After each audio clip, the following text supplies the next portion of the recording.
Got our computer up here in the control tower working and ready to go, so we're looking forward to it.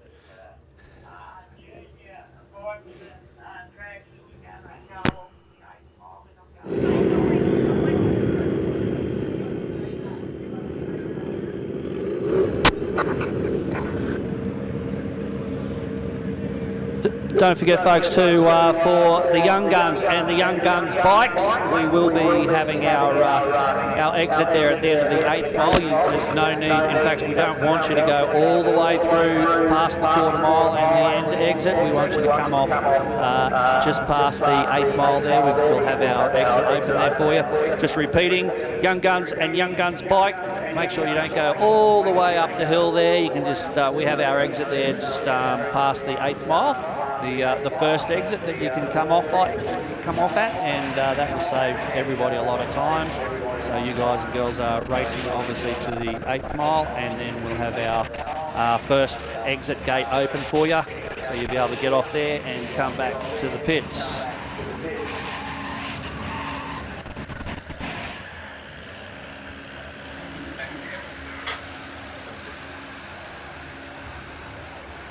Every time I look at these overtaking lane guys, they've got more gear. They've got cameras everywhere. They've got computer stuff everywhere. I don't even know what most of this stuff is up here, but luckily Tyler does know. So it's all comes together and makes an awesome live feed on the Overtaking Lane YouTube channel. It's a big scan around. We haven't got any photographers out there just yet, but I'm sure they are raring to go, just hiding away somewhere with all their cameras and lenses and all that sort of business.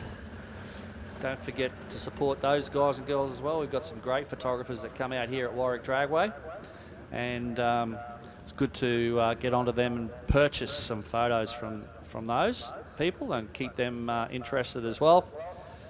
I remember when I was the photographer here for many years, and it was always you're always very grateful when people purchase photos, because it just makes it all worthwhile. You spend hours and hours out there in the hot sun and the freezing cold and the flies and everything, and you do it because you love it, but it's also nice to, you know, just make a couple of bucks here and there. And it also shows that people appreciate all that hard work you've put in.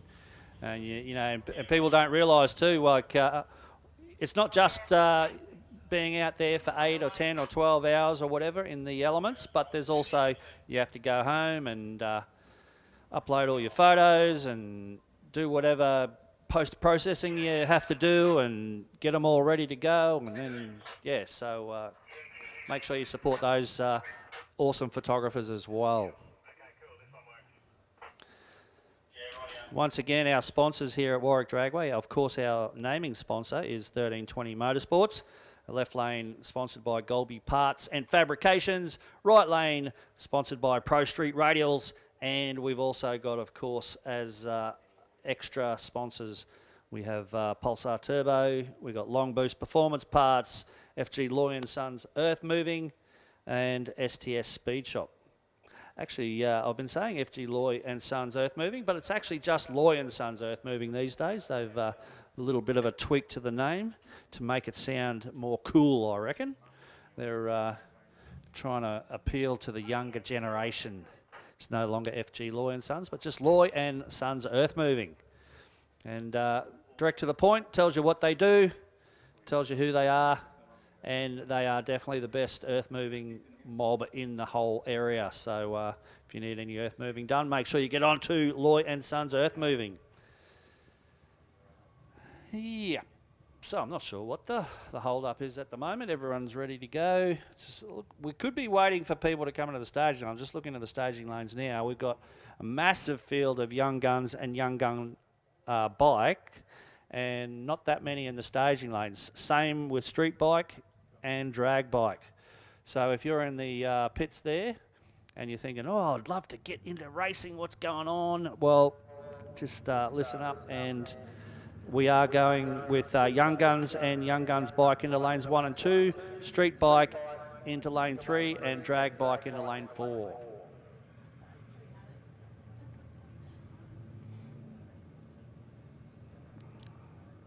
So, yeah, I think that's probably all we're waiting on at the moment. There's no point getting started if there's only a few races in the staging lanes. So make sure you get down there, and then we'll be able to, once we've got a few races down there, we'll be able to get underway. So it is Young Guns and Young Guns bike, street bike and drag bike into the staging lanes.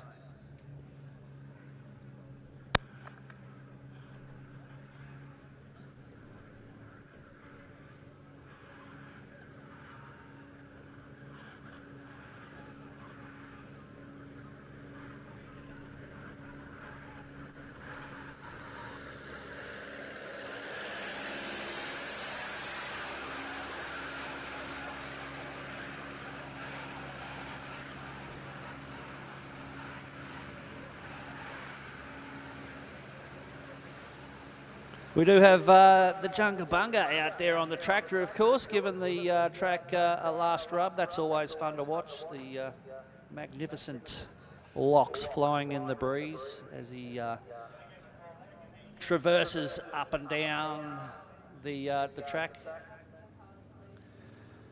Juniors, please make sure you are suited up and sitting in your cars or sitting on your bikes, whatever it is. We are just about to get underway here at Warwick Dragway.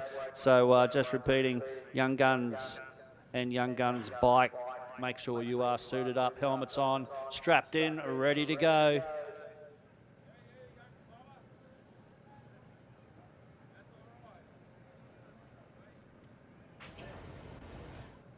We also calling street bike into lane 3 and drag bike into lane 4.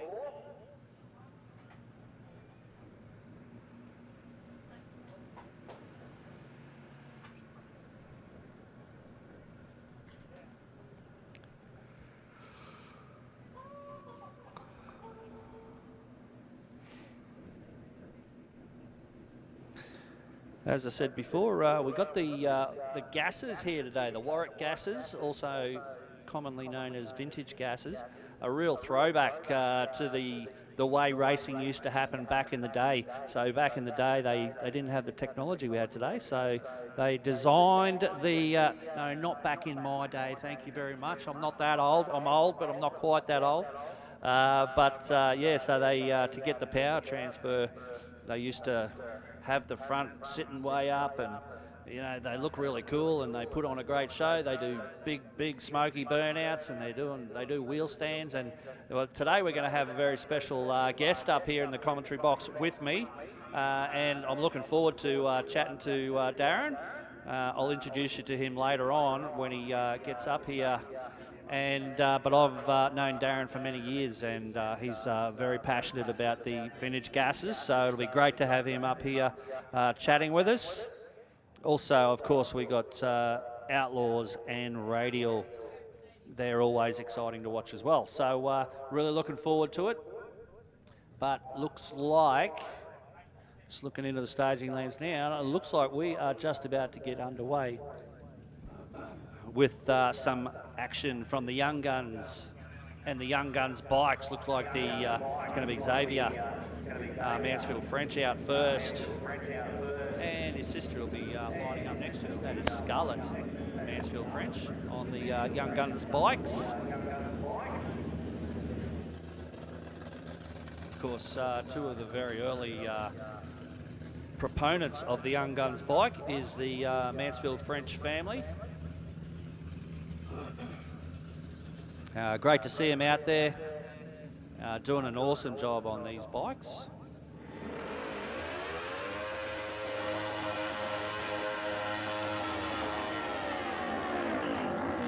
Let's see how they go. First pass of the day here for round 1 of the 1320 Motorsports Warwick Dragway Track Championship for 2024. And we are starting off, as I said, with Xavier Mansfield French in the Golby's Parts and Fabrications lane, and his sister Scarlett Mansfield French in the Pro Street Radial's right-hand lane.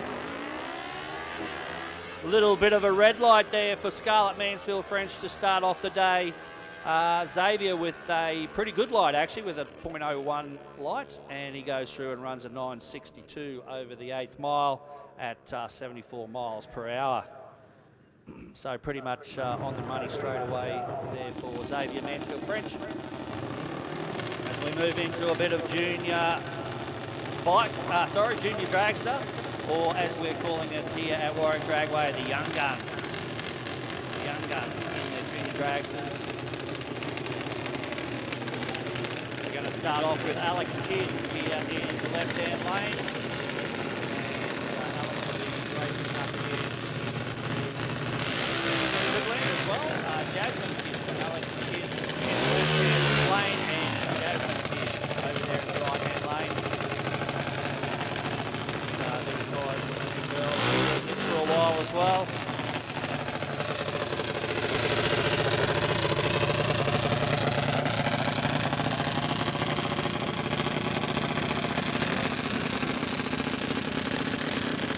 What a great thing for to get our young people into is drag racing in these young guns and young guns bikes. Just so cool. Like honestly, you know, if you were going to school at their age, and your mates are saying, "Oh, what'd you do on the weekend?" and you say, "Well, I went racing." You know, like honestly, how cool is that? You'd be the coolest person in the school, for sure.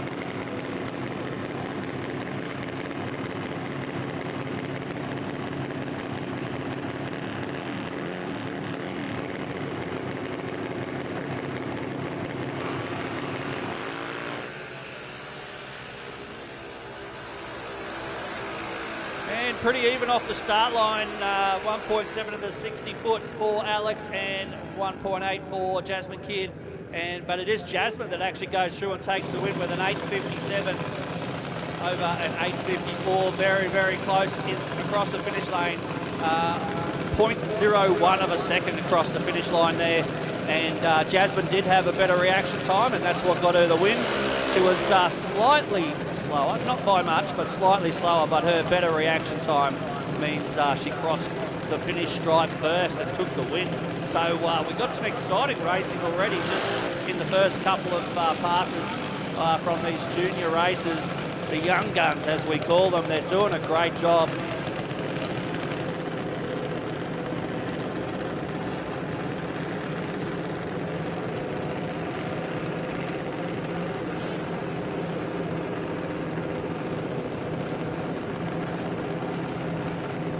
Fletcher Usher, it is over there in the Pro Street Radials lane. Lining up against the Jet Racing car. That's a pretty cool looking car, that one as well. Just done things a little bit differently there, the Jet Racing team, and streaks away to a very easy win there. Runs 8.02 at 81 miles per hour. Fletcher Usher, nice and just taking it nice and easy off the start line there with a 0.6 reaction time, and he runs through with a 12.81.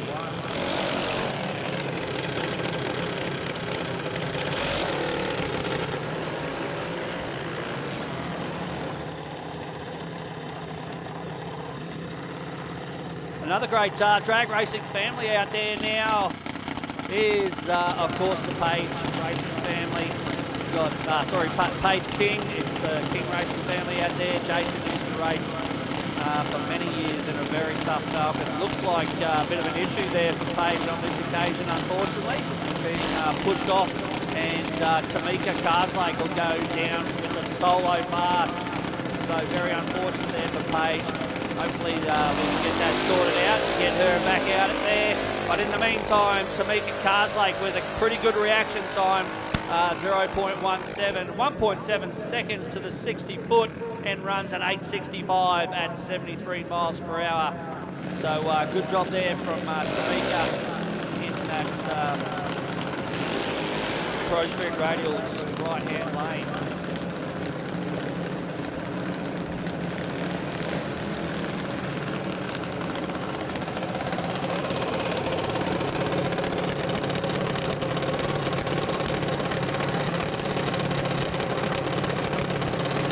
Neela Paul now in the blue car for Golby's Parts and Fabrication lane. And over there in the right-hand lane, Kyle Day. Sorry, Kyle Day it is. So Kyle Day up against Neela Paul.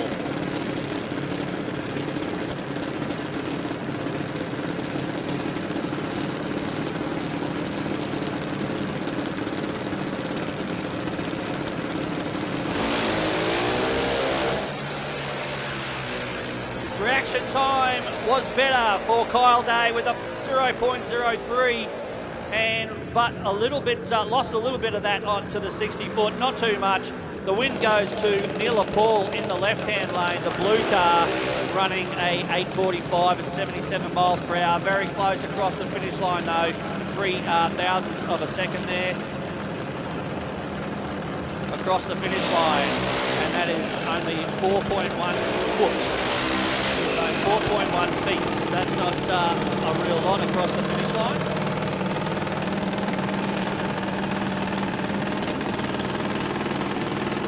A few of these junior drags is coming in now with the cover across the top there. It gives a little bit of extra downforce. Just like you see here with Siobhan Harvey, Golby's Parts and Fabrication left-hand lane. Chase Carslake is over there in the blue car. So good to see a lot of families in the junior dragsters and the junior bikes. Get a lot of siblings racing. So we're talking about, 2-car families as we see something coming off Chase Carslake's car. Meanwhile, the win goes through with Siobhan Harvey. By 0.8 of a second. She ran an 8:05 at 82 miles per hour. Chase Carslake ran 8:65 over there in the right-hand lane. So just repeating, if you're on a street bike or drag bike, you should be in the staging lanes now as well.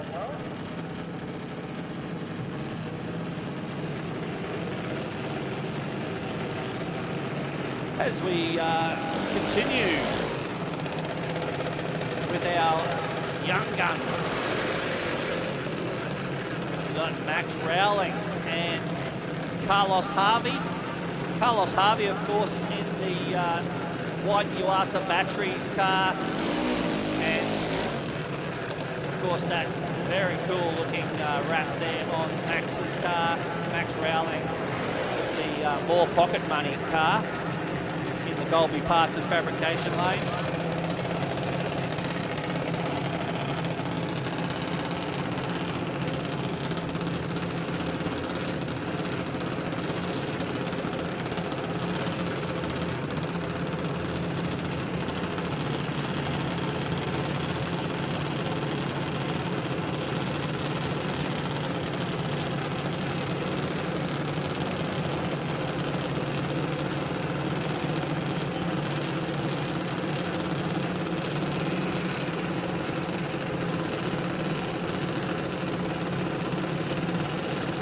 Fast street to the staging lanes, please. Can we have fast street to the staging lanes?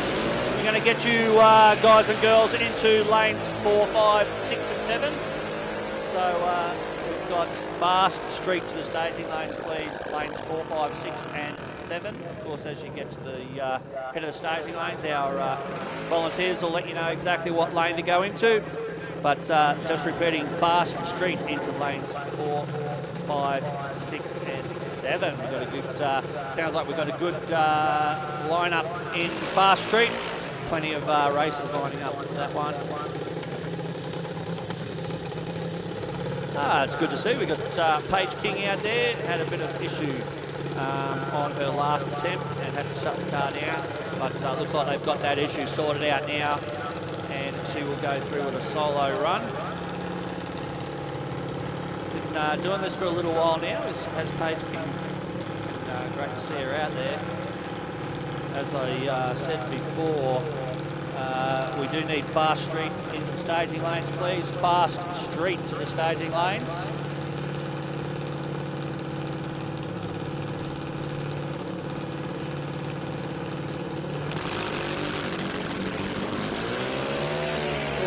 ragged sounding off the start line there for Paige King, but once that motor cleared, the car seemed to run very nicely indeed. She ends up running a 10.53 at 64 miles per hour. So good run there from Paige. Just maybe a little bit of tuning required for the off the start line stuff. But certainly, as I said, once that car cleared, it sounded very sweet and seemed to get some good speed as well. End up running, as I said, 64.7 miles per hour across the finish line. Starting to get a few of the fast street cars into the lanes now, which is good to see. So if you didn't hear me earlier, fast street into lanes 4, 5, 6 and 7 as we are about to move into racing, or well, qualifying or practice runs for street bike. That is the first qualifying round for Young Guns and Young Guns bike done and dusted. About to move into street bike. And of course, just one more time, fast street into the staging lanes as well. Fast street to the staging lanes.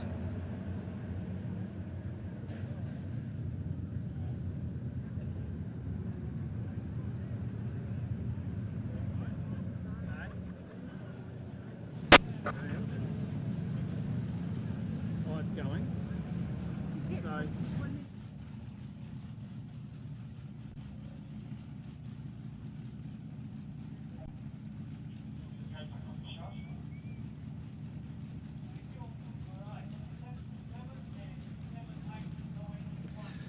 So I know the weather hasn't been great down Brisbane way, so Brisbane and Ipswich, I know a couple of events down there, you know, hot rod events and car shows and things like that are cancelled today due to the inclement weather. It looks like we've got some pretty nice weather up here at Warwick. So if you are watching on the Overtaking Lane YouTube channel, why don't you jump in the car and come up here to Warwick Dragway and watch some drag racing. It's going to be a great day here at Warwick Dragway. Just looking at the bomb, and it looks like Bureau of Meteorology is saying we've got pretty good weather up here at Warwick Dragway. I don't really understand all that stuff, as I said earlier, but that's what I'm told it's saying. So yeah, it's definitely very nice and warm and sunny here at the moment as we are about to see our first pairing of street bikes head down the track here at 1320 Motorsports Warwick Dragway. It's Jason White and Dean Ballinger. Jason with a little bit of an issue there off the start line. Dean Ballinger, no problem whatsoever, runs through with a 7.37, 103 miles per hour. As we see Jason, I think bike must have stalled off the start line there. Got it restarted and goes through to complete his pass. Obviously not a representative pass, of course.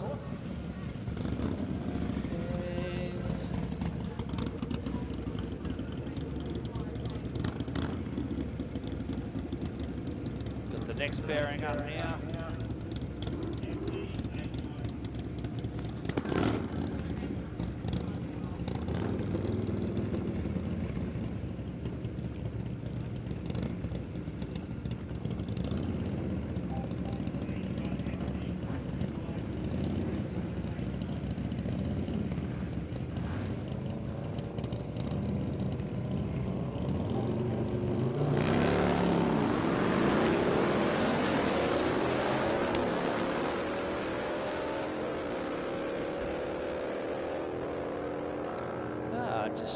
Realise that is Christopher Shaper over there in the Pro Street Radial's lane. He ran at 12.93, 104 miles per hour, and in the left-hand lane we had an 11.43 at 121 miles per hour. So, how are we going with, we still in the street bike? We're in this drag bike next. Drag bike. Just repeating as well, if you're in the fast street class, you should be in the staging lanes right now. We're about to get you guys and girls down the track straight after the drag bikes. We're about to have our first pass for the drag bikes.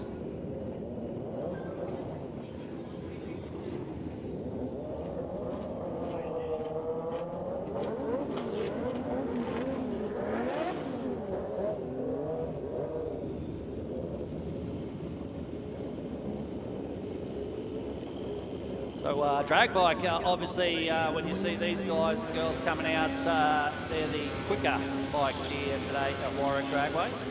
You'll see a lot of some bikes that, you know, kind of look almost stock standard. And of course then other bikes with things like extended extended swing arms and bigger tyres and things like that. Bradley Johnson in the Golby's parts and fabrication lanes. And no information on the bike over there in the right-hand lane, the PSR lane, so that's all right. Hopefully, correct that for next time.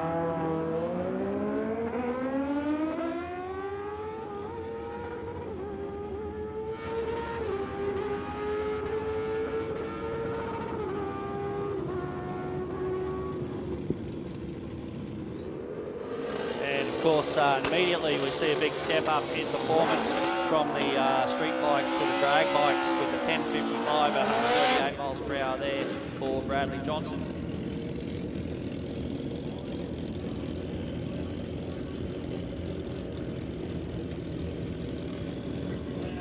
Luke Strike out there now in the left-hand lane. That's Dolby's parts and fabrication lane closest to the tower, and he's up against Ben Moore.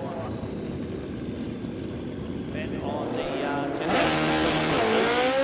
and gets away hard. Problems for Luke Strike on the start line, but no problem whatsoever for Ben Moore. He runs through with a 950 at 144 miles per hour.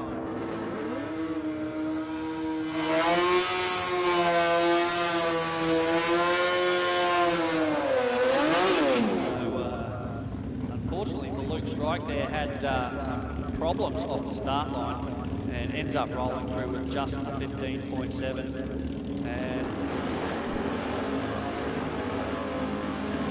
And let's face it, with the sort of issues that he had, basically the bike didn't launch at all, just stalled and he had to restart and all that sort of business.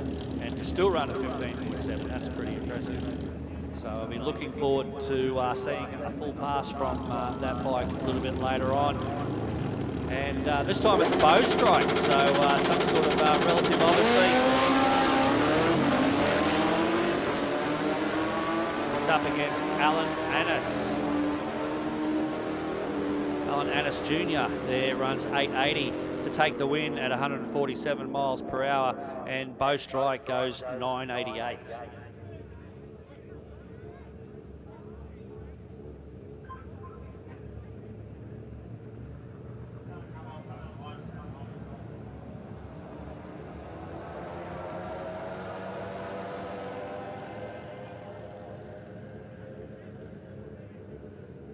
Just heading up there to check out what's going on. We had apparently had a little something came off one of those bikes on that last pass. Nothing too serious. Got to make sure the track is clear. Just holding up this next pairing for just a short amount of time, but so we can check out the track, make sure everything's safe.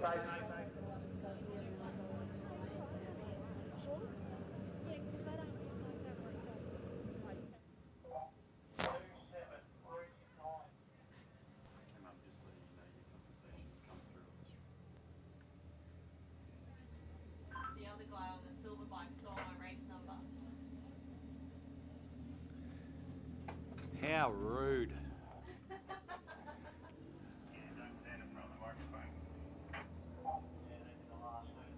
We've got some pretty cool bikes here in drag bike class here at Warwick Dragway today. Looks like the track has been given the all clear and we are about to get underway. Going to restart these bikes. Of course, Eric Redmond on that beautiful green bike there. I used to have a HZ Holden similar colour to that. Beautiful colour. The bike is so well presented. My HZ was one of those cars. I've had quite a few cars over the years, as we all have, I'm sure. The HZ was one of those cars where I kind of really wish I still had it. It's a beautiful car, and like I said, in that green, that metallic green sort of colour, looked really, really nice.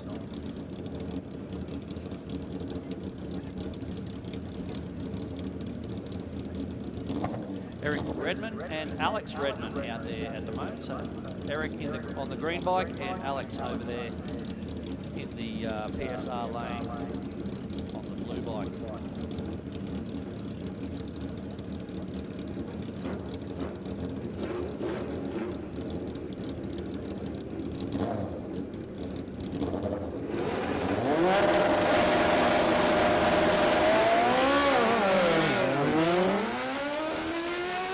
Problems there for the bike of Eric Redmond.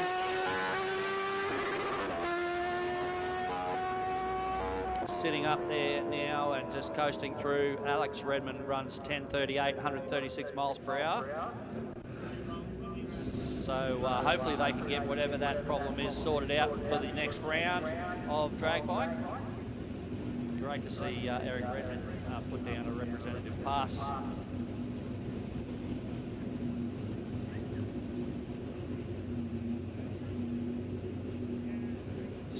Got to wait for Eric to roll off through the exit gate there. Obviously the good thing is that he was able to go off that first exit.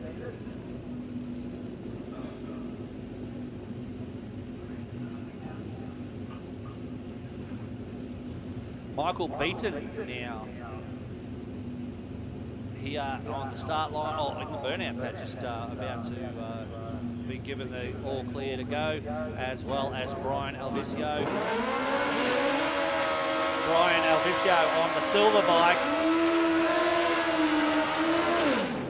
in the PSR lane, and Michael Beaton on this blue bike here in the Golby's Parts and Fabrication lane. That is the lane closest to the control tower, of course. Pretty cool wrap on that bike as well.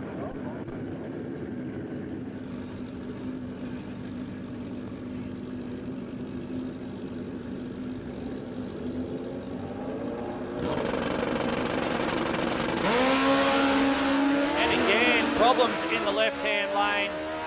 No problem whatsoever for Brian Alvisio with a 0.06 reaction time. 1.4 seconds to the 60 foot and runs 9.06 at 146 miles per hour. So seemed to be just a little bit lazy off the start line, but some pretty good mile per hour there across the finish line. And once again, Michael Beaton in the Golby's Parts and Fabrication lane having a few issues off the start line. Again, as I said earlier with our previous competitor, great to see Michael Beaton get that sorted out and out for a representative pass next time. Looking like this could be the last pass for the drag bikes in this first round of qualifying. Just obviously waiting for Michael Beaton to clear the track down there, which looks like the bike has basically come to a stop just before the exit. So just push that bike off and we'll be able to get back underway.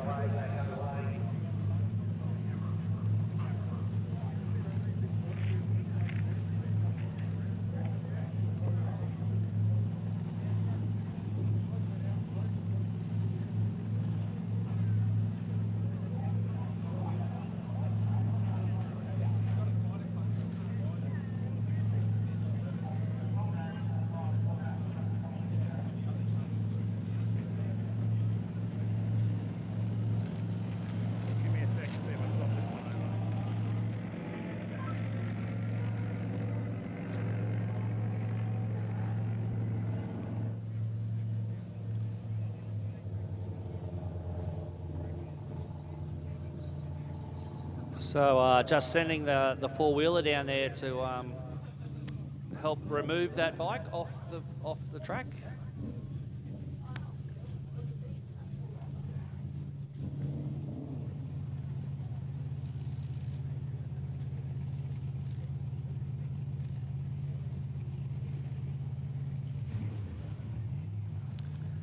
So just the one more pass left for drag bike, and then we'll be moving into fast street. Good contingent there in the staging lanes for fast street, so great to see a lot of the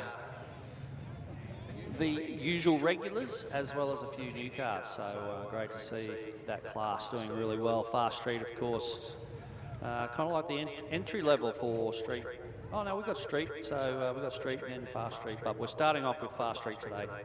And yeah, they are.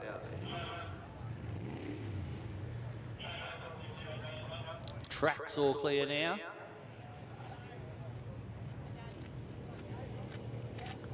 We've got Philip Webster.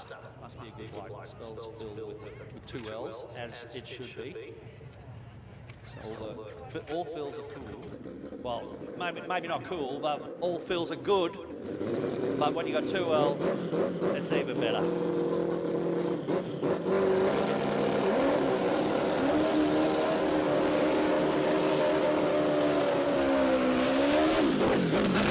at that beautiful looking bike, nicely presented.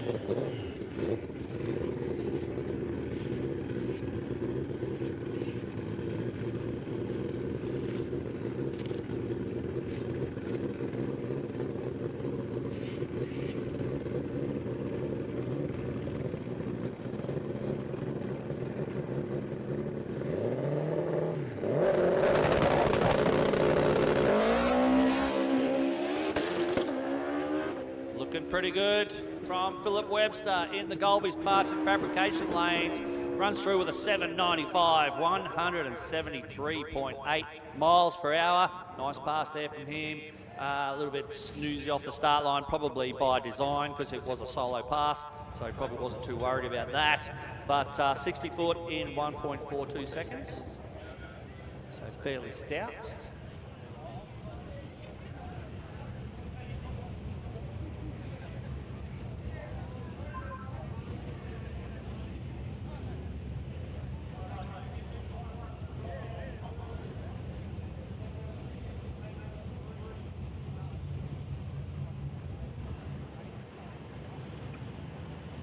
Here we go with the first pass for the first round of Fast Street. And it is a couple of white Holdens. We've got Ross Costello there in the Golby's parts and fabrication lane. And of course, Chris Hankin over there in the HZ by the looks of it.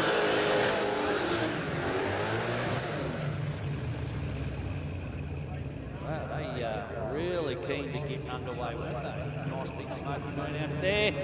First pass of the weekend for these guys. Looking to let off a little bit of steam after a big work week.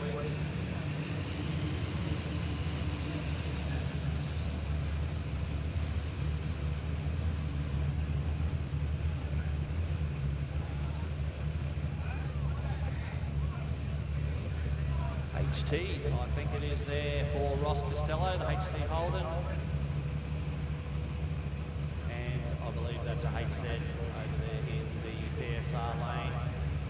The white star with the black bonnet. Wow, look at that. Chris Hankin with a .04 reaction time. 1.6 seconds to the 60 foot means he is, with the better reaction time and the better 60 foot, he should go through and take the win, which he does with an 11.08 at 121 miles per hour.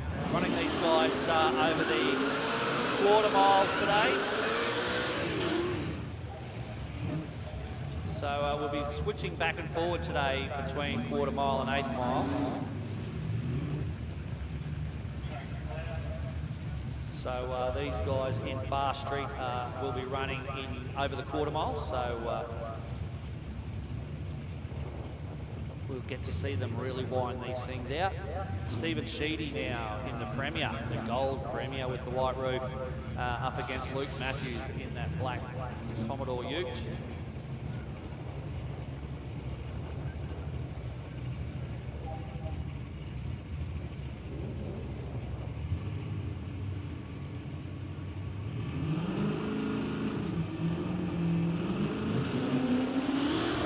Just crept through the lights there for Stephen Sheedy. Couldn't quite hold it on the brake there and pulled that red light, and that was on the third light too, so a pretty big one. He runs 11.32, 123 miles per hour, but Luke Matthews with a 12.98 at 107 takes the win there.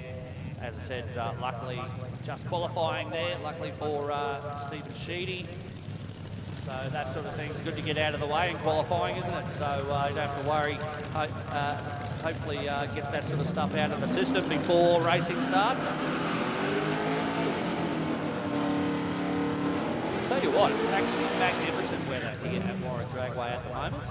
Beautiful bright sunshine. It's not too hot, it's not too cold. And as I said, bright sunshine out there shining down on Warwick Dragway. So you see Glenn Vanna and Nick Smith in the wagon, and Glenn Vanna in the Falcon.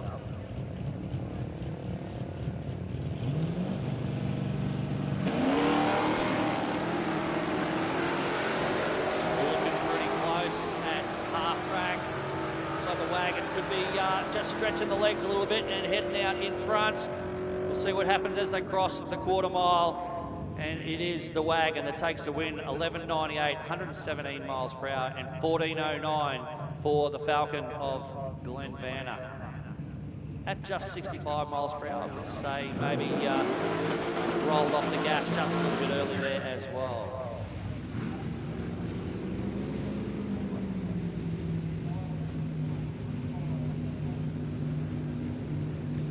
Mind you, 65 miles per hour, still over 100 k's an hour in 14 seconds there, so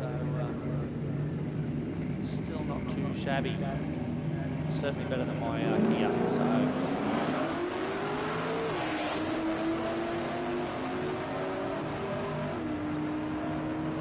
this BMW in the left-hand lane here, closest to the control tower of Alex Tukavkin. I will practice that throughout the day and hopefully get that right. 11.41 for the Beamer, 123 miles per hour, and Jason Burnett ran 12.28 in the other lane. He's lost his way. He's lost his way. You've got to go straight, mate, in the commo.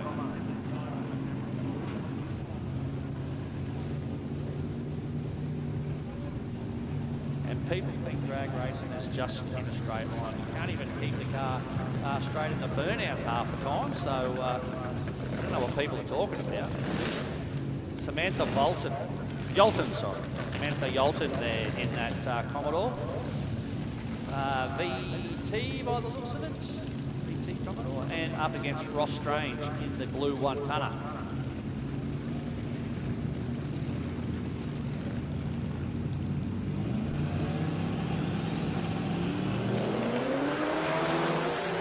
Red light for Ross Strange, not by a hell of a lot, 0.06 of a second, but Samantha Yolton will go through the quarter mile in 11.73 at 118 miles per hour. She had a slower time, but a bigger mile per hour there. Ross Strange, after that red light, ran a 10.31 at 111. So perhaps might have also rolled off the throttle a little bit early, knowing that he'd already pulled the red light. So, but who knows? Dean Merchant now in the Falcon with Nova Ford sponsorship up against Brendan Burnett in the beautiful gold wagon.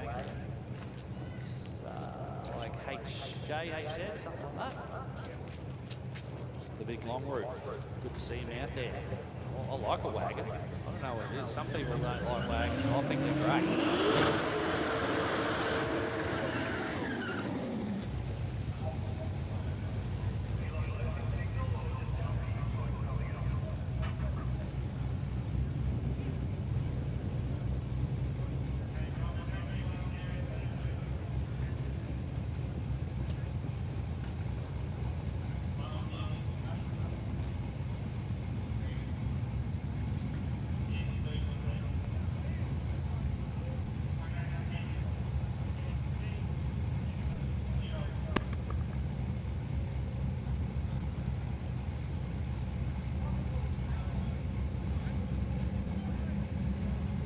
Go. Still plenty of fast street cars in the staging lanes. Great to see. I love looking into the staging lanes and seeing a nice full staging lane. Yep. Awesome to see. The wagon gets out nice and hard, but then basically is rolling now. Seen Dean Merchant in the Falcon, just left, took his time leaving, but once he did leave, he went through with an 11.56, 122 miles per hour. Some sort of an issue there for Brendan Burnout in the wagon. Car left nice and hard, but then basically almost pretty much shut down. So just rolling through there. Hopefully he's running, the car's running well enough to get off the exits up there. Looks like he is going to drive up the hill, so car must be running well enough for that. Hopefully gets that issue sorted out for the next round. Matthew Salmon, big beautiful burnout in the big beautiful Ford. Smoking out the start line there. He was really itching to do a big burnout there for sure. ZF Fairlane.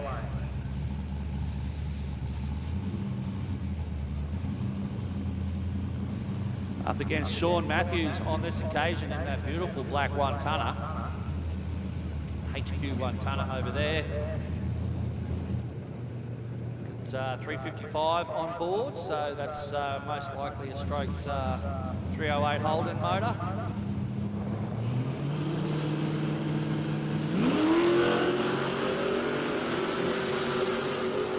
Reaction time went to the big fair lane, but the one-tonner quickly wound him in and ends up running a 1093. Sorry, don't get excited. 1093 at 122 miles per hour to take the win.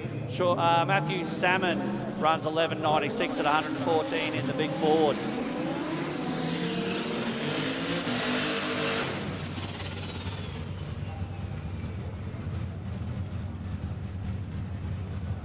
Matthew Salmon, of course, one of those races has been around for many years, racing the big Ford Fairlane. Peter Fenton, we know this car, he's out here quite a lot at Warwick Dragway, always running the road trips and most of the other meets here at Warwick Dragway as well. In the Thanos Celica, always a good performer as well. Peter Fenton, he's up against Terry Ballett, another well-known name in the drag racing community. Peter Fenton runs a 998, takes the win with 135 miles per hour, and Terry Ballett with a 1271 at 81 miles.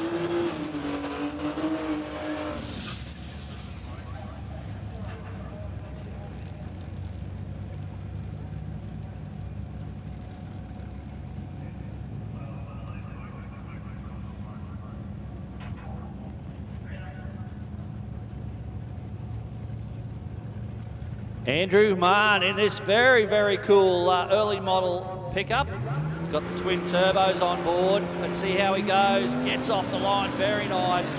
No turbo lag there for him. He's up against the Falcon of Rowan Ward. Looks like the hot rod is well out in front. Should take the win. Runs 12.12, 108 miles per hour.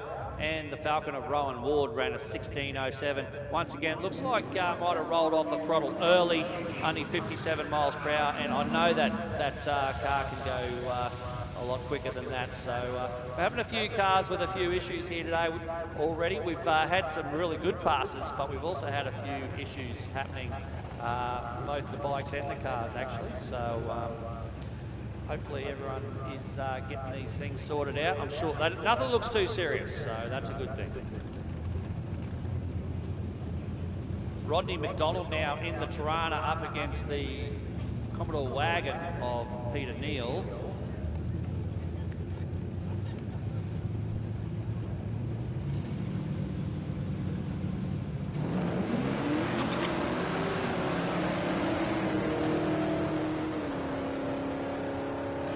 Pretty close reaction times, but by the 60-foot, Peter Neal had pulled out well in front, and he runs through to take the win, 11.99, 113 miles per hour, and the Tirana of Rodney McDonald runs 11.24. Oh, what am I talking about? 13.95, sorry. Looking at the wrong numbers here. Got to get used to this quarter mile stuff here at the Warwick Dragway. We've been 8 mile for so many years. Sorry about that, guys. It's a 13. The 11 was 1,000-foot mark. Give it a word. I'll go back. Nah, forget it. I don't know what's going on.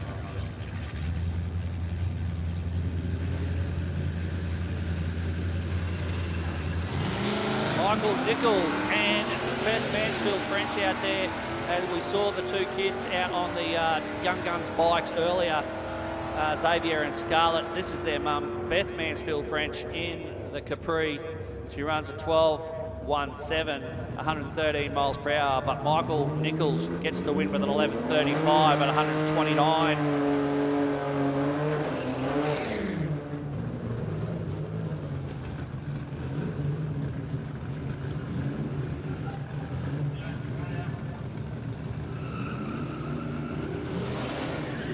Another couple of regulars here at Warwick Dragway out there now.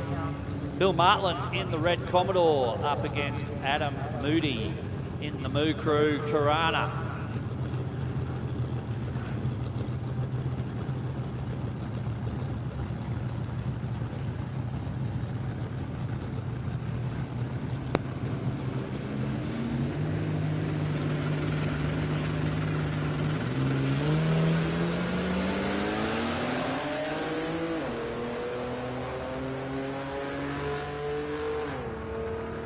Bill Martland with a nice pass there, takes the win, 11.46 at 85 miles per hour, up against Adam Moody's 13.54 at 99 miles per hour.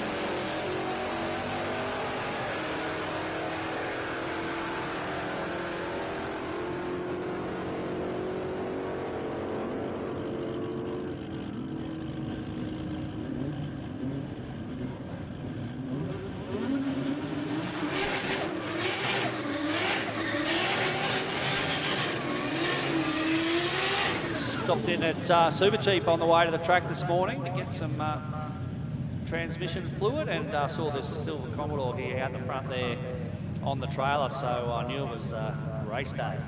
Quick ET to the staging lanes, please. Quick ET to the staging lanes. You guys and girls are going into lanes 3, 4, 5 and 6. That is quick ET to the staging lanes, please.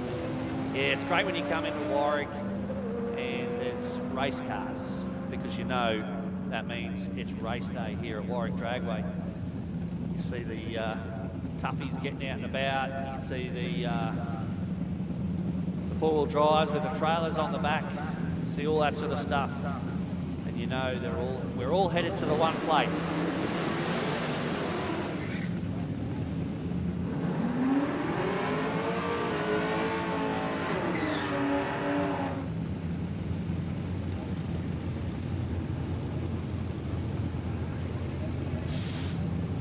Battle of the Utes now.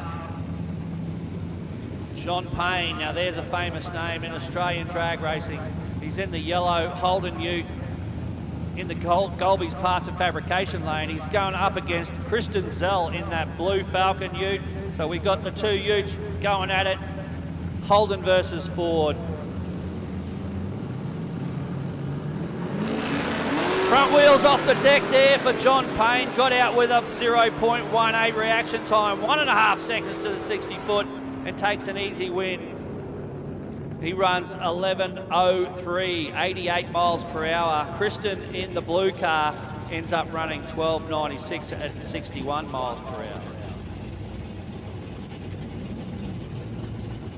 And here is the final member of the Mansfield French racing family, and it is Terry Mansfield French in the big Falcon station wagon.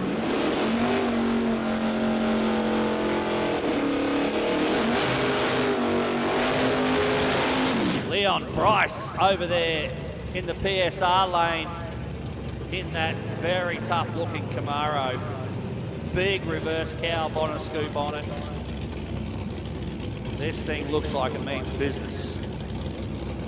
The second gen Camaro it is. Quick street to the quick ET, sorry, to the staging lanes. We're just calling you guys again. We've got one or two of these out there, but it is quick ET to the staging lanes, please. Quick ET to the staging lanes. We are just about ready to get underway with quick ET as well. So if you can double time it to the staging lanes, that'd be great.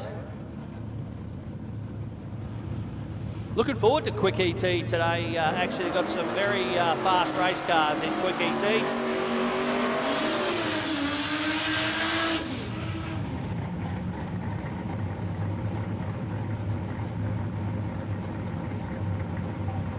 Just repeating, Quick ET to the staging lanes as quick as you can. Quick ET to the staging lanes. Lanes 3, 4, 5 and 6. Bill Henry now in this beautiful Falcon up against Daniel Watson. Daniel Watson in the silver Ute.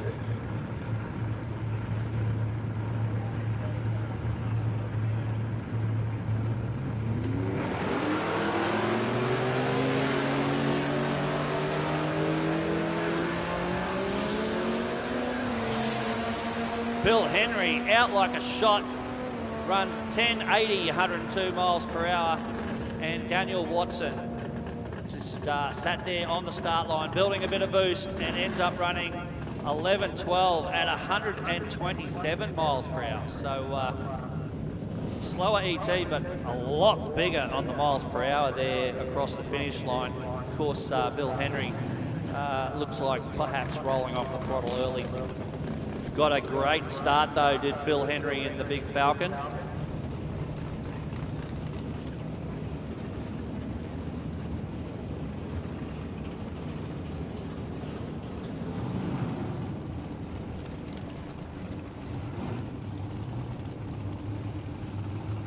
And that looks like it is it for Quick ET. Oh, sorry, for Fast Street. We're about to move into Quick ET. Oh, one more for Fast Street, sorry. Ah, it's the Pano.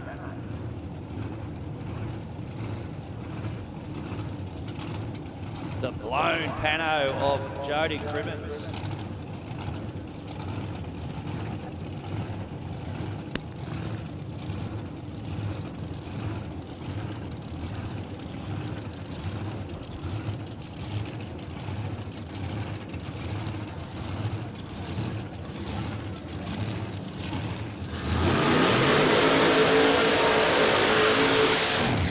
Don't you love the sound of a blown engine screaming in the burnout pad?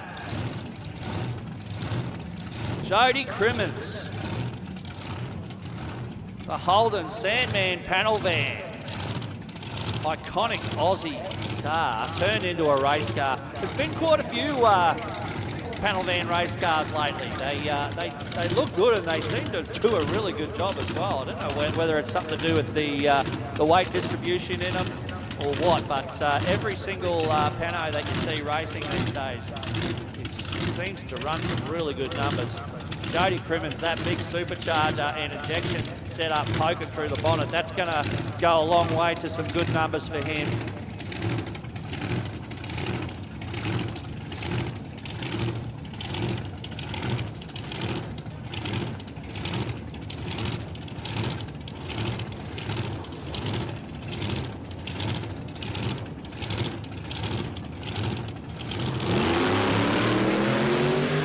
Jody Crimmins, 1.43 seconds to the 60 foot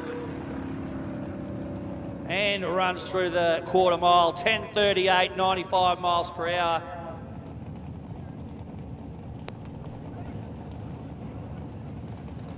So, like I said, 1.43 seconds to the 60 foot. 1,000 foot was 8.1 seconds and the full quarter mile, 10.38 seconds.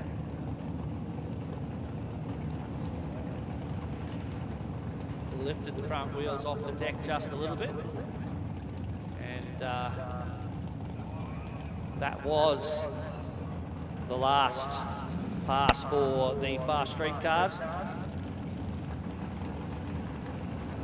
Moving into quick ET now with Michael Shaper in that beautiful 57 Chevy Ute. Of course, never made a 57 Chevy Ute, but Michael's gone and made this one for himself, and it looks an absolute treat. He's had this car for many years, and the thing just keeps getting quicker and quicker.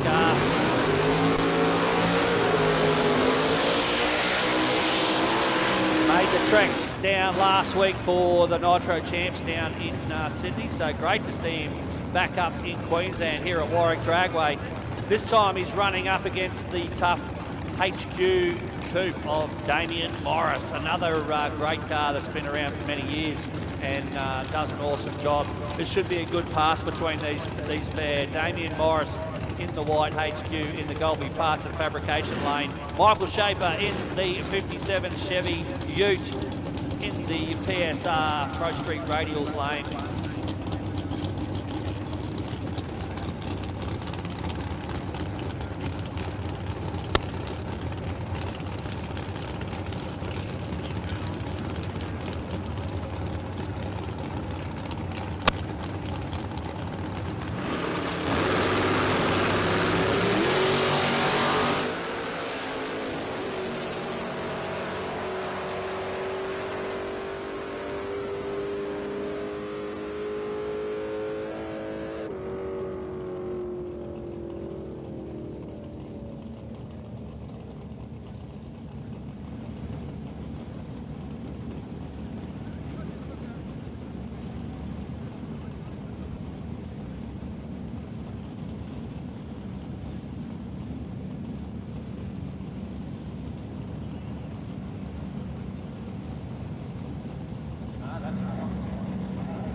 Just checking out the track, perhaps a little bit of something on the track there. Just got to pick that up and make sure it's not going to puncture someone's tyre or something like that.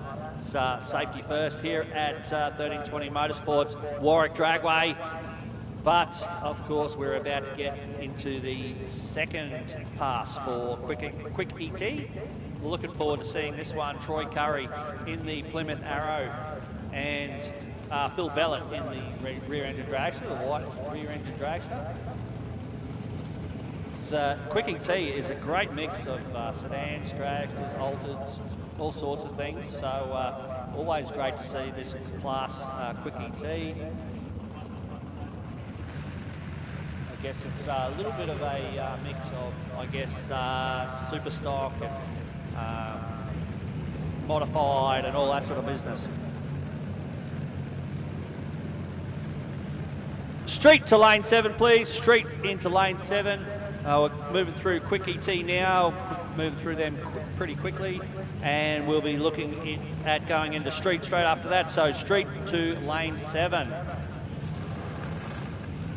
Don't forget, folks, too, you can always hear all the information you need by tuning your radios into 90 on the FM band. So FM 90 is the track PA system going through the FM band on channel 90. So make sure you tune in so you get all the information you need. Phil Bellett now in the dragster.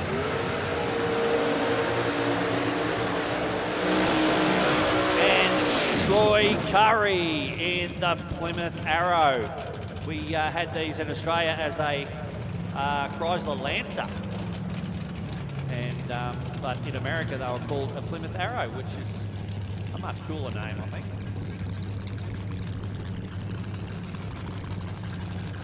They also had Plymouth Lancers well, actually, I think they were a Dodge Lancer in America, so it gets pretty confusing. But the Plymouth Arrow there of Troy Curry, that's all you really need to know today. Just repeating, folks, street to lane 7. We're looking for street into the staging lanes. Street into lane 7, please.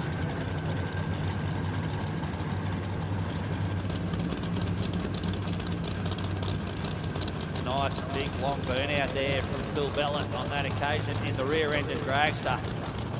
Another very experienced racer here.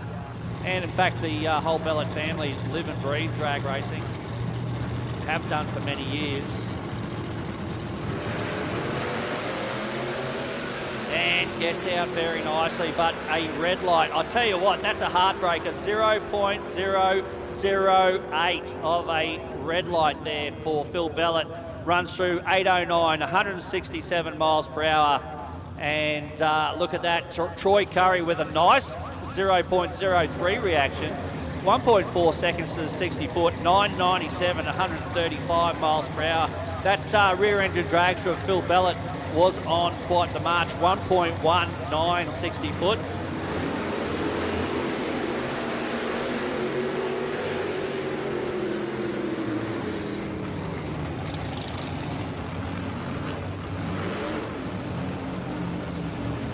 Andrew March in the Ford Telstar. You don't see Ford Telstars much these days, but this one here is not your typical Ford Telstar anyway. So Andrew March, this car's been around for many years as well. Great car, great race car. And of course, Judy Pukas in the Valiant, the Coyote Racing Valiant. Another car that's been around for many years, gone through a few hands within the family, and also been developing exponentially over the years as well to what it is now, a very tough, blown Valiant.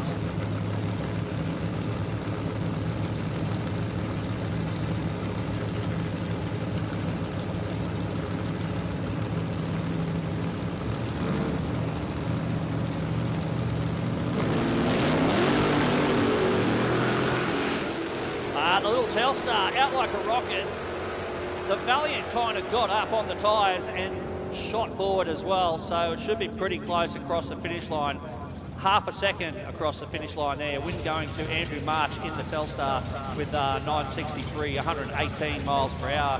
And Judy Pukas with a 10.15 at 123. She was coming back at him in the end of the track, but not quite long enough track for her to catch him.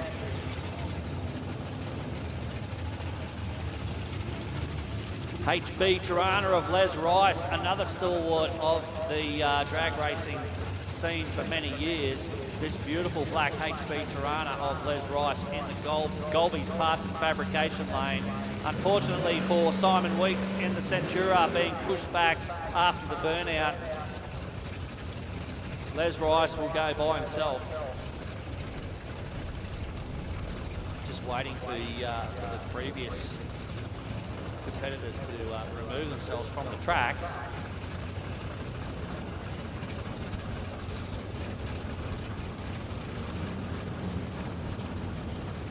Quick ET qualifying round 1. So also, if you are in the street bracket, you need to make sure you are making your way to the staging lanes right now, street into lane 7.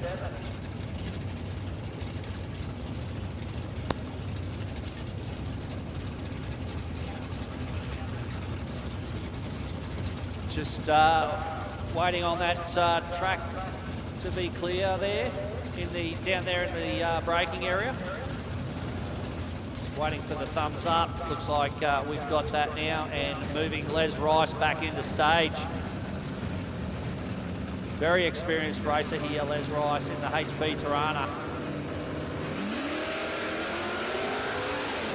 149 to the 60 foot for Les Rice. And he goes through the quarter mile, 10.67, 125 miles per hour.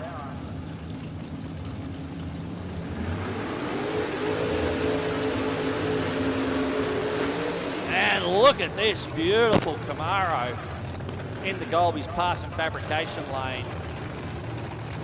I don't think I've actually seen this one before. Might be fairly new car, or fairly new to Warwick Dragway at least.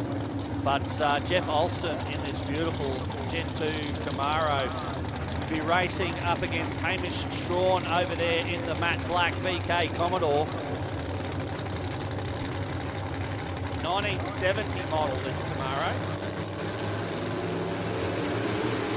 And on the front, wheels up in the air as he leads.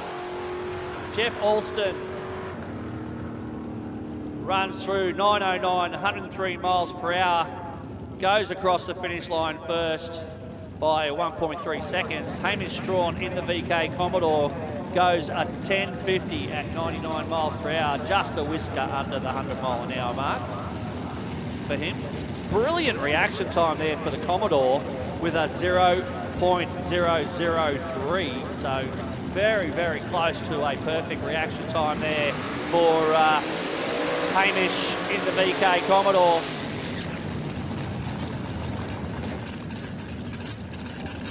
Dragster against Altered here in Quick ET. We got Bruce Mansfield in the rear engine Dragster over there in the PSR lane. And of course the Altered of Peter Elsley.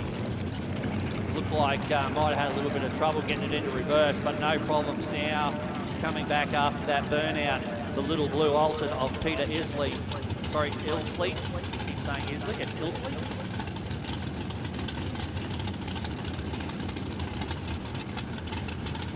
Bruce Mansfield in the rear engine Dragster, as I said, over the PSR lane. The little blue Altered of Peter Ilsley in the Golby Parts and Fabrication lane.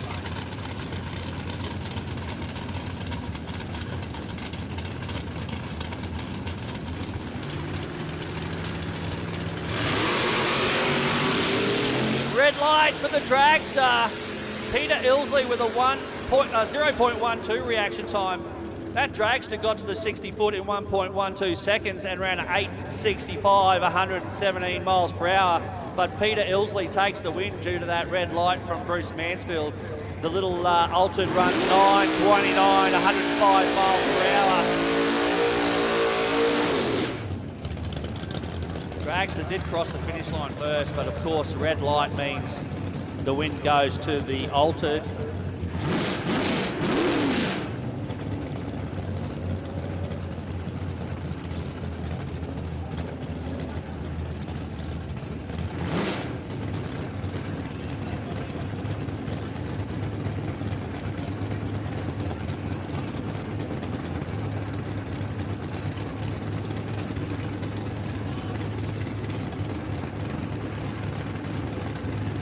Just once again waiting for the clearance from the braking area.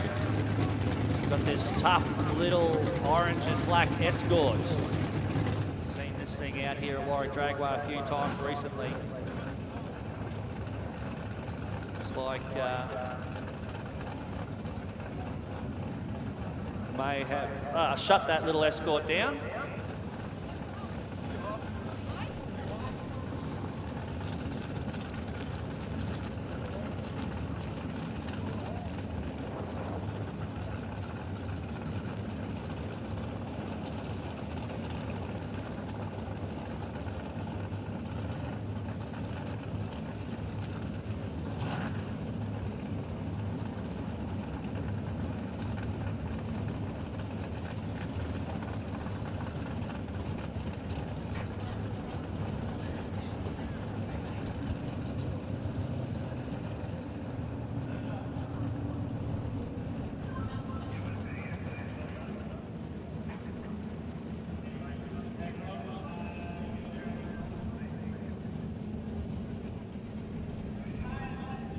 I'm not quite sure what the hold-up is down there in the braking area, but we're shutting down that Escort once again and making sure everything is safe down there in the braking area.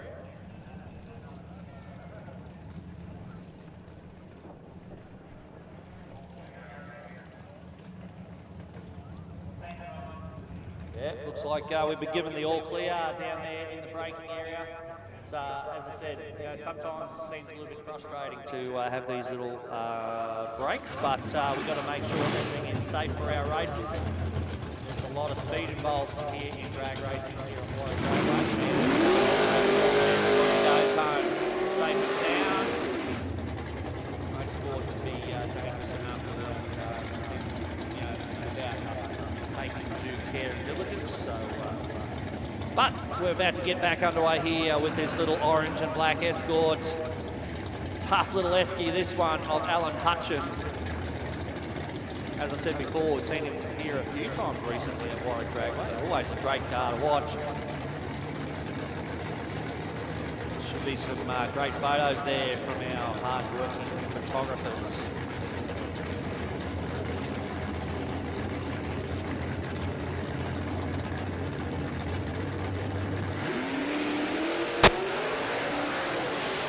From Alan Hutchin, I was looking at his wheelie bar. He had it set up nice and high. I think he was waiting for that to happen. Now, our photographer was in the absolute perfect position to capture that. That was spectacular. 994, 132 miles per hour for Alan Hutchin after that big wheel stand. That was fun to watch. Let's see the photographer's face. Does she look happy? Does she look... Yeah, she's giving us the thumbs up. I knew she would have got that one. And she was in the perfect spot. Always looking at the photographers, because these guys and girls do a great job sitting out there in the weather all weekend, and just to bring us some great photography and some great images. Don't forget, especially that'll be a great photo for Alan Hutchin. Make sure you contact our photographer there and purchase a couple of photos. He's doing an awesome job.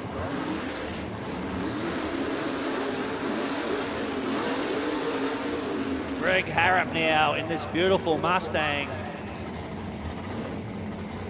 And that tough little Corolla over there. Don't know, I have got no information unfortunately for the Corolla, but tough looking little car, that one.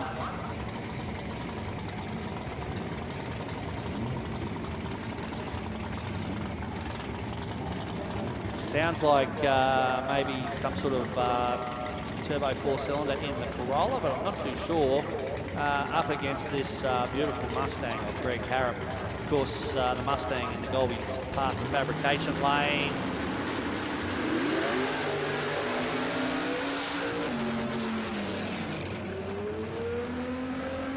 Both cars trying to build a little bit of boost off the start line there, but I don't think either of them were too successful.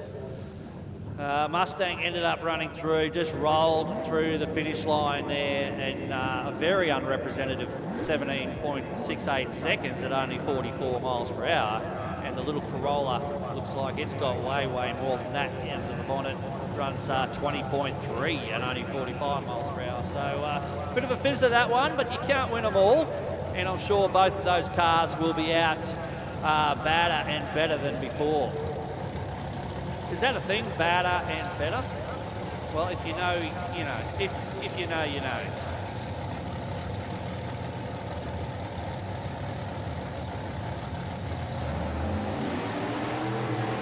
Ashley Carslake, a beautiful looking Alton here for Ashley Carslake. We've had a few Carslakes out there already today, and then this beautiful looking Alton rolls out in the Golby's parts and fabrication lane.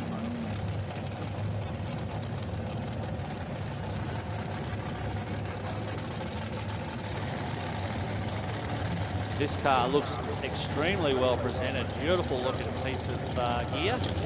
And coming up for a solo pass here is Ashley Carslake.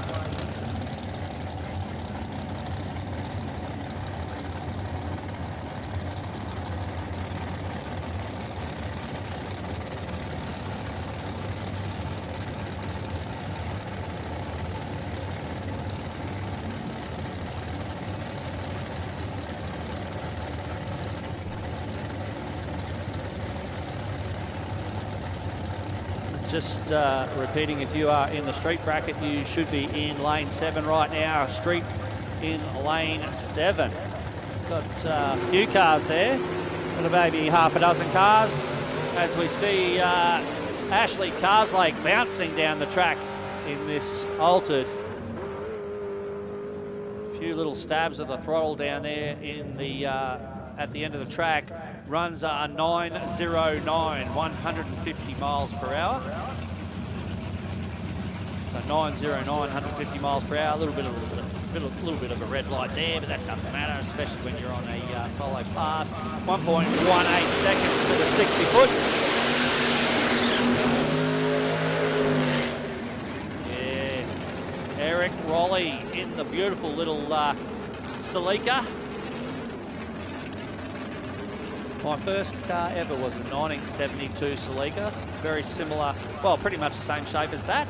In fact, that's probably the same shape, and mine was maroon colour, not like the beautiful bright yellow of Eric Raleigh's car. Eric in the Golby's Parts and Fabrication lane, and it is Damien Harrigan in that beautiful Camaro over there in the Pro Street Radials lane. Pro Street Radials, of course, one of our new sponsors for this season, and they're sponsoring the right-hand lane. Golby's Parts and Fabrication, also new, sponsoring the left-hand lane.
Liesl Gowes, it is there in the black rear engine Dragsters.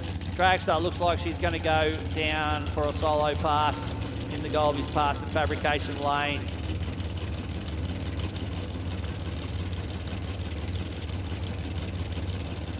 That's quite a nicely presented car as well of Liesl. Looks like a small block Chevy on board. Hard to see from here, I'm pretty sure that's what it is. Chevy of some sort.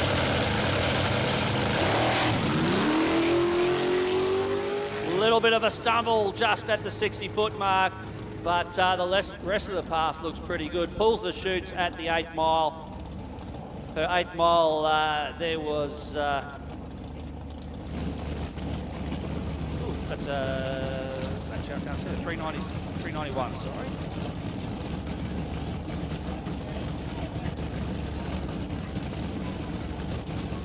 Gassers to the lanes, please. Gassers to the lanes. We're going to have you guys going into lane 3, 4, 5 and 6. Gassers to the lane, please. Looking forward to this all day. But before we get to that, we're going to keep going through with Quick ET and Street. We're still running in Quick ET at the moment with this tough Magna. You never thought you'd hear those two words together, did ya? Tough Magna. But look at this thing of John Marr. This thing is not like any Magna you've ever seen before. And he's up against the beautiful Fiat Topolino Altered of Peter Nielsen. One of my I'd have to say my favourite type of altered is the Fiat Topolinos. They always look sensational. That's Peter Nielsen over there in the Pro Street Radials lane. Running up against John Marr, as I said, in the Magna. When did you think you'd see a Magna on the drag strip? Not too often, that's for sure.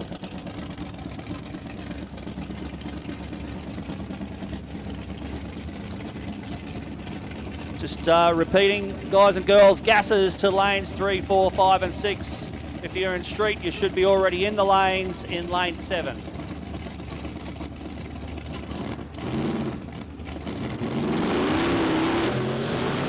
Topolino gets out with a reaction time of 0.28 and 1.5 seconds to the 60 foot. Runs through the quarter mile. 11 flat, 76 miles per hour. And the Magna, a few little issues there for John Marr in that Magna. He rolls through across the finish line, 13.65 at 66 miles per hour.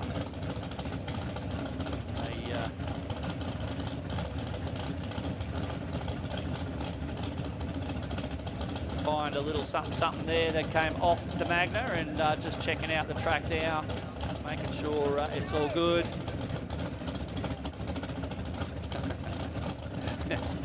John Sting now and Benita Marchand. This is going to be good. These would probably do two of the quicker cars here today. John Sting in the Golby's Parts and Fabrication lane, closest to the control tower, and Benita Marchand over there in the Pro Street Radials lane. Both these rear-engine dragsters, very quick cars, very experienced racers as well, especially John Sting. I remember when I first got into drag racing when I was in my early 20s, and I'm a lot more than that now. John Sting was racing way back then, so good to see him out there, out and about in the rear-engine dragster.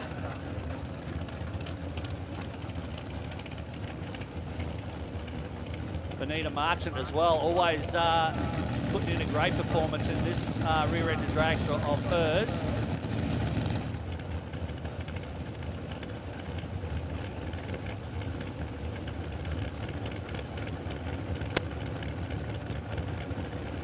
Of course, John Sting from St George, out west there.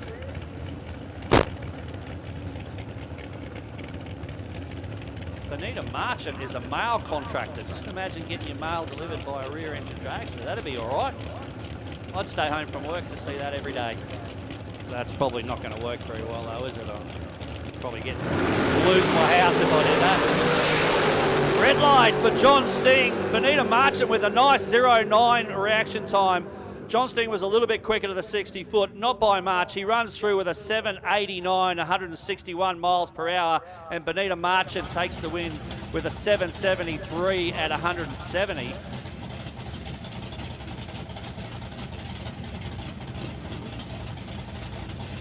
That was fun to watch. I enjoyed that. Quick ET.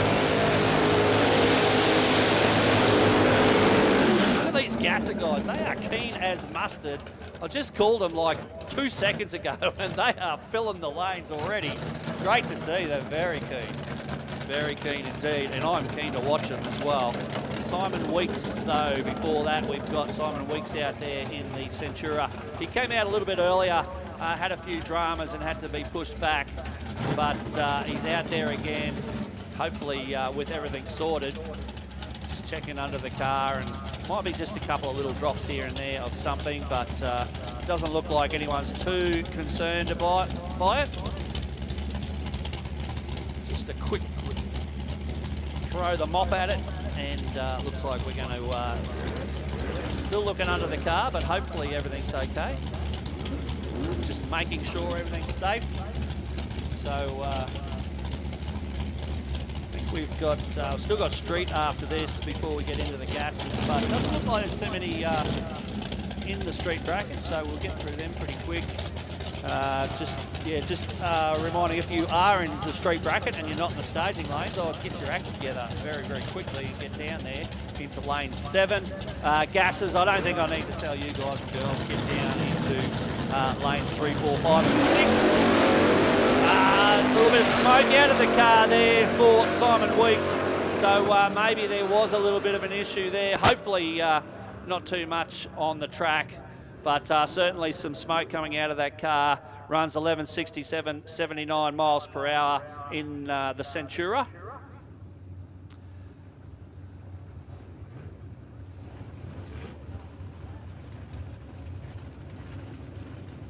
Just got our guys out there now checking the track, making sure it's all still good to go.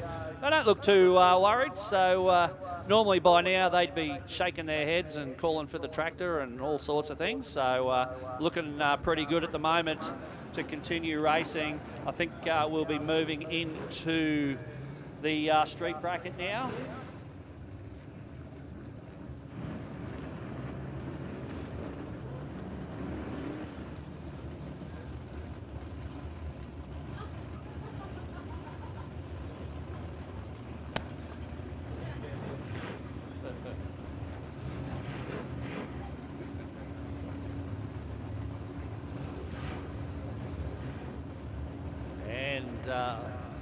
Well, it looks like we could be running.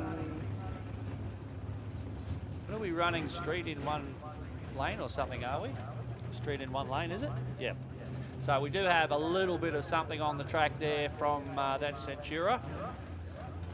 So we'll just run some solo passes for a little bit until we get that sorted out.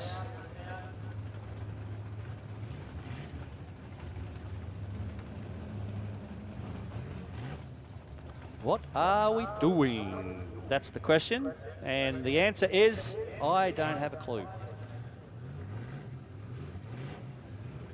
I could make something up for you if you like, but you might be disappointed when you find out the real truth. So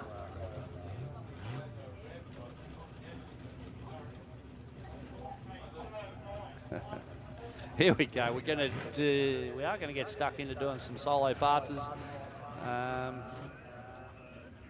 Not sure what's going on with that other lane, but we will sort it out as we see this Ford Raptor coming into the Golby's Parts and Fabrication lane. Oh, we are going to run two passes in street. Sorry, I thought I heard someone say we were going to run solo. Sorry. Who knows?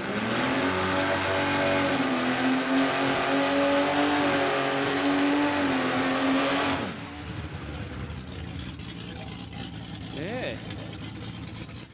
It's a few. I wonder if that's. I wonder if they can go back to the factory under warranty and say, "Oh, my tyres are worn out. They're worn out way too quick. You need some new tyres under warranty." Lyle Martin it is in the Raptor. He's up against Andrew Faulkner in that matte black Commodore. A couple of matte black Commodores here this weekend. This one's VH by the looks of it. One earlier was BK. Andrew Faulkner in the Commodore. Looks like he's going to cross the finish line first. Runs 13.91, 95 miles per hour. And Lyle Martin, Lyle, whatever, same. Lyle Martin in the Raptor runs at 14.18. Okay, everybody, please make sure you keep your aircon off, because what happens is the condensation from the aircon drips onto our track, and then the officials have to clean it up, and they get really cranky, and they yell at me and tell me to tell you not to do it. So make sure your aircon's off. It's not that hot out here anyway this weekend at Warwick Dragway. Come on, this is Warwick. We don't get that hot, especially this time of year. So make sure you leave your air conditioning turned off, and that will help everybody. It's a bit of a safety concern as well, of course. We don't want water dripping onto the track, and then your fellow competitors have to race after you and get into all sorts of mischiefs.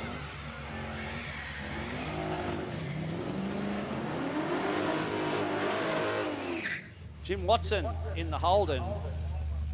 Over there, the maroon coloured HG in the Pro Street Radials lane. And Harley, no, sorry, that was Harley hanging in the last run. I don't know what I'm doing. I'm just reading what's in front of me and not thinking about what I'm talking about. That's okay. You're used to that from me. Chris Chandler and Sam Loxton. But we also are calling Outlaws to the staging lanes, please. Outlaws to the staging lanes. We're going to get you Outlaws into lanes 3, 4, 5, and 6. Outlaws, repeating, Outlaws to the staging lanes, lanes 3, 4, 5, and 6.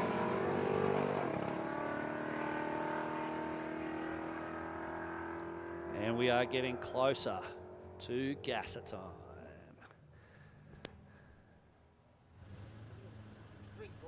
Good pass there from Chris and Sam, Chris Chandler and Sam Loxton. Win going to Sam Loxton in the HG Holden.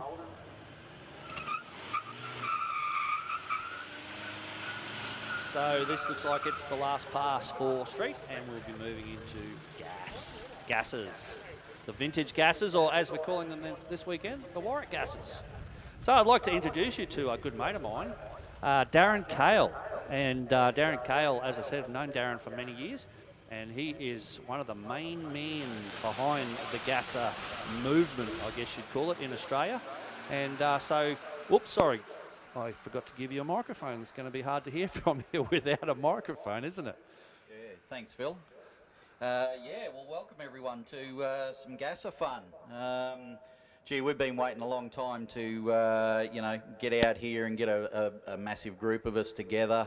There's about another 20 cars on the build at the moment, would you believe? So the days of having 30 gassers here for an event hopefully aren't too far away, but certainly reminiscent of all of us dinosaurs out in the field, the gasser racing of the early 60s and even through into the 70s, and there's certainly a couple of cars coming up that have got some vast history in Australian drag racing and the gasser scene. So glad to be here.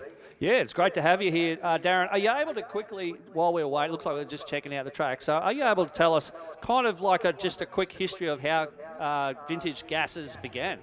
Yeah, look, the vintage gas class came about when a few of us got together and just wanted to sort of recreate what happened back in the day. Nose up, the stance is what we're all about, and the name on the side, and let all the kids and the spectators can pick their favourite car and remember the name and watch the big smoky burnouts. So it's it's certainly a spectacle, and that's what we want to create. We're not racing for sheep stations. It's all about the show. Yeah, mate, these guys and girls do definitely put on a show. So first pairing here is going to be Peter Klockner in the Valiant and Dean Kuttler over there in that cool-looking Falcon Utes. So you can tell us a little bit about these guys if you like, Darren.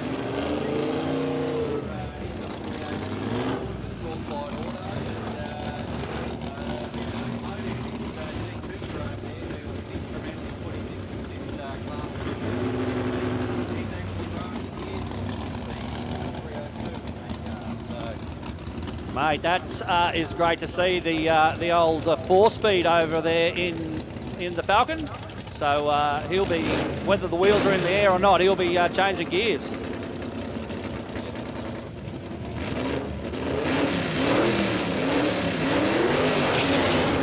So can we have Outlaws to the staging lanes, please? Outlaws to the staging lanes. Great run there by Dean. He rode through them quite nice. So up next, we've actually got my young fella, Mason Carl, in our car, the Executioner, up against Mighty Mouse, a car that's been around for, it have to be 50-odd years now, racing in Australia. So a lot of history on the left-hand lane.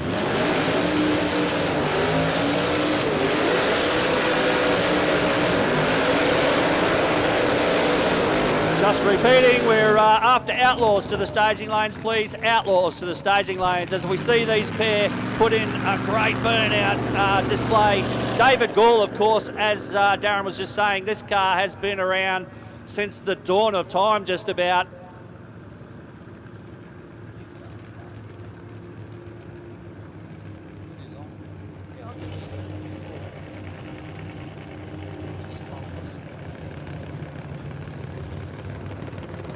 It was a long reverse for Mason to come back to the line there, but yeah, Mighty Mouse, a couple little dry hops. You'll see a bit of that today too. Boys love it. Get a little bit competitive when they come into stage. So yeah, lots of excitement to come. And of course, as you said, your young fella over there in the PSR lane, Mason. I've known Mason since he was a little kid as well, so great to see him growing up and carrying on the drag racing addiction.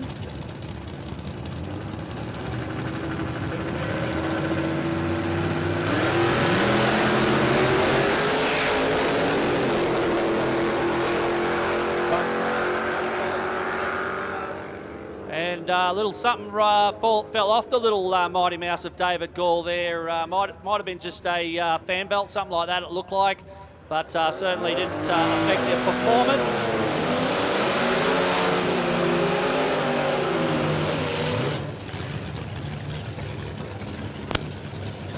Now we've got Shane Lucas all the way from northern New South Wales in the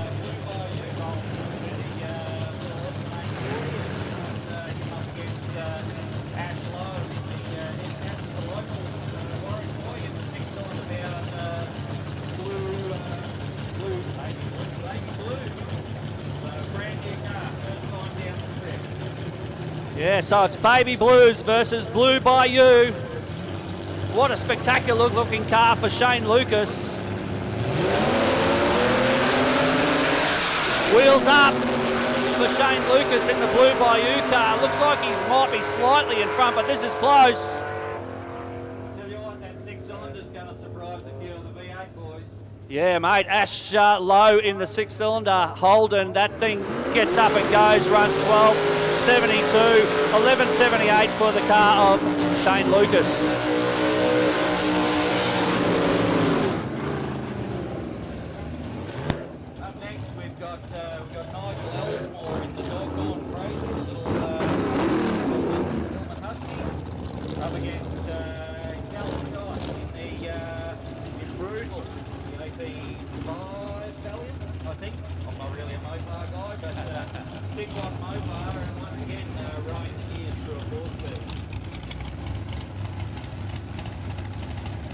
Yeah, so as you said, these cars putting on a great show already today. This is just the first round. Just imagine what's to come for the rest of the day.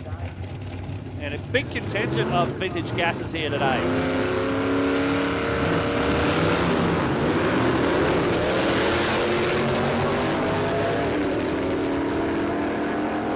And it is Callum Scott out there in front in the Valiant, runs 11.77, 119 miles per hour, and the little van of Nigel Elsmore runs at 12.85.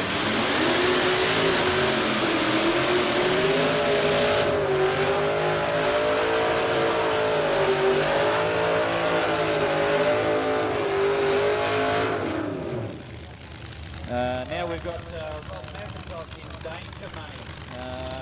This car's been around for a little while. It's actually what might look like a Falcon, but it's actually a Ranchero out of America. So been on scene for a few years, and then up against Gasbag and Steve Danglemeyer at the wheel. And of course, Danger Money, I've seen that car race a few times. It's always so nicely presented as well. As you said, the American version of the Falcon Ute, the Ranchero, so great to see that out there. Little sniff of gas on Danger Money too on the little 302. Danger Money out like a rocket. 0.17 reaction time and only 1.4 seconds to the 60 foot. So that car's got some good performance on board. He'll be one to watch.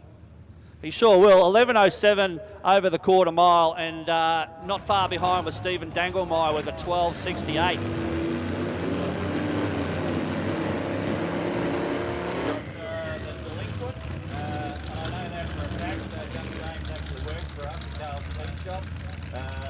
He got bitten by the gas embargo as soon as he started to come to work for us. So he's got the panel delivery. And then in the other lane we've got Rowan Morrison in the Grumpy Huppy. Yeah, and Grumpy Hubby, that's been around a fair while too, hasn't it? It has. It was originally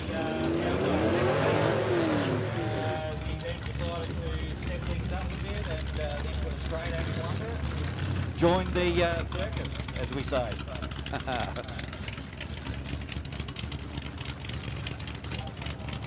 Outlaws to the staging lanes. Outlaws to the staging lanes, please. Lane 3, 4, 5 and 6 for Outlaws, please. Almost through gases, and we'll be moving straight into Outlaws. So Outlaws to the staging lanes, please.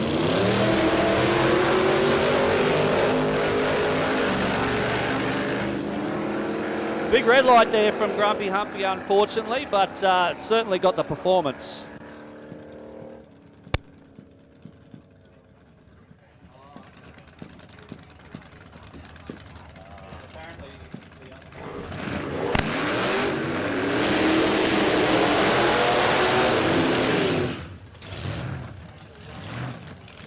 Up now, we've got Jack in the little Morris Minor. My sister used to have a Morris Minor years ago as her first car, but it certainly never looked like this one. It's got a blown injected big block running on alcohol, and we've got him up against Brad in the Plymouth Coupe with the big block Chev on board with a tunnel ram. So I'm keen to see this thing that's got a wheelbase as long as it is wide with a blown injected big block. So keep your eyes peeled on this one, folks.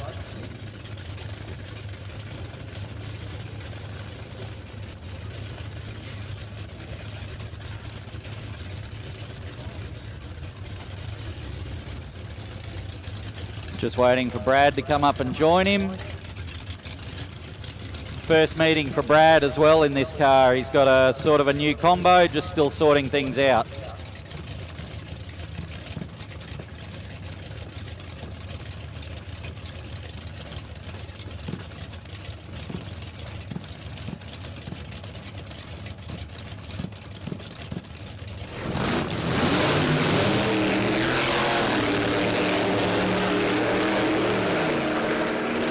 I get the feeling he took that fairly easy off the line, but yeah, certainly gives us a little insight into what we might expect later when he steps on the loud pedal. So yeah, thanks to everyone for having the gases along. We ended up with a couple of sponsors, if that's all right to mention, for our class. The guys at SFM Concrete Spraying, Select Fire Systems, Hyper Race Fuels and Gibbs Automotive Products. So give those guys your patronage, because they're helping bring a bit of a gasser show to Warwick. Hey, thanks, Darren. That was awesome. I really enjoyed that. Enjoyed the gases, and I enjoyed hearing your insight into them. So obviously, being heavily involved in the gasser scene, it's great to have that inside knowledge. So it was great listening to you, Darren. So thanks a lot for coming up. And of course, we will see you next time the gases are out. Looking forward to it. So, moving very shortly into Outlaws. So if you're in the Outlaws bracket, make sure you make your way to the staging lanes, please. Outlaws to the staging lanes if you're not already there. We'll probably just have a quick check out of the track. It's looking pretty good, to be honest. Like, let's be honest, it's looking good. So we've got a couple of the Outlaws cars there already. I'm looking forward to seeing Bad Influence run. That thing is always fun to watch. And but I'm sure we've got more Outlaws cars than that here. We've allocated 4 lanes to them, so there must be more here. So if you're in Outlaws and you are keen to race the first round of qualifying here for the day, make sure you make your way to the staging lanes, please. Outlaws to the staging lanes. How good was Warwick Gases? They put on a great show, and it's great to see the Gases, because they, as Darren said, they are a throwback to the late 60s, early 70s of drag racing, and great to see them coming back and making a big return. They always put on a great show, big smoky burnouts, wheel stands, dry hops, all that sort of cool stuff. So great to see them out there. And also very interesting to have that insight, the insider's knowledge that we had from Darren Cale. He's a good mate of mine. So great to see, great to hear him and talk to him. So we'll have him back up again for sure next time the gases come out.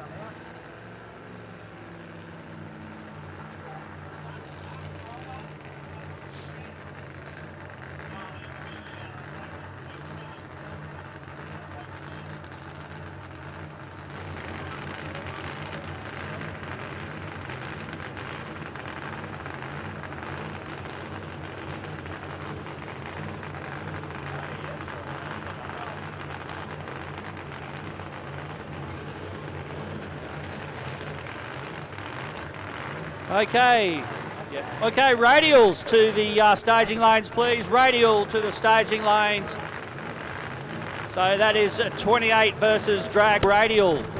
28 versus drag radial. Look at this. Bad influence on the track right now. Big blown pickup there.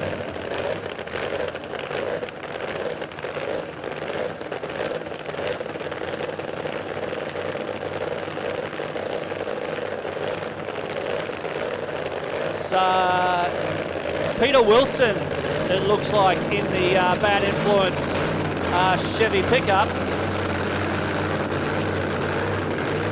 I think, pretty sure this car used to be owned by Tony Harrington. It's now in the hands of Peter Wilson. And what a great looking race car. Sounds awesome. Looks amazing. And about to put down a solo pass. This should be awesome to watch.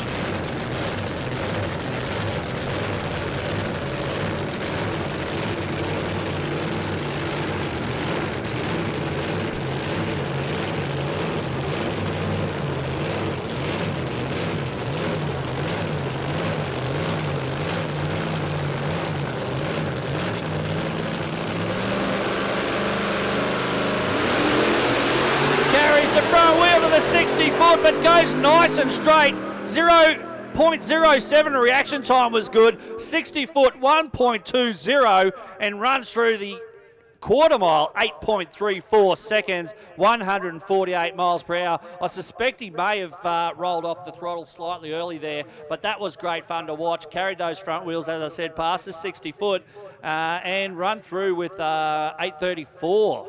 Quarter mile. It was 1.2 seconds to the 60 foot. Obviously, we expected that sort of performance from that car, so I'm not surprised. But the quickest pass of the day so far, and quickest 60 foot, all that sort of business. So yeah, great to see that car out there once again. The bad influence Chevy pickup.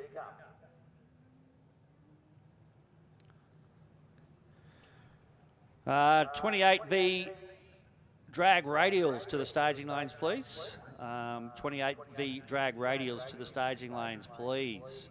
So that is the class where we got the 28-inch tyre taking on the cars with the drag radials. Yeah, last time we ran this class here at Warwick Dragway, it was pretty cool. They put on a great show.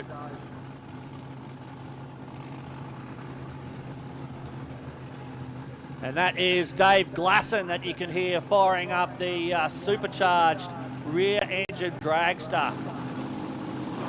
Insanity racing, controlled insanity racing. Well, hopefully controlled insanity. Short, sharp burnout there. Car started to spin the tyres and then just gripped.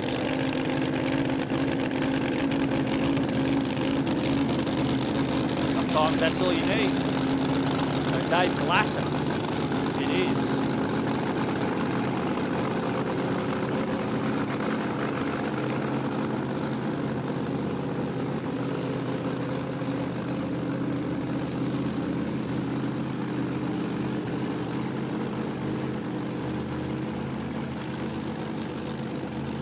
Another call for radials to the staging lanes, please. Radials to the staging lanes. That is the 28V drag radial class that we're running here at Warwick today. If you guys and girls can make your way to the staging lanes, please. That is Radials to the staging lanes. You'll be going into lanes 3, 4, 5 and 6. Radials to the staging lanes, please. As we see Dave Glasson in the Controlled Insanity rear engine dragster. Of course it's rear wheel drive. Sounded like it nosed over slightly, but 0.15 seconds reaction time. 60 foot, 1.16, 678 at 203.71 miles per hour for Dave Glasson in the Controlled Insanity Racing Dragster. He was doing 168 miles per hour at the halfway mark and ended up running 203 miles per hour. 60 foot, as I said, 1.16 seconds.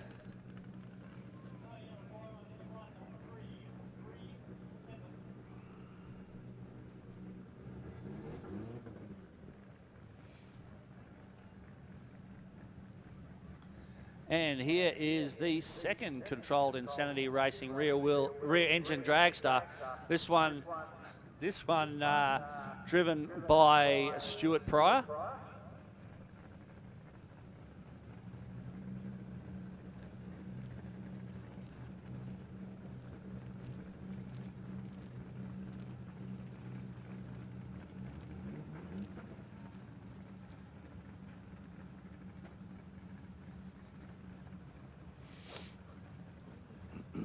Just got the car up there in the braking area, checking things out, making sure the track is clear and good to go. That was a pretty exciting pass there from the rear engine dragster over there in the PSR lane. This time Stuart Pryor in the second of the, well, this one's called Uncontrolled Insanity. That's rather ominous. First one was Controlled Insanity, so this one's Uncontrolled Insanity. Just waiting for the track to be cleared up there at the last loop there. Just looks to me like they might be just checking out the track, making sure it's all good. A couple of four-wheelers up there. Can't see if the dragster's still on the track or. Yeah, I think that is the Controlled Insanity dragster there, and the four-wheeler's just gone up there to see if they can give him an assistance to get off the track.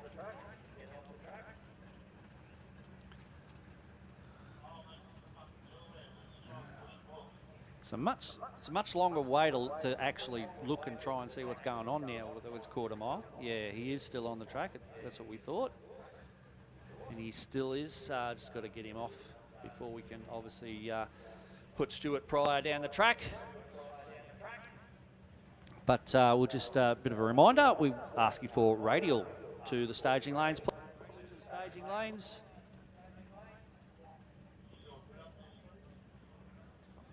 Charging this one. So. Yes, just repeating Radial to the staging lanes. Just had word that dragster up there in the braking area is just apparently locked in gear. So unfortunately, at this particular moment, it's not going nowhere. Just got to get that cleared off before we can keep running.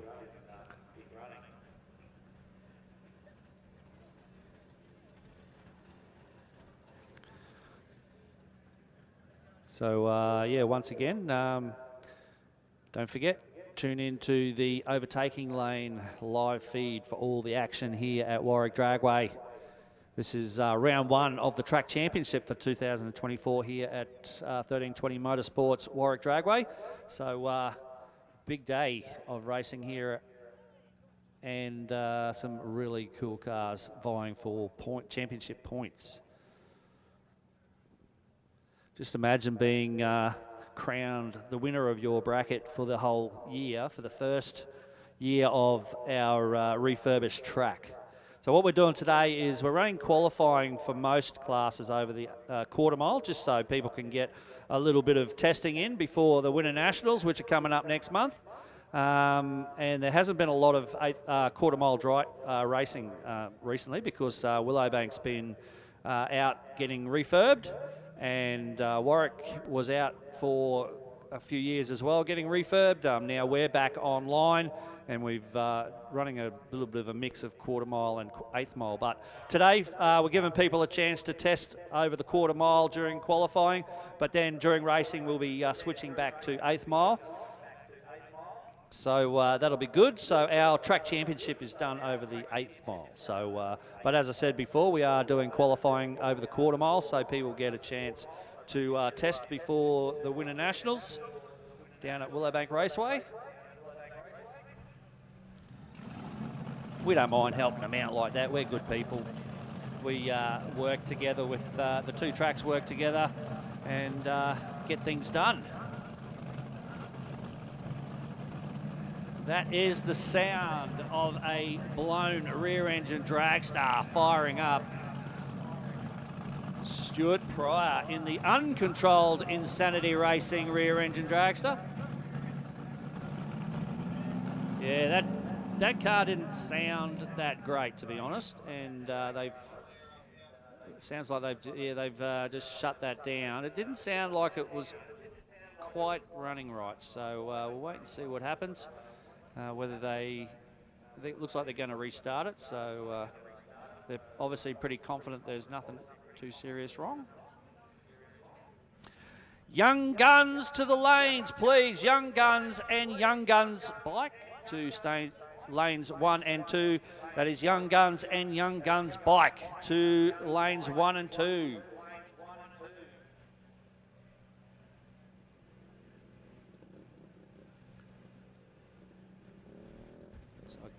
Just checking out a few things on Stuart Pryor's car. No, you're right. That's okay. Like my old man used to say, you're a pain, but I can't see through you.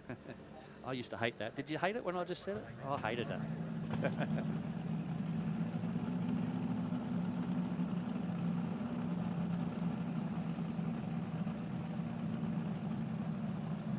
I'm much nicer than my old man was, so that's okay.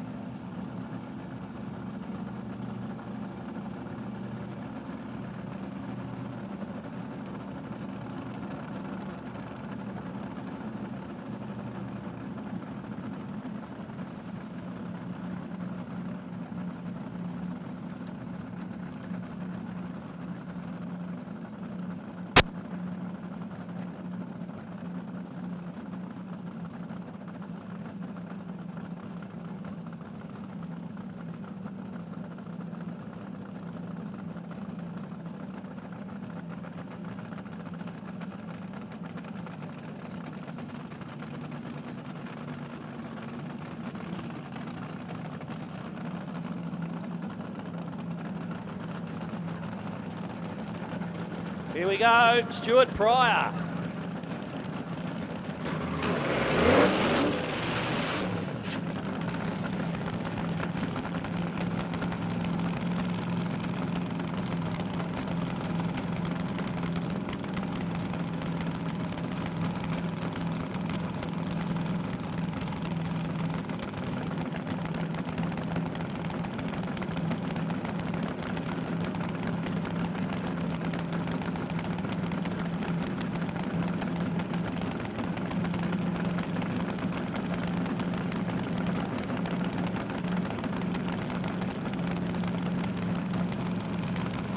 You can hear the tone of that engine changing as crew chief making a few minor adjustments there before sending Stuart Pryor on his way.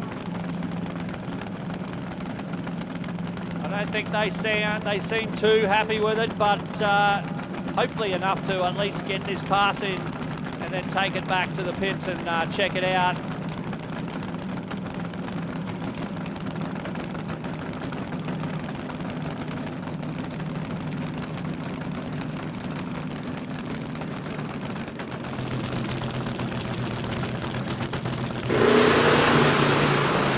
Hosing a lot of fuel out of that left-hand bank.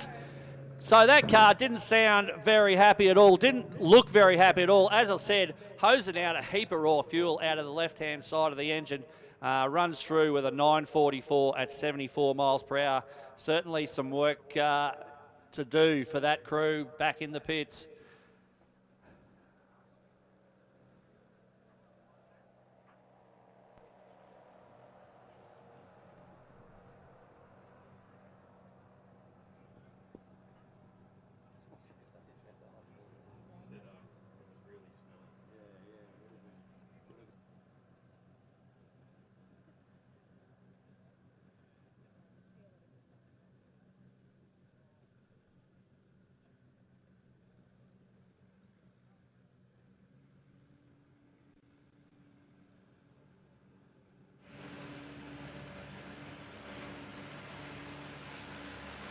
So after seeing all that fuel hosing out of the headers on that dragster, we're just going to have a quick, very, very quick clean up before we move into the radial class.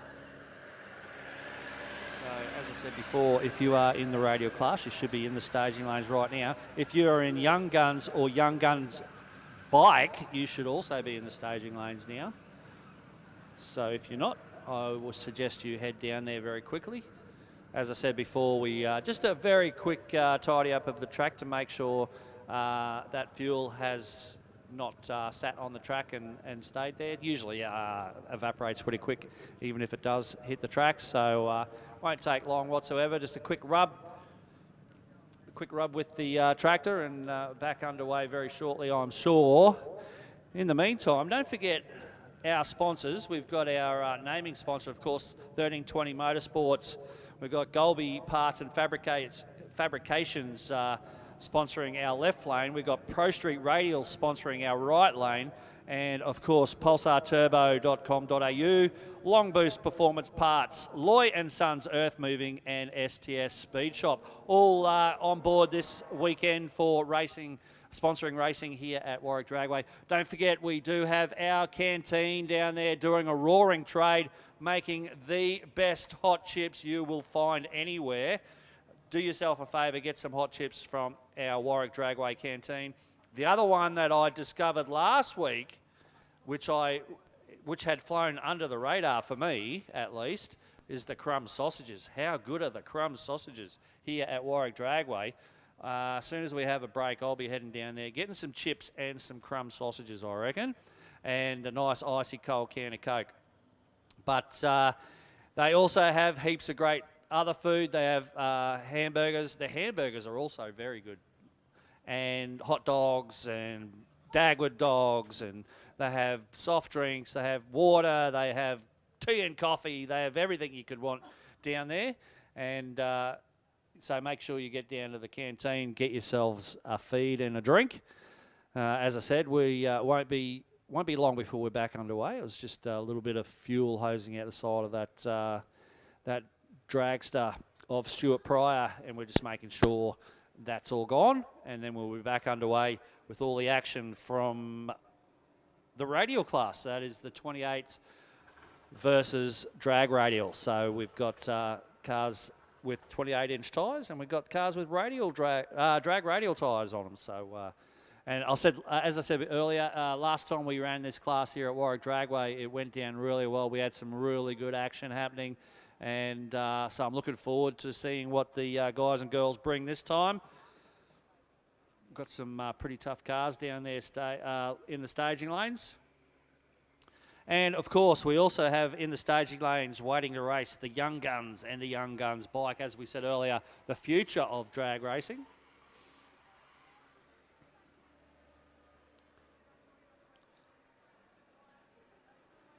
Looks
up to Performance Parts Plus. Check out the range of Aeroflow, Haltech, Sparco, TurboSmart, Mickey Thompson and heaps more. See us in store or order by phone or online for overnight shipping. Performance Parts Plus, Panari Street.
Looks like we'll be getting underway very shortly, but don't forget the next event here at Warwick Dragway is the round 2 of the track championships in September. So obviously we can't do too much racing in the really cold months here at Warwick Dragway because it gets super cold.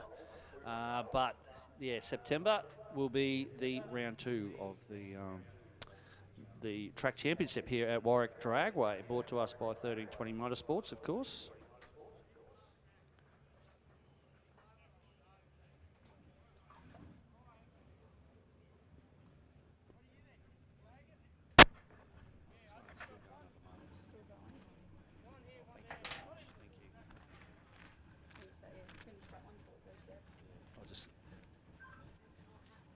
So, we've got 2 microphones now. I can talk in stereo. How's that going? How does that sound? Cool? Yep, awesome.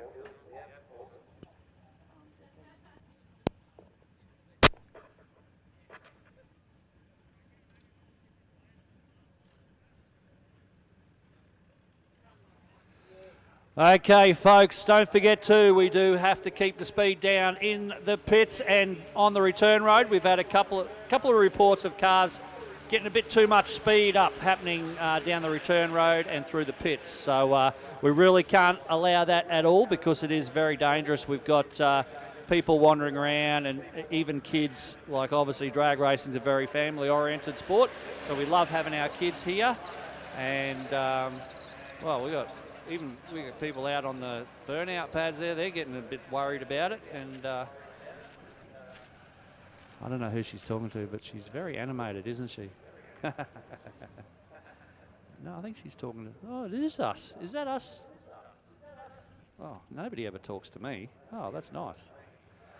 But yeah, no, it's very serious. Very serious. We're getting very serious here. No speeding in the pits or on the return road because it is very dangerous. We've got kids running around and we don't want anyone getting hurt. So please, please, please keep the speed down and we won't have to kick you out.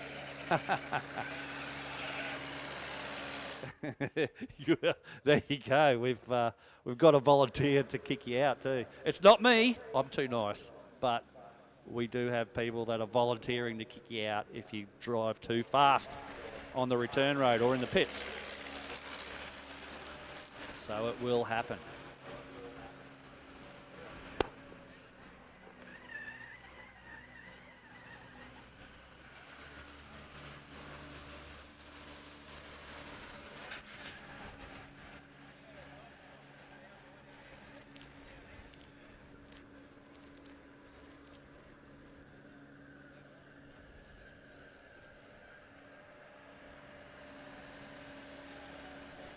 So, who's at home watching the overtaking lane, a live feed? Put your hand up right now. Nah, you thought I could see you. We're not that good. Not yet, anyway. One day, I reckon we'll be perving at you in your jocks, sitting there on the couch watching the overtaking lane, and we'll be we'll have a little microphone and we'll say, "Oi, get some clothes on and get out to Warwick Dragway and watch it live." But in the meantime, you can sit there in your undies and watch us on the big screen at home in the comfort of your lounge room on the Overtaking Lane YouTube channel.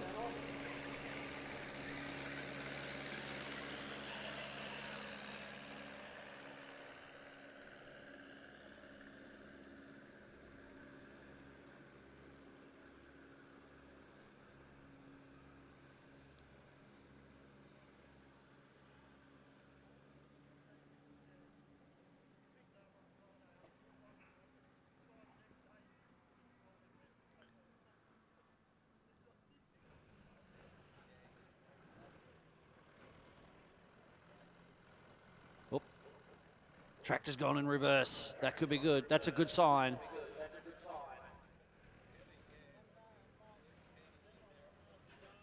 Doesn't Matty Jungaloi do a great job on the tractor? It's like he was born on a tractor.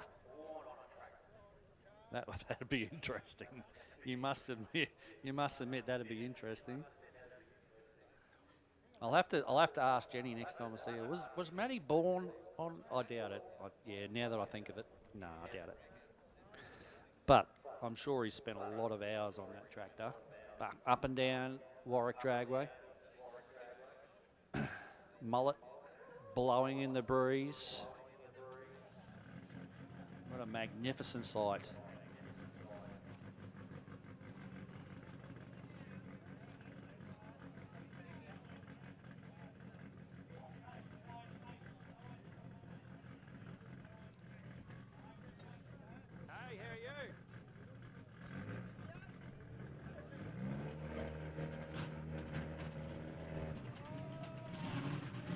Here we go, moving into the Radial class.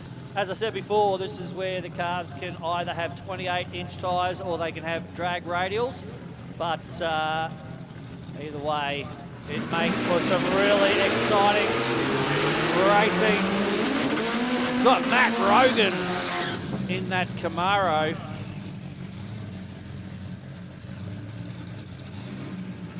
The Iroc Z version of the Camaro, of course, for Matt Rogan and Daniel Smith over there. What is that? Is that a Celica?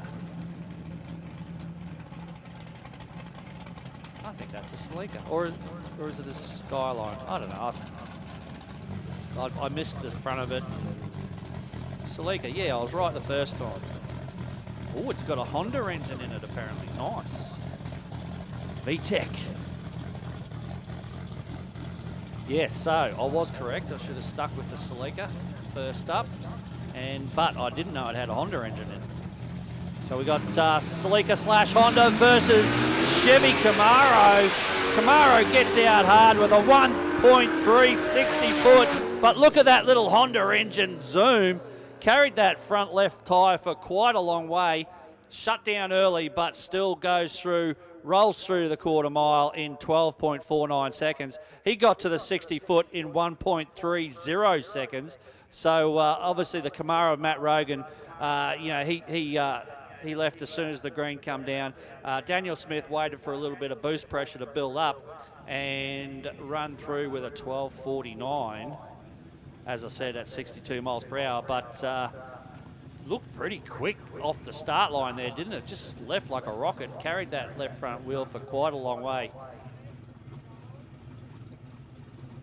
Mark Vandertok now in this beautiful, kind of like a really dark maroony sort of coloured Falcon, isn't it? That's a really nice colour. I like that. I like that a lot.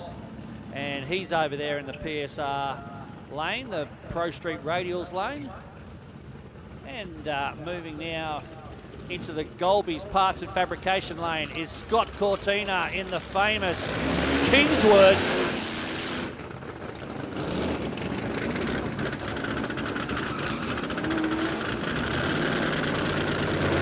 Well-known car, this one of Scott Cortina. Looks like he's got some pretty interesting stuff happening underneath the car there. Got some interesting suspension stuff happening. Fire has gone out. unfortunately. And we're going to push the car back. So hopefully we'll get that started again and back out shortly. But for now, it's not looking good. Looks like Mark Vandertonk will go through for a solo pass to start out the Radial class here at Warwick Dragway.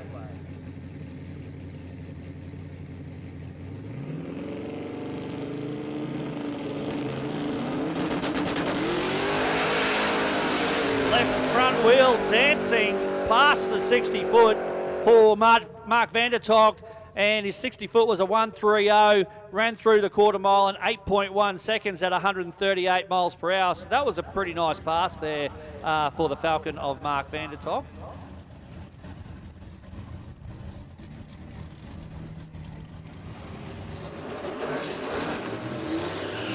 Young Guns, if you're not in the staging lanes. Young Guns to the staging lanes. If you're not already there, please. Young Guns and Young Guns bike into lanes 1 and 2.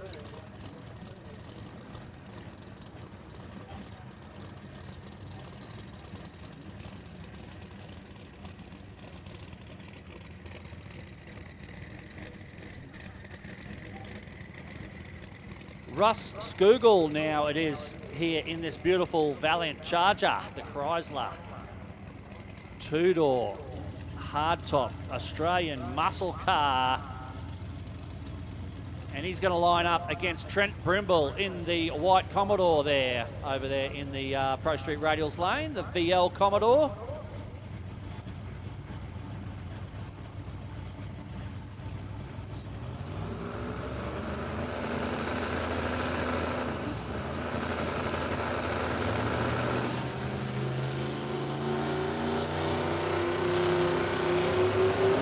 Wheels up for the big Charger.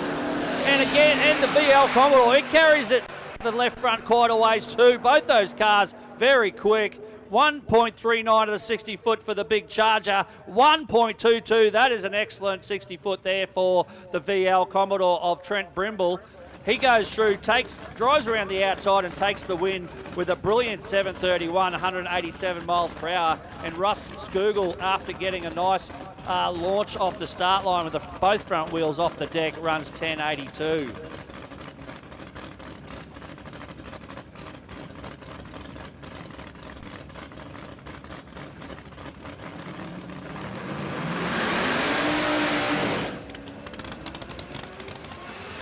Short, sharp burnout there for Tony Misty Ebden.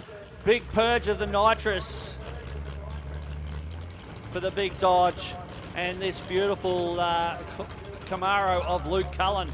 Nice big smoky burnout from him. Misty over there in the Pro Street Radials lane, and Luke Cullen in the gorgeous Camaro here in the Golby's Parts and Fabrication lane.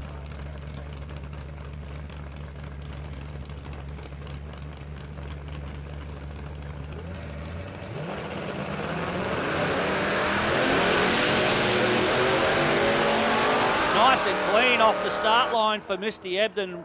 He runs a 168 to the 60 foot. Not sure what's happening with the Camaro there of Luke Cullen. Looks like he might still try and run this car, but not too sure. Misty, meanwhile, runs an 11.05 at 86 miles per hour. Camaro finally gets underway.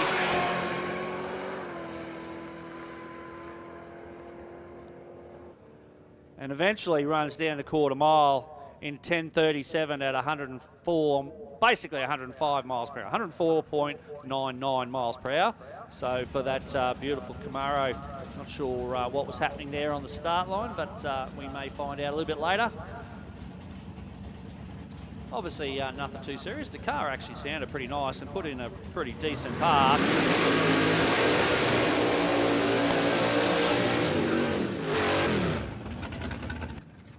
Couple of very nicely presented cars out there now. The Ford versus Holden once again. It's Ian Primble in that lovely looking XD Falcon. And he's lining up against Jamie Swift in the beautiful VH Commodore. Street bike to the staging lanes, drag bike to the staging lanes. So both street bike and drag bike to the staging lanes, please. Street bike to lane 3, drag bike to lane 4. And of course, drag bike brought to us today by STS Speed Shop. Left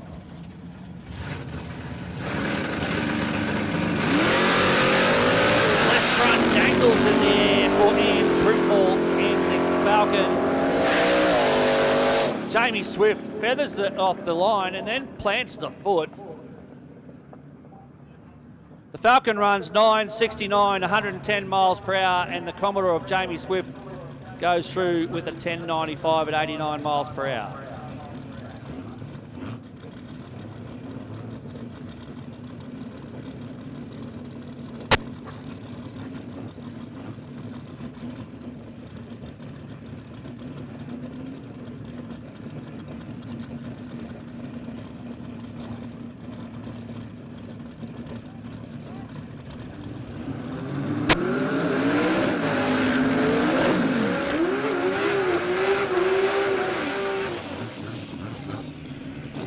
Scott Hoffman, aka the Hoff, in the little Toyota wagon.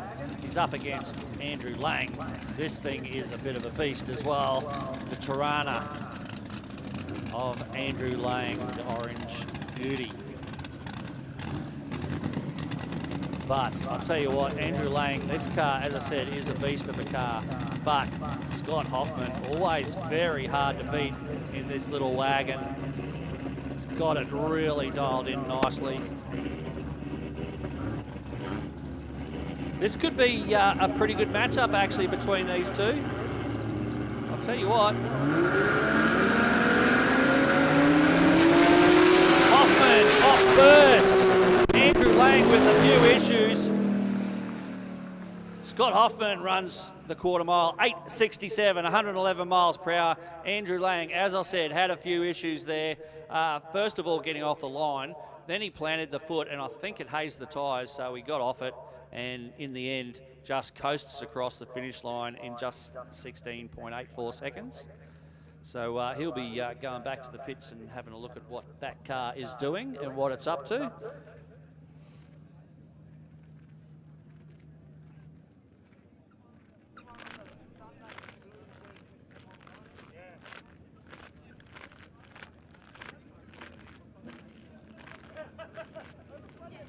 Very, very quick little mop up here on the start line as well after Scott Hoffman's pass.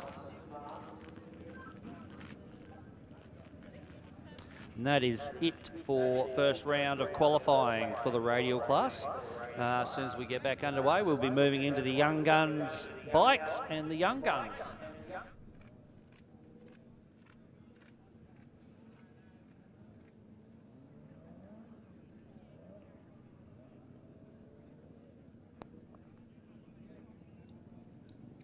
Geez, I tell you what, I'm starting to get a bit hungry. What time is it? Is it lunchtime? 12, oh yeah, 12:05, that's lunchtime. But we'll, I'm sure we'll get a lunch break after this second round of qualifying. And I can almost taste the hot chips.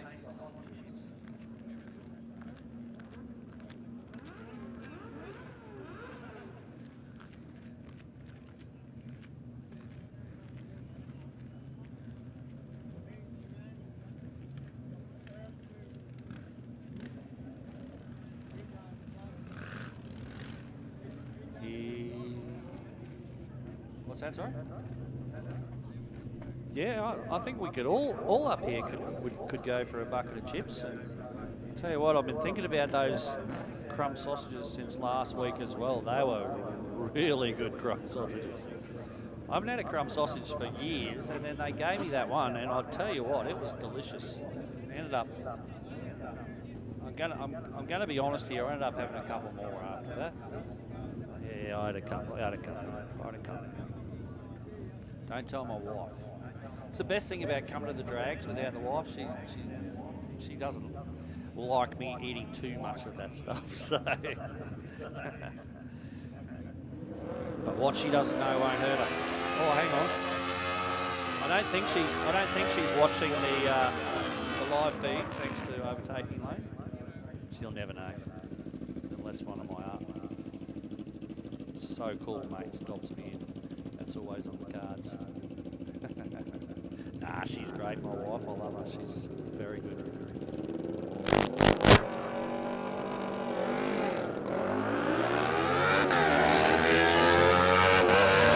My wife even messaged me this morning because she's back home in Brisbane. I was staying with my friends at Warwick here. And she even messaged me this morning and said, oh, do you want to go to Beach Fest, take the car to Beach Fest next weekend? How cool is that? The answer was, yes, I do. So looking forward to Coolies the week after that, but next week, Beach Fest, we weren't going to go, but looks like we're going to go up on the Friday now. Should be good. Should be very, very good.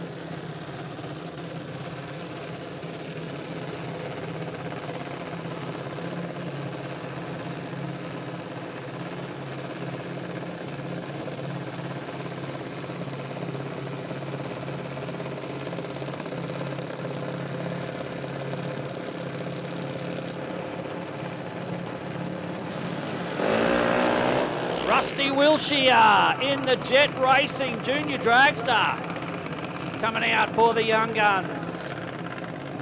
He's in the Golby's Parts and Fabrication lane and he's lining up against Paige King.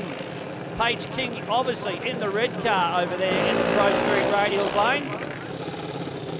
That's a good looking car of Rusty Wilshire, isn't it? I really like that. Looks like it really means business. It looks fast just sitting there on the start line.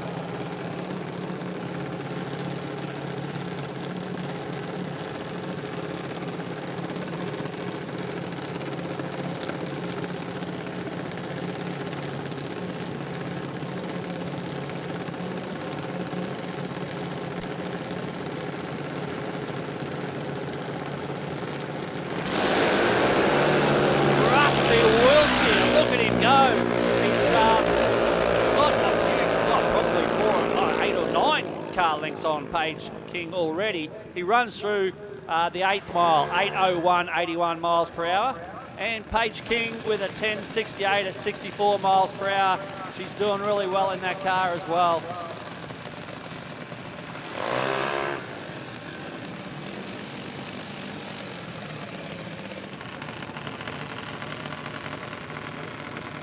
Jasmine Kidd now.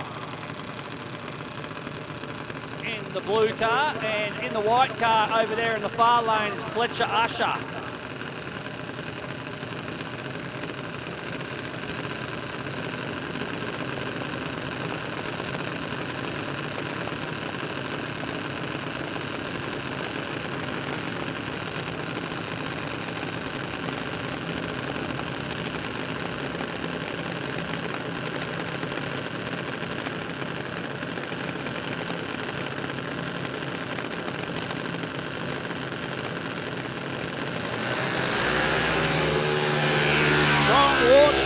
Jasmine Kidd, 1.860, that's pretty damn good. 860 to the 8th mile, 75 miles per hour, takes the win over Fletcher Usher with a 12.98.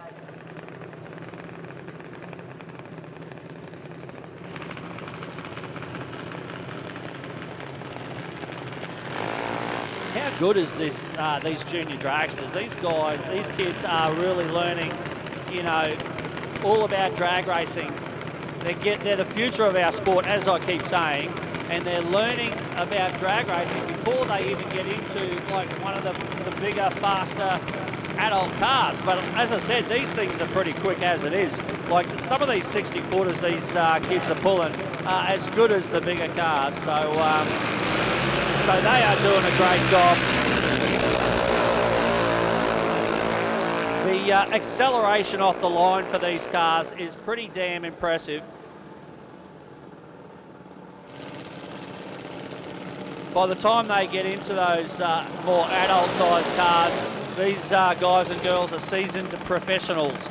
So great to see them out there in the junior dragsters.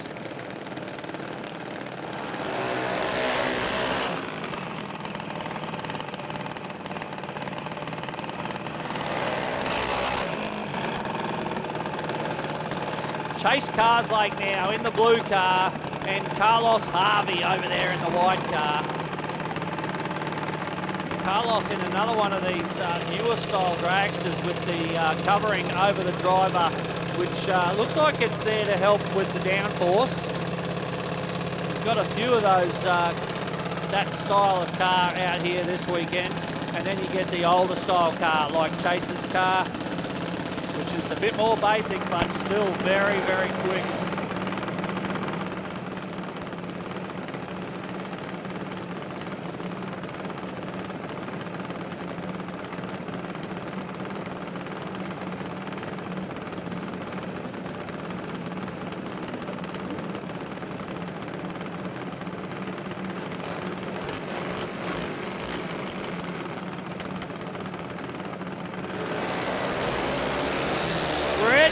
For Carlos Harvey, and I'll tell you what, it's another heartbreaker, 0.01 red light there for Carlos Harvey. Chase Carslake runs through with an 8.54, it's 76 miles per hour. He was a little bit quicker as anyway, but Carlos Harvey threw it away on the start line. He ends up running an 8.88 at 72 miles per hour, so nothing to sneeze at, but he's got his red light out of the way in round 2 of the Young Guns.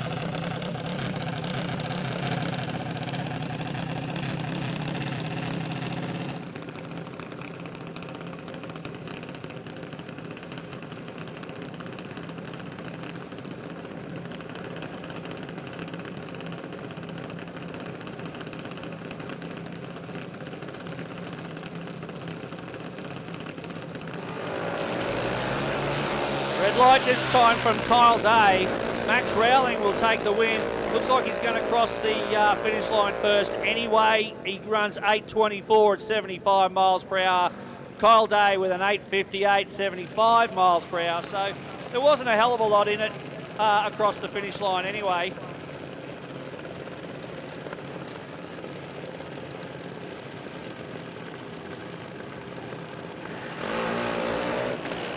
Now we've got the second of the Wasa Batteries cars coming out, Siobhan Harvey. We saw the brother out a little bit earlier. Now we got Siobhan up against Kamika Carslake. Tamika in the red car over there in the PSR lane.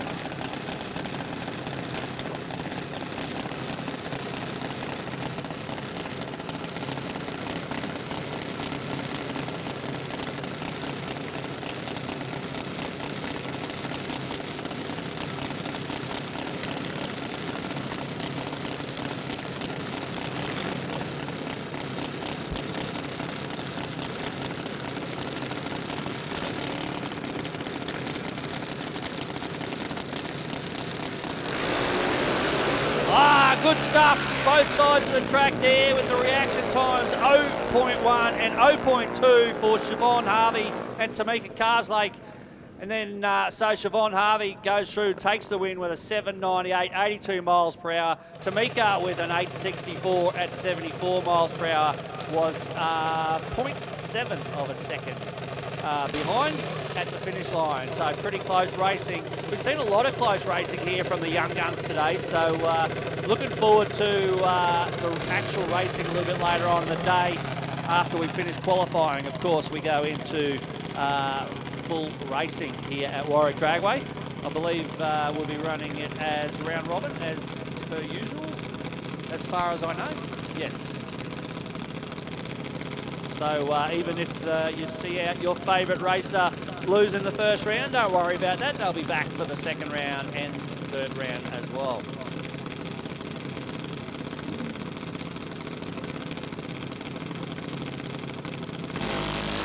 Charlie Usher on a solo pass. Little bit of a red light there, but that's okay. Solo pass, qualifying pass, who cares? 8.44, 78 miles per hour for Charlie Usher. And then we see another solo pass coming up to finish off the Young Guns for round 2 of qualifying.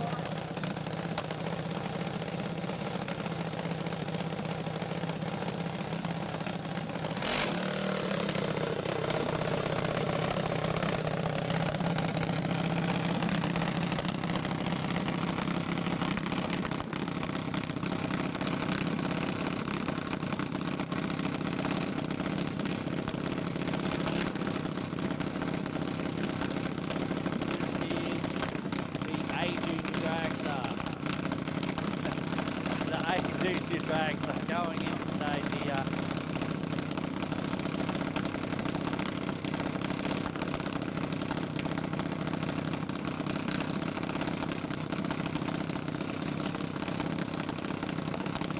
Dodgy wheels.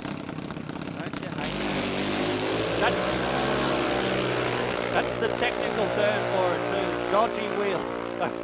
It's like just, yeah, just some of the, I know what you mean though. Some of these wheels just makes it hard. Especially it seems to be with a lot of the junior dragsters with the spoked type wheels. They makes them very hard to stage.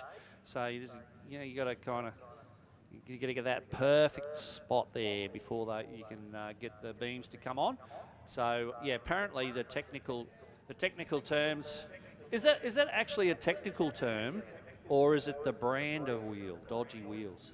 Like, is it the technical term, or is it, oh yeah, I bought myself a set of dodgy wheels. They came from the Dodgy Wheels factory. And, but yeah, or is it this? But yeah, I mean, let's face it, they're not actually dodgy. They're not actually dodgy. They're perfectly fine. It's just, yeah, just the design of some of these wheels makes it just a little bit harder to stage them. So, and I mean, they're perfectly fine, and they do stage. They do stage. It just takes a little bit more effort. So, I personally am calling BS on the dodgy wheels. Okay, so I think they're fine.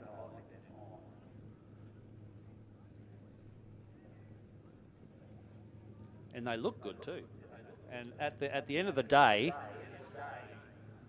ooh, I like those. Yeah, the wheels where the spokes look like flames. Yeah, they're cool. They're cool. I like those.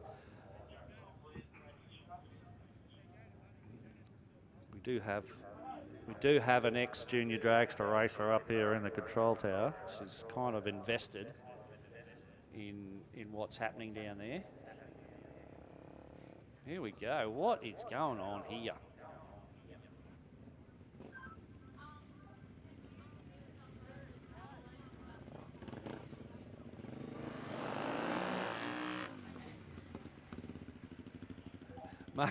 Maybe it's somebody who has been beaten up on Michael Beaton.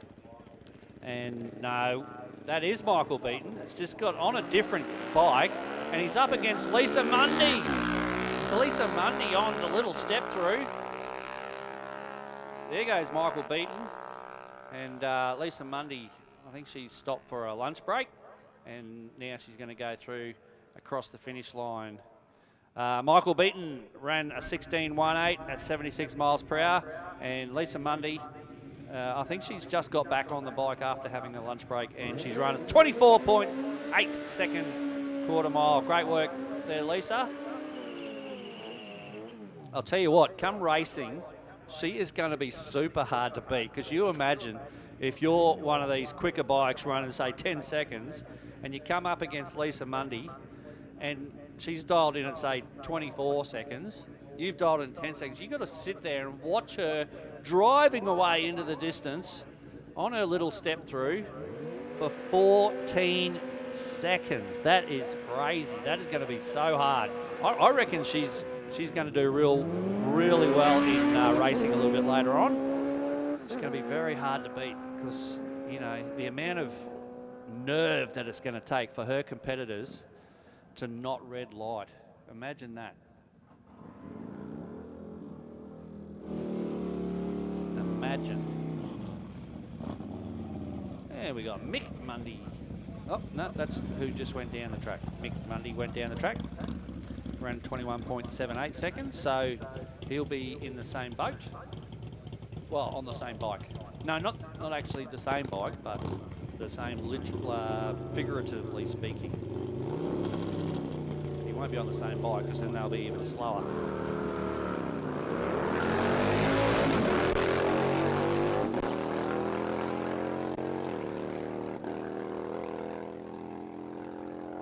So, as I said, we're just moving through the street bike class.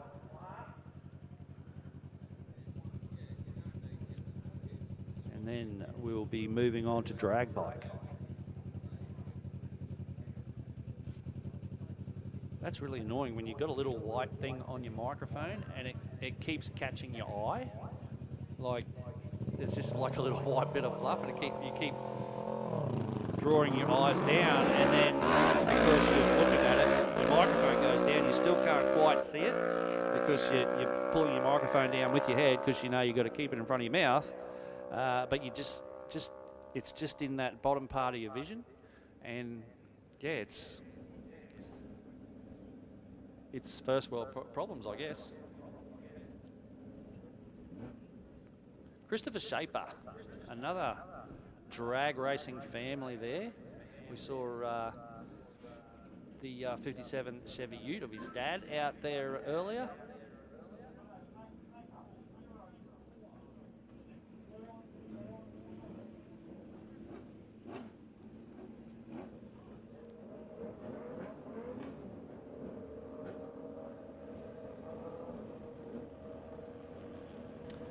Jack Roberts, it is on the red and white bike, and he'll be lining up against Bradley Johnson.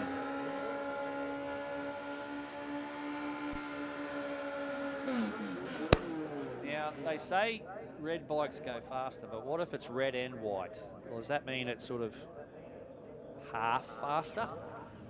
Or just the front? Pardon? Oh, really? Well, that's interesting. We've got our resident retired junior dragster racer up here. She used to hate racing red cars because she was white. I think that's there's a lesson to be learned there. There's a lesson to be learned.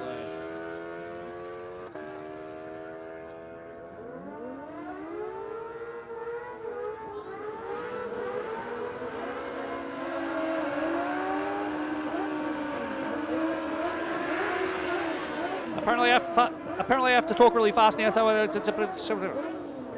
no, you meant to call fast street. Yes, fast street to the staging lanes, please. Fast street to the staging lanes. Some of them are so fast they're there already. Look at that. I just literally called it, and they're in the staging lanes. But if you're in fast street, but you're not quite as fast as those particular guys, then you do need to start moving your way down to the staging lanes. Fast street to the staging lanes. You can line up in lanes 4, 5, 6 and 7.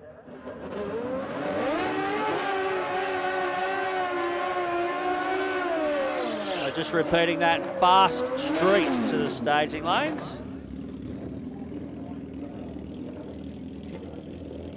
We are watching round 2 of drag bike qualifying here at 1320 Motorsports Warwick Dragway.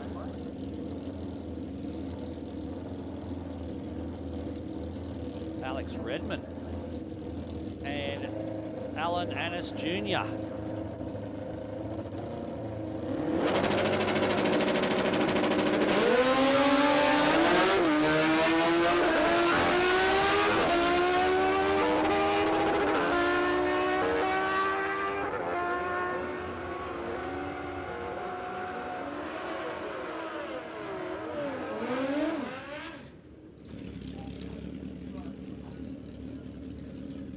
Win goes to the far lane. Alan Annis Jr. with an 882, 146 miles per hour. He pretty much had that all the way down the track. Better reaction time, quicker 60 foot, and of course crossed the finish line first.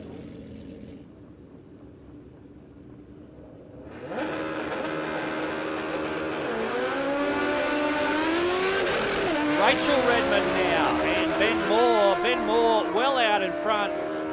Beautiful reaction time there from Ben Moore with a 0.009. That's 9 thousandths of a second for all you people out there. 60 foot was 1.6, and he ran through with a 9.70 at 144 miles per hour to take the win over Rachel Redmond.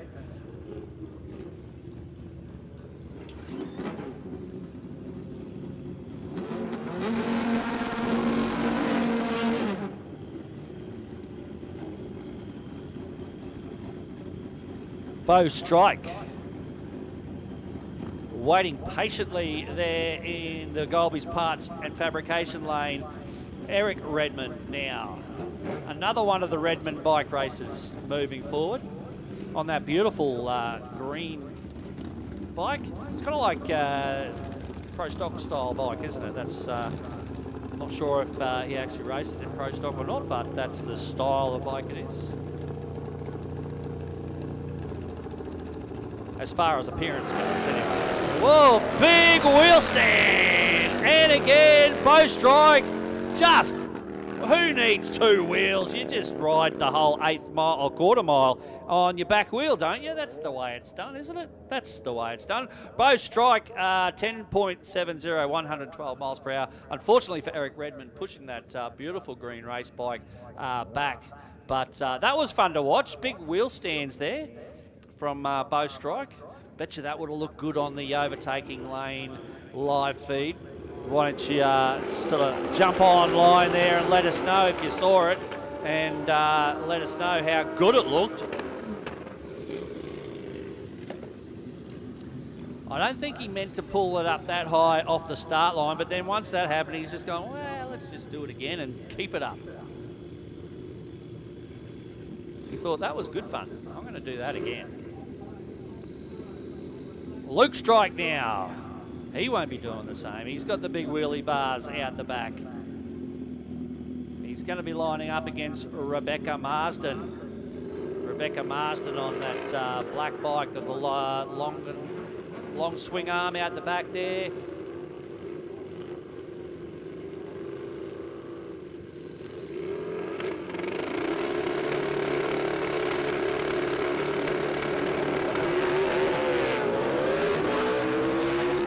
Strike carries that front wheel out past the 60-footer and runs through with a 952 at 140 miles per hour. And Rebecca Marsden still on the start line. I think she's having a little bit of trouble keeping that bike still, and unfortunately just stalled the bike.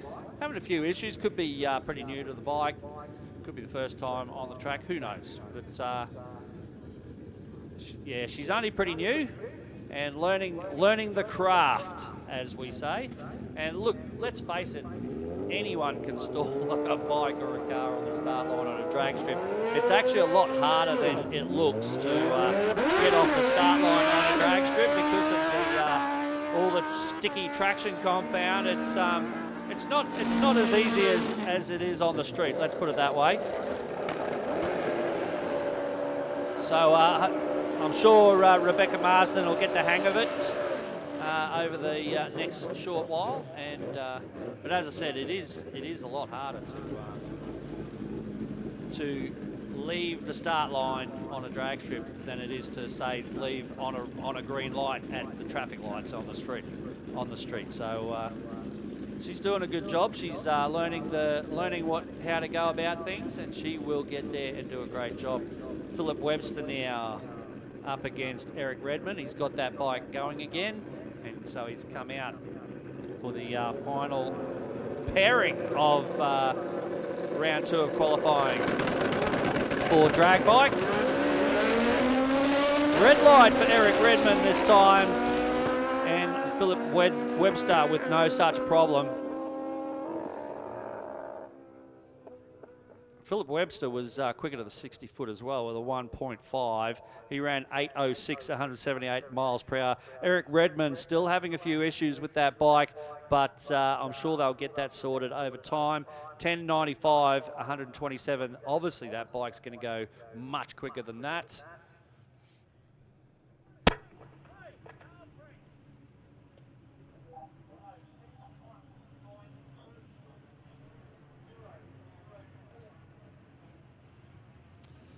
And we are now moving into Fast Street.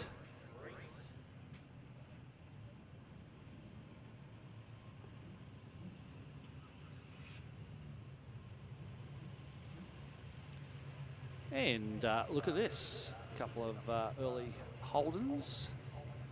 Ross Costello in the sedan and Nick Smith in the station wagon.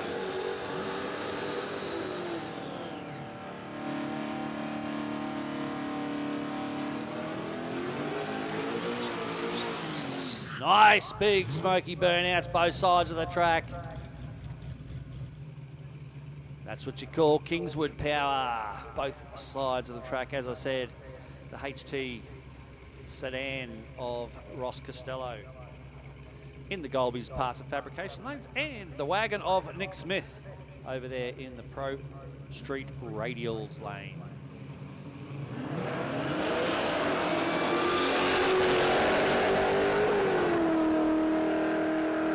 Looks pretty close down there in the bottom end.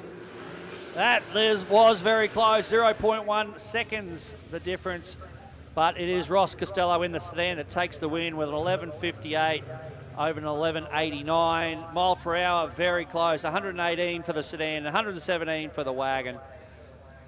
And as I said, nice, good racing there between those pair.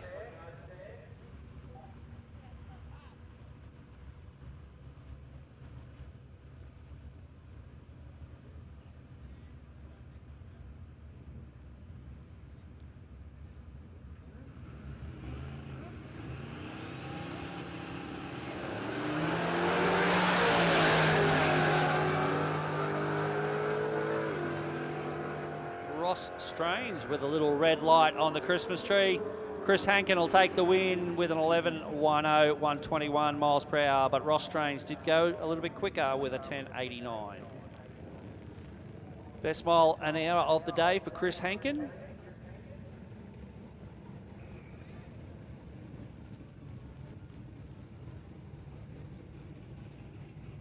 Now we've got the maroon Commodore of Samantha Yulton up against Alex Tukavkin. I'll have to find out how they pronounce that. The beautiful BMW, anyway. I'm just going to say Alex from now on until I find out the correct pronunciation. Either way, the win goes to the BMW, as I thought. 11.28, 123 miles per hour for that Beamer of Alex, and Samantha with the 13.68 in the Commodore.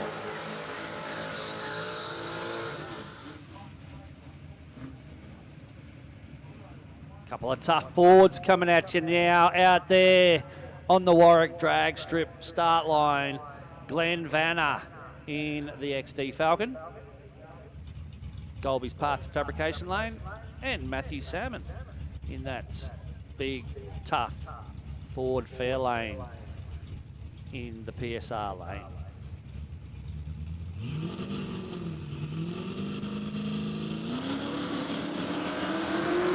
Matthew Salmon looks like he's got his nose out in front, and I think he's going to hold on to that lead.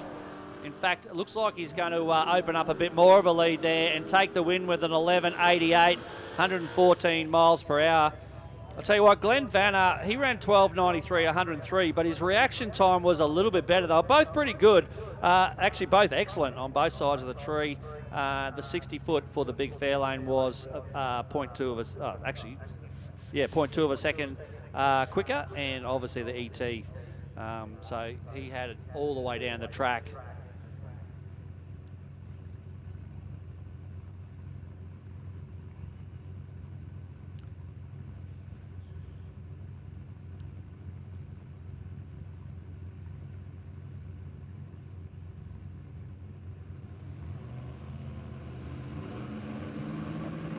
Really liking this gold Premier of Stephen Sheedy. What a nice looking car it is. Doesn't look too fancy, but it just looks very neat and tidy. Pretty nice colour too, an unusual colour for that model of car. The win goes to Bill Martland though. I think pretty sure he took the win on his last pass as well in round one of qualifying. He runs 10.16 in the red Commodore. Stephen Sheedy in the Premier runs a 10.89, 123 miles per hour. Track is clear, and here we go for the burnouts for Rowan Ward in the beautiful red Falcon. Falcon GS by the looks of it. And he is lining up against Rodney McDonald in the Commodore, the off-white sort of colour.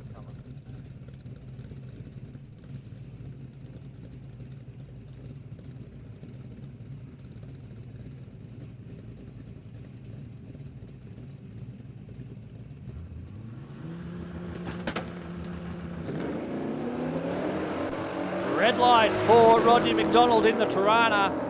Rowan Ward will obviously take the win due to that red light. But I tell you what, it looked pretty close across the finish line there. And we got a 13.21 at 75 miles per hour for Rowan Ward in the Falcon, and a 13.12 at 96 miles per hour for the Tirana of Rodney McDonald.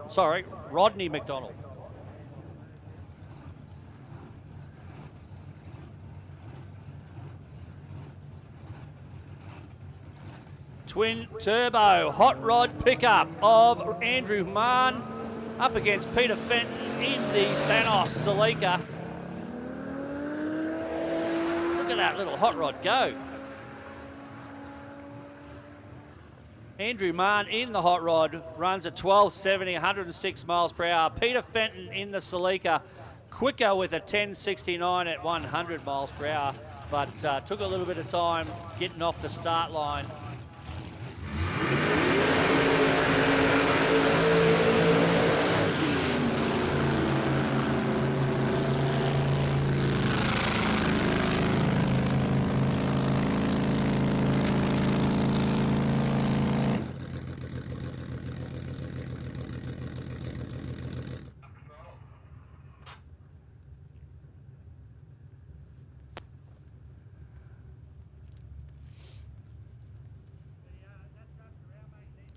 Looks like another small little issue with that grumpy sounding HQ Sandman panel van of Jody Crimmins.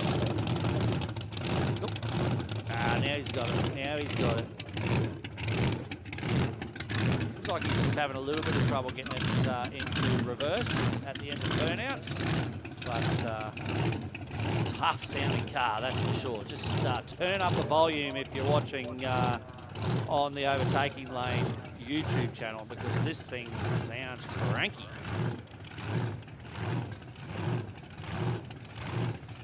Lining up against the Pano is Adam Moody in that little black Tirana. It's a little LC Tirana.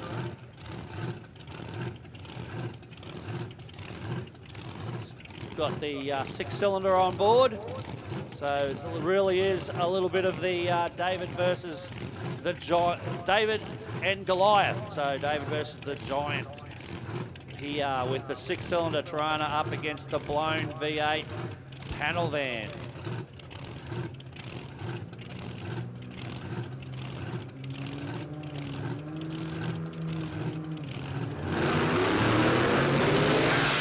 Pano with a red light, only just though. 0.009, 9 thousandths of a second red light. Obviously crosses the finish line first with a 10.44, but of course Adam Moody in the Tirana takes the win with a 13.56. Tirana actually had a little bit higher mile per hour there too, with 100.46 miles per hour. The Pano only went 93.9. Say he certainly must have rolled off the throttle nice and early.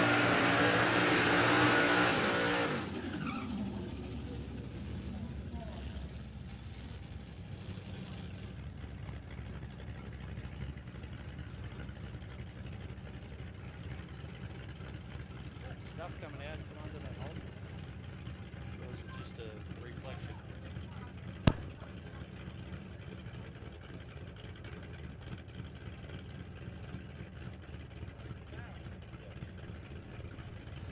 Yep. So we got a little, well, we actually got a fair bit of fluid coming out from under the Fitter Rage Holden, the HZ Holden of Carl Sundom. So Dean Merchant will go on a solo pass in the Silver Falcon.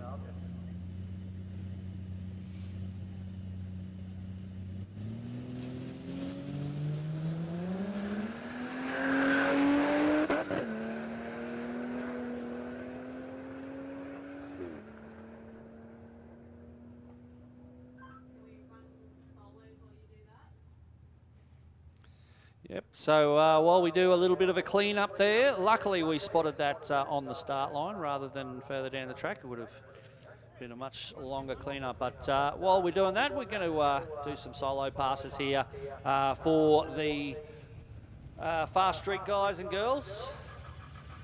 It's like Danny Martin in in the blue VL Commodore up next over there in that PSR lane. Pro Street Radials lane.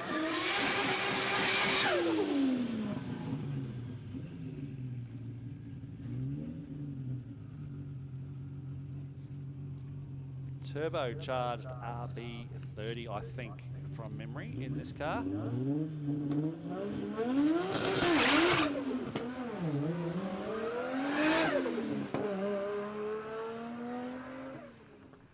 Yeah, so a few stabs of the throttle there for Danny Martin. Just doesn't seem to be able to get traction from the turbocharged Commodore.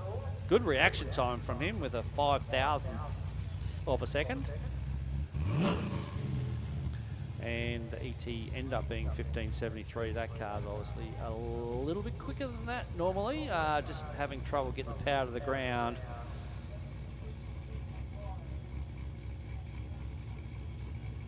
Brendan Burnett now in the 75 Holden station wagon. 75, that would be HJ. Gold, beautiful gold colour too with the white roof. And quite a nice pass there from him. His quickest of the day, 10.82, 126 miles per hour from the HJ station wagon. Beth Mansfield French now here in the Little Capri.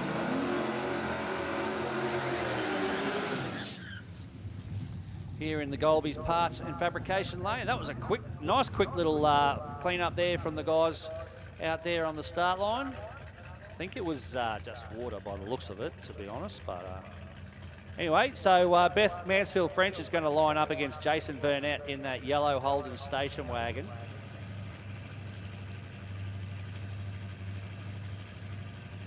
Saw this thing out in the main street of Warwick last night.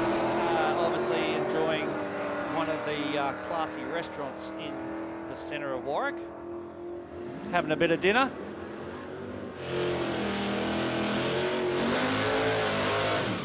We just saw Beth Mansfield French run a 12.2 in her Ford Capri, affectionately known as Daisy.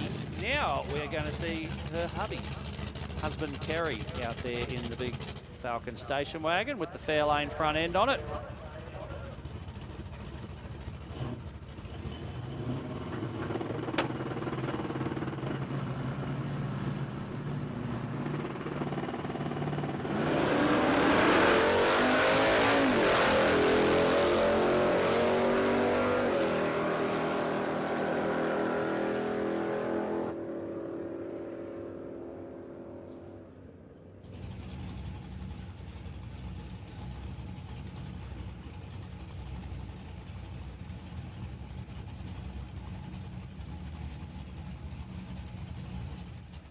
So still moving through the Fast Street qualifying round number 2.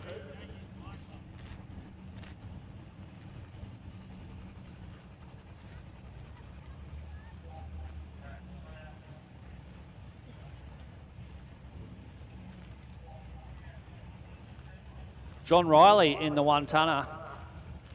Tricked you, they're both one-tonners, hey? John Riley is calling quick ET to the staging lanes, please. Quick ET to the staging lanes. Lane number 3, 4, 5 and 6 for quick ET to the staging lanes. As I said, got a couple of one-tonners out there. John Riley in the greenish, bluish, turquoise-ish, whatever colour. And up against Sean Matthews in the black car. We also want street to the staging lanes, please. So that is quick ET and street to the staging lanes, please. Quick ET and street to the staging lanes, please.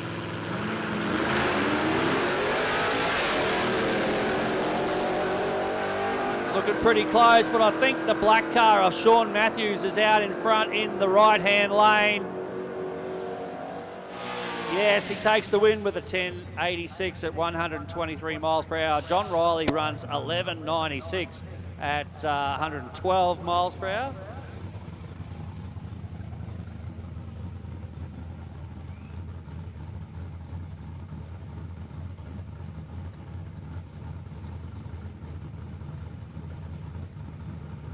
Can you feel the temperature dropping at the moment? It's getting nice and chilly out there.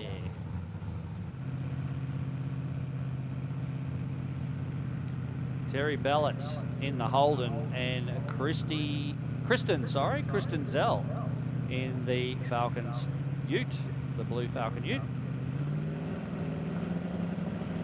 That Holden of the HZ Holden of Terry Ballett is a real pretty looking car. It's very nicely presented.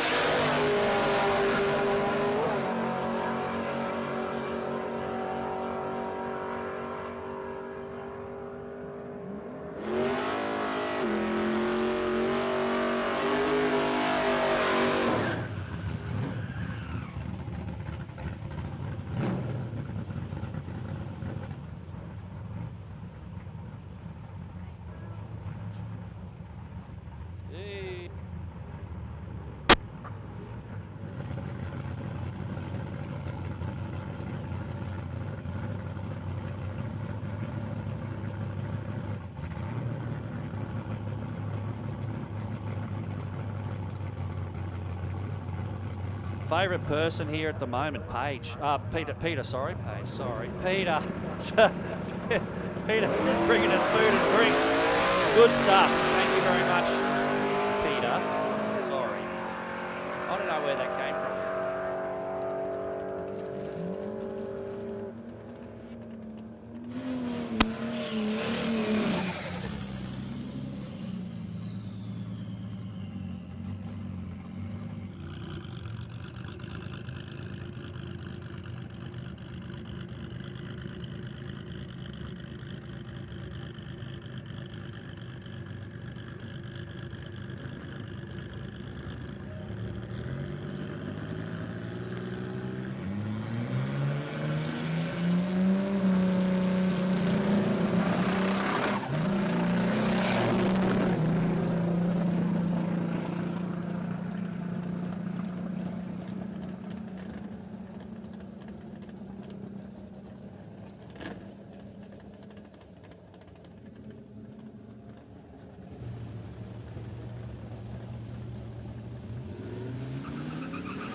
Matthews and Michael Nichols. It looks like Michael Nichols out in front, and he takes the win with an 11.15, 11.15, 130 miles per hour. And Luke Matthews runs 12.79.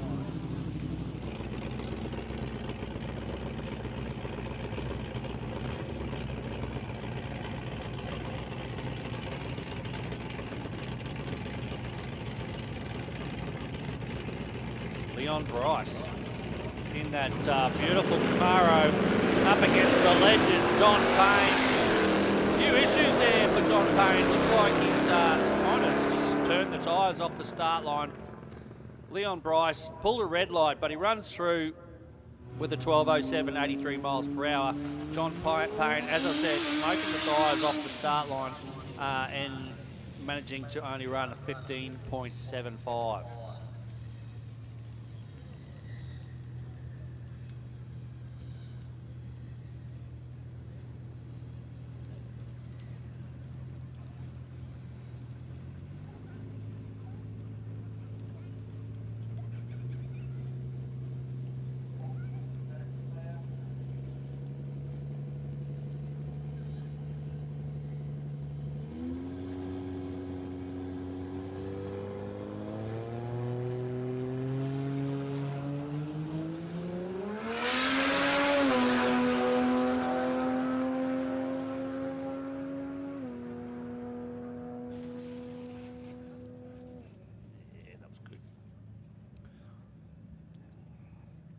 So just repeating, Quickies ET and Street to the staging lanes, please. Quick ET and street to the staging lanes.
We went there.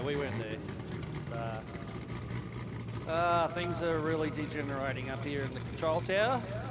But, let's get things back under control with Darren McDonald in the little Corolla over there up against Damien Morris.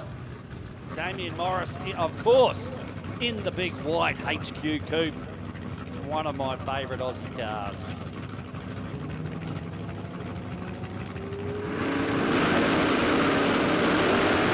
Wheels up for Damien Morris, but unfortunately a red light by 7 thousandths of a second. He runs through with a 10.07, 132 miles per hour, but the little Corolla of Darren McDonald with a 15.13.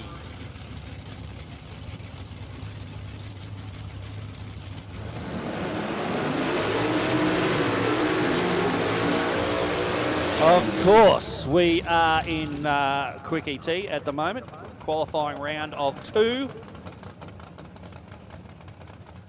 Troy Curry in the Plymouth Arrow. Pretty cool car, this one. I like it a lot. He's up against Hamish Strawn. Hamish Strawn in the black VK Commodore.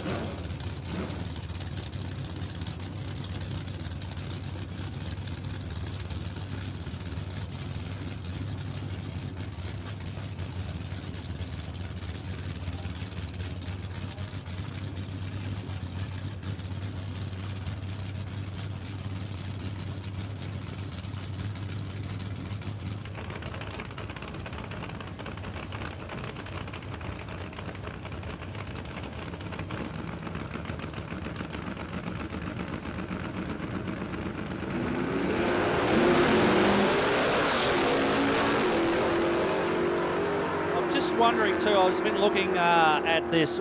I said we're running Quick ET at the moment, but maybe I'm pronouncing it wrong. Maybe it should be Quick Et. Quick Et. Yeah, I don't think so.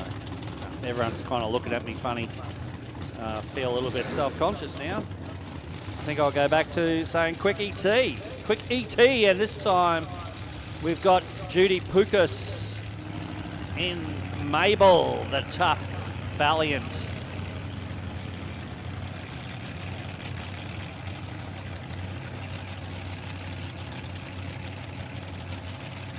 Supercharger on board Mabel these days. She's gone through a few changes over the years, and these days running the big Supercharger.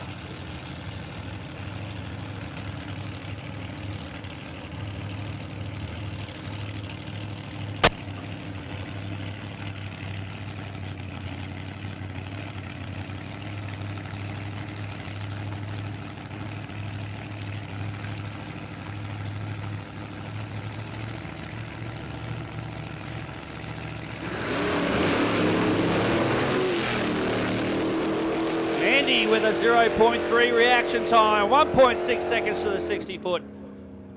you want me to go through? 4.5 seconds to the 330 foot, 6.8 seconds to 660 foot, 106 miles per hour at half track, 8.91 at 1,000 foot, and an ET of 11.17 at 89 miles per hour. Ooh, that took it out of me. I don't think I'll be doing that again in a hurry. That was a lot of work.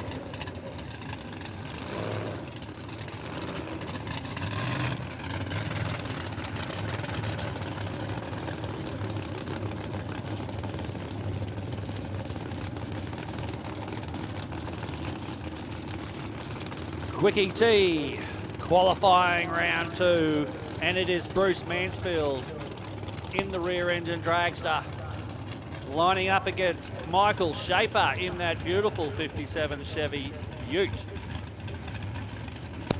All the Americans are saying, there ain't no such thing as a 57 Chevy Ute. Well, in Australia, there certainly is.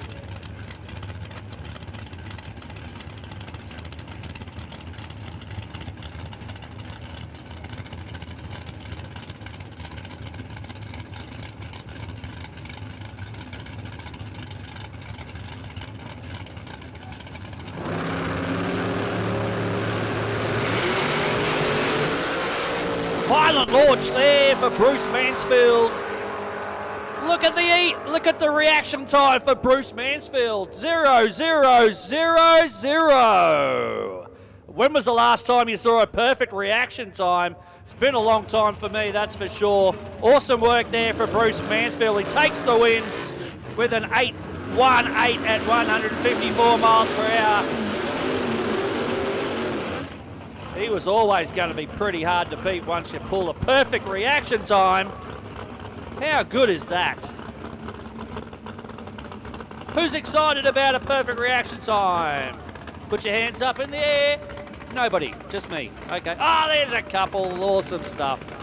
Awesome stuff. It's not just me, that's good. Oh, I'm excited.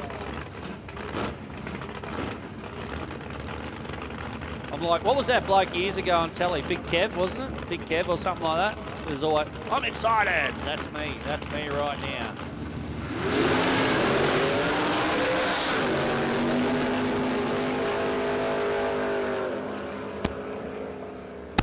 Whoa.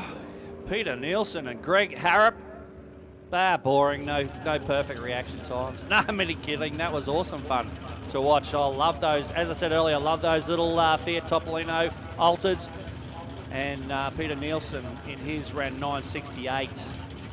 11.34 for Greg Harrop.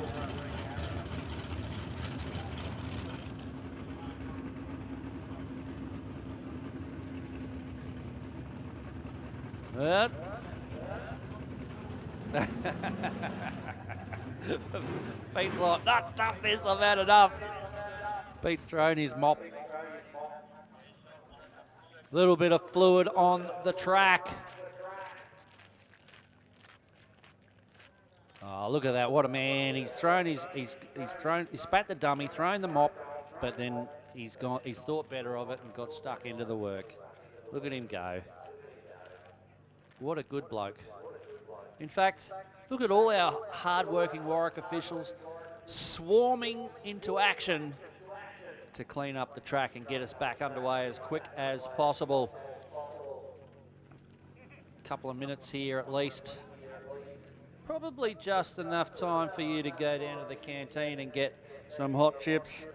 And actually, I'm not going to tell you to get hot chips and crumb sausage because I don't want them to run out before I get down there. But get like other stuff because they've got heaps of great stuff there. They've got Dagwood dogs. Actually, I love Dagwood dogs too. Maybe I should grab one of them as well. I don't know. They got Dagwood dogs. They got hamburgers. Their hamburgers are awesome too. And they got cold drinks. They got food. They got tea, coffee, whatever. Get down there. Get a feed.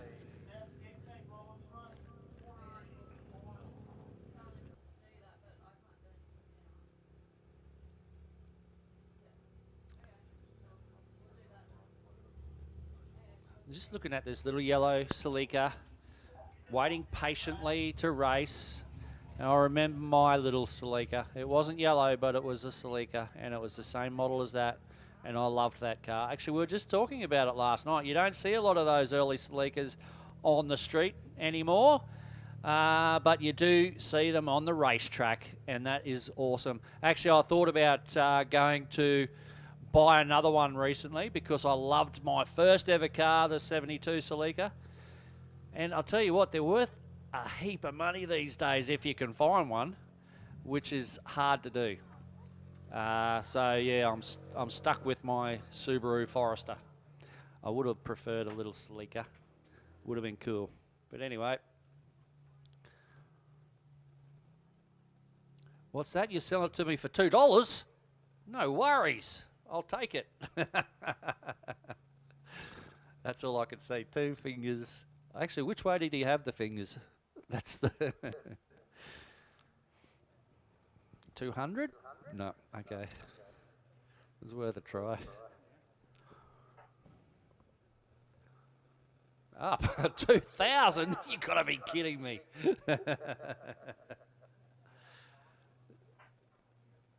Swaps for an old Chevy Ute.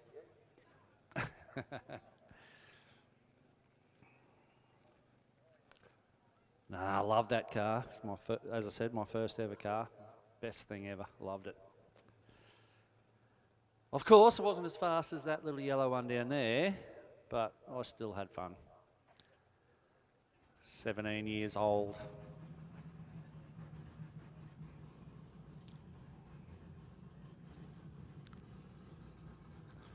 Looks like this leak has gone a fair way down the track, so hopefully we're not going to be too long, but could be a little bit of a wait here. So I guess we'll wait, and I will let you know what's happening when I know what's happening.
Pull up to Performance Parts Plus. Check out the range of Aeroflow, Haltech, Sparko, Turbosmart, Mickey Thompson and heaps more. See us in store or order by phone or online for overnight shipping. Performance Parts Plus, Panari Street.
Pull up to Performance Parts Plus. Check out the range of Aeroflow, Haltech, Sparko, Turbosmart, Mickey Thompson and heaps more. See us in store or order by phone or online for overnight shipping. Performance Parts Plus, Panari Street.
Level up to Performance Parts Plus. Check out the range of Aeroflow, Haltech, Sparko, Turbosmart, Mickey Thompson and heaps more. See us in store or order by phone or online for overnight shipping. Performance Parts Plus, Panari Street.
up to Performance Parts Plus. Check out the range of Aeroflow, Haltech, Sparko, TurboSmart, Mickey Thompson and heaps more. See us in store or order by phone or online for overnight shipping. Performance Parts Plus, Penari Street.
Pull up to Performance Parts Plus. Check out the range of Aeroflow, Haltech, Sparko, TurboSmart, Mickey Thompson and heaps more. See us in store or order by phone or online for overnight shipping. Performance Parts Plus, Penari Street.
Hey, folks, looks to me like we are almost ready to go.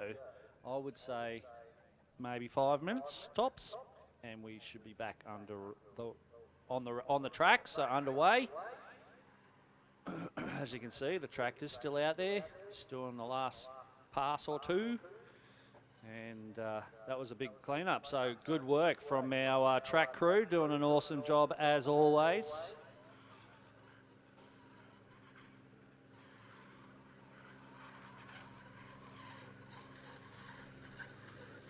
Managed to get around and catch a couple of people, which is good.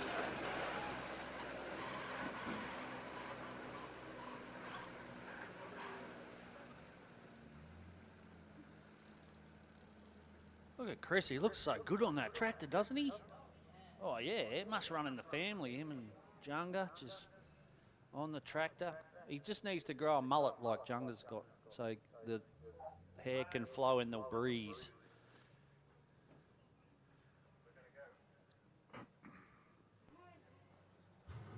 Oh, did you hear that? Race cars firing up. That's what we wanted to hear.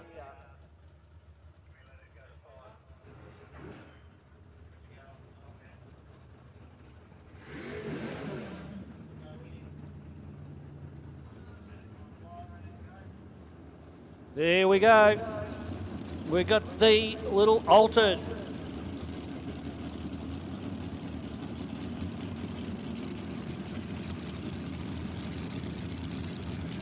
That's Peter Ilsley, of course, and of course Eric Rowley in my little Celica.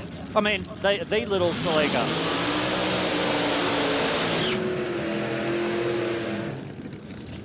Eric Rowley.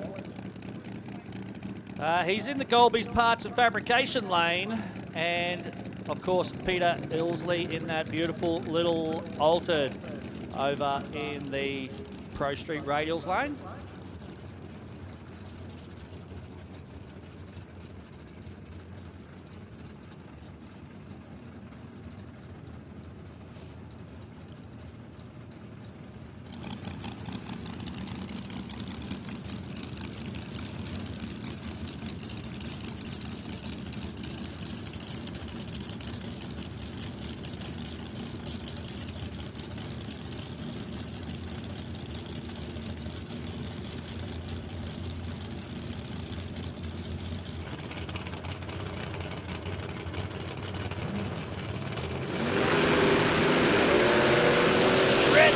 For the Celica, left before the third,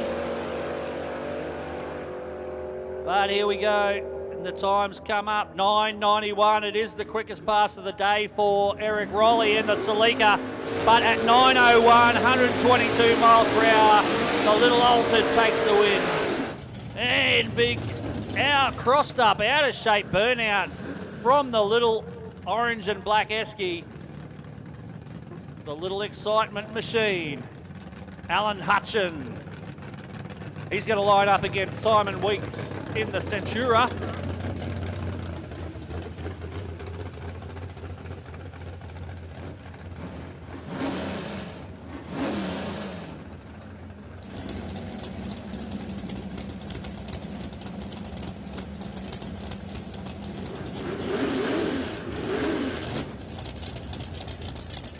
How good was that burnout from Alan Hutchin, though, in the Escort?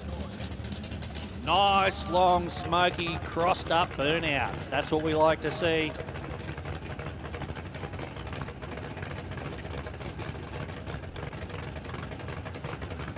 Oh, what's going on now?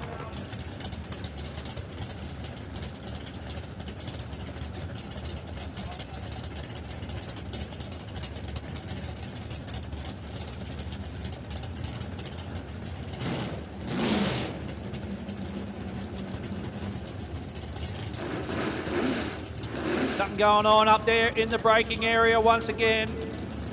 Nope, we're good to go. Must have been something on the track or something like that. But we are good to go. Alan Hutchin and Simon Weeks into stage. Wheels up again for the little Esky. 1 1.75 reaction time to a 1.45. This is looking very close between these two. 9.80 at 132 for the Escort, takes the win. Simon Weeks in the Centura goes 10.13 at 113.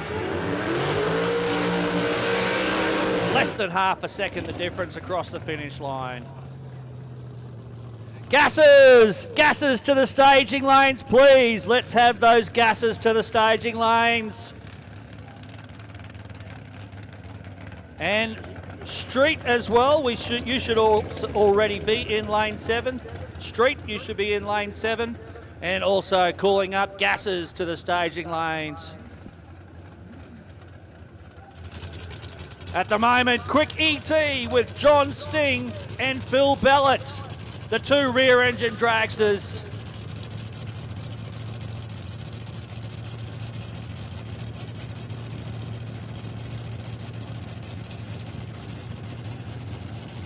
How good is this out at Warwick Dragway? 1320 Motorsports, Warwick Dragway. The action is coming at us thick and fast. We had that little break there for the oil down, but since then it has been non-stop action. John Sting now and Phil Bellett. They're out of the mark. 008 reaction time from Phil Bellett. Keep an eye on the right-hand lane. 7.85, 167 miles per hour, takes the win versus John Sting, 7.87, 168 miles per hour. How close was that? That was a very close run.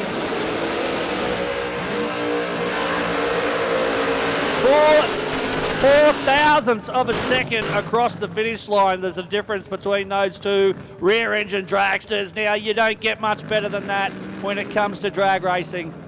We've seen it all today. We've seen a perfect reaction time. We've seen very, very close racing there. And it just keeps coming. Andrew March in the Ford Telstar. Les Rice in the HB Tirana.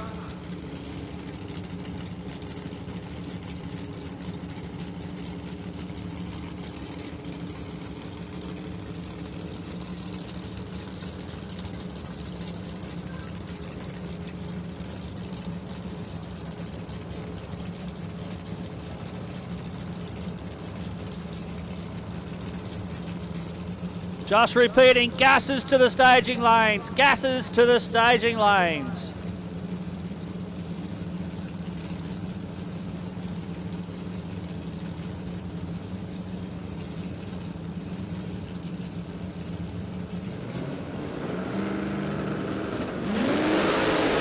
Les Rice, he's out first, but with a big red light.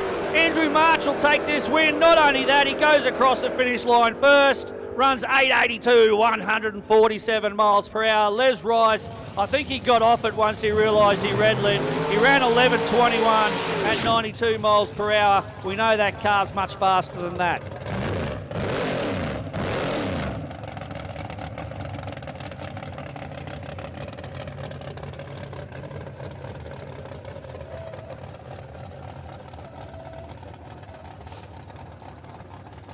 This Altered of Ashley Carslake is such a nicely presented Altered. I love the colours on it. The matching rocker covers, the matching scoop, everything matches. Very nicely presented car. Ashley Carslake.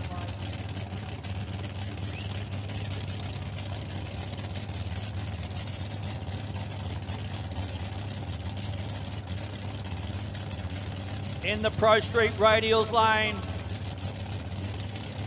And about to go down the track for another solo pass.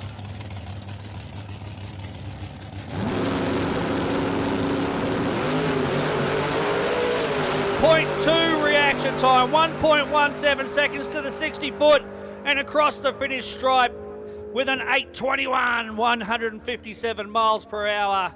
That was a good stout performance there from Ashley Carslake.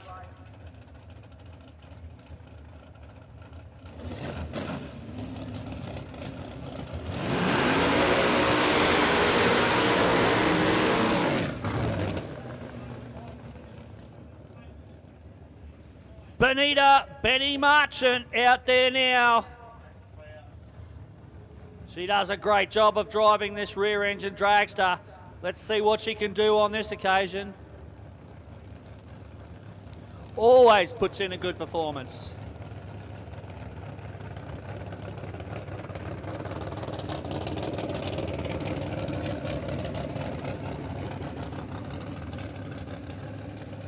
If you're in street, you should be in the lanes already, and gases should be moving towards the lanes as well.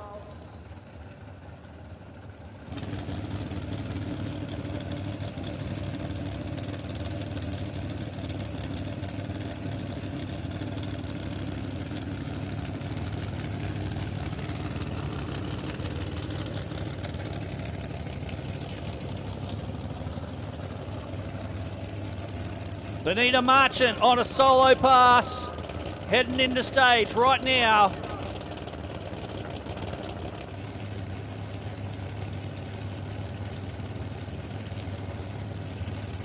Let's see what she can do. 0.07 reaction time, 1.11 to the 60-footer, and across the finish stripe, 7.72. 170.67 miles per hour. Great pass there from Benita Marchant in the rear engine dragster. Look at this lineup coming at us now. Couple of second generation Camaros, both beautifully presented. Very different sort of styles of car, I guess you'd call it, but both beautiful and both very tough.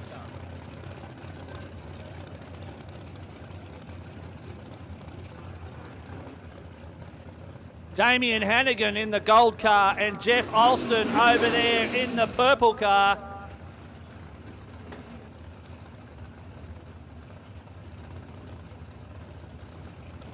Can't wait till racing a little bit later on. It's going to be absolutely awesome. But for now, we've got some amazing qualifying runs coming at us as well. Wheels up for Damien Hannigan, but it looks like Jeff Alston is out in front. 8.26, 167 miles per hour for Jeff Alston in that beautiful purple car. Damien Hannigan with a 9.53, his best of the day. And 114 miles per hour from him as well.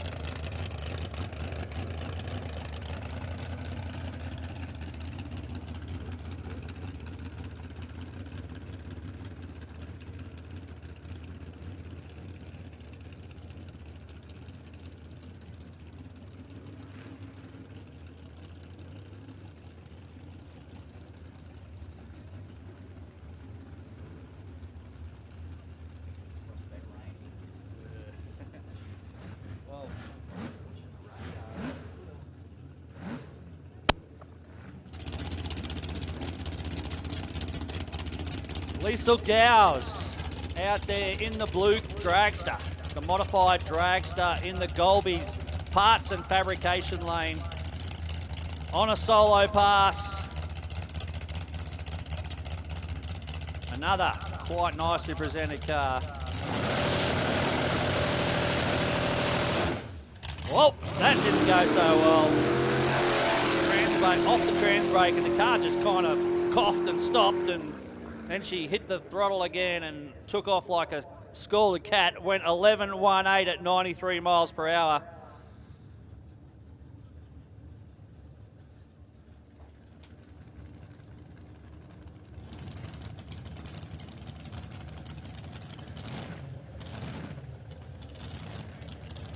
Okay, that was the final pass of round 2, qualifying for Quick ET.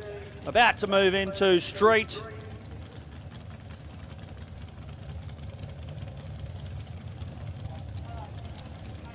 Looks like we've got about maybe half a dozen cars in street out there at the moment. If you're in street and you're not in the staging lanes, I would suggest you haven't got much time at all.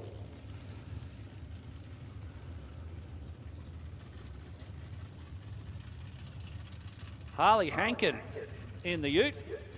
I actually like saying that. Harley Hankin sounds, sort of rolls off the tongue. Harley Hankin, I like it. I like it a lot. Chris Chandler in the blue Commodore.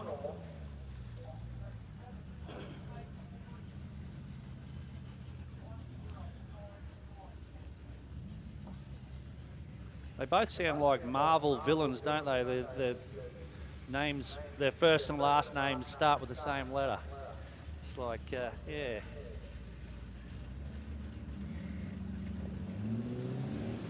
Red light for Harley Hankin. Very close though, 0.003, so 0.003 of a second. Not much in it at all. Chris Chandler was safe with a 0.2. He ran 13.74, and Harley Hankin rolls through the traps at 18.39. Black Commodore getting pretty excited out there with the burnout.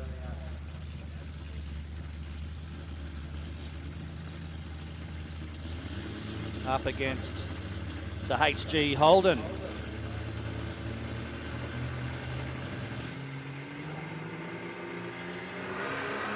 Clean greens, both sides of the track. Another nice reaction time there from Andrew Faulkner in the Commodore. It's going to be looking like it's pretty close. I think the HG's out in front, but we'll find out in just a moment. He runs 13.58 to take the win, 104 miles per hour. Andrew Faulkner wasn't too far behind, about half a second. 13.92 at 96 miles per hour. Mind you, half a second is a fair bit in drag racing, isn't it? Doesn't sound like much, but when you're in the car and you see your competitor in front of you, you think, oh, they're way in front. Outlaws to the staging lanes, please. Outlaws to the staging lanes. Moving through these street cars pretty quick now.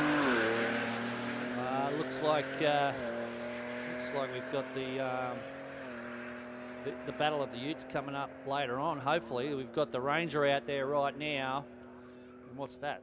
That's, is it D-Max? Yeah, D-Max. Out there. Is that, I'll wait for the name to come up. I think that might be, somebody might have broken their car and got the work ute out to replace it. Daniel Shaper it is, sorry. No, that wasn't who I thought it was. That's all right. Good reaction time from Daniel Shaper. Runs in the family, 0.05. And the D-Max runs through the quarter mile, 17.08, 78 miles an hour. That's not that bad, actually, for a work ute. Not too shabby at all.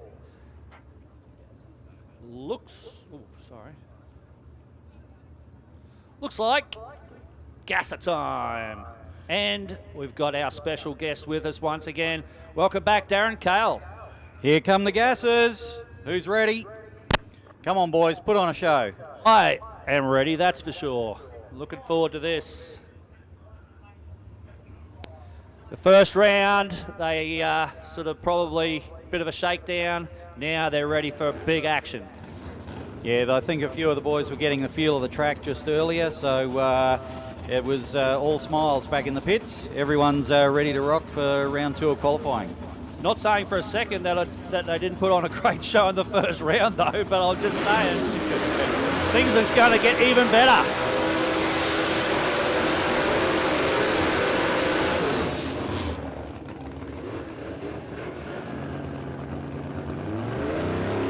David Gall in Mighty Mouse showing us how it's done there in that truly nostalgic car with a lot of history.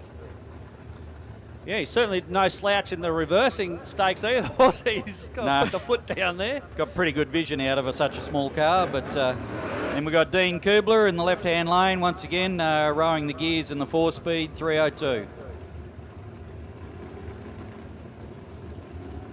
And the dry hop again from David Gall. Always fun to see.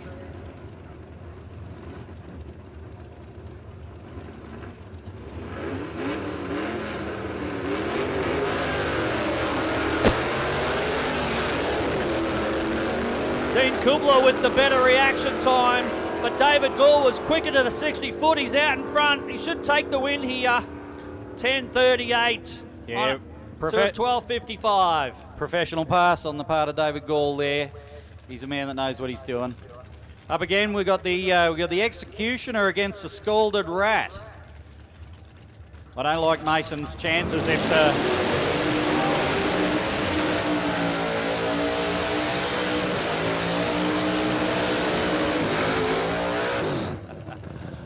Ease up, son. We've got to replace those tyres at some point.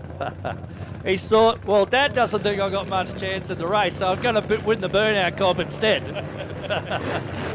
Like we said earlier, it's all about the show. So yeah, we got Mark Dyer. He's up from the Childers area. Come down for the weekend. New car to the class, and dare say it won't be the last time we see him. So yeah, exciting little car. Yeah, such a cool looking little car too, isn't it? It's like really embodies that grassroots gases sort of feel that we're really going for, isn't it? Yeah, rough and ready, but still performs.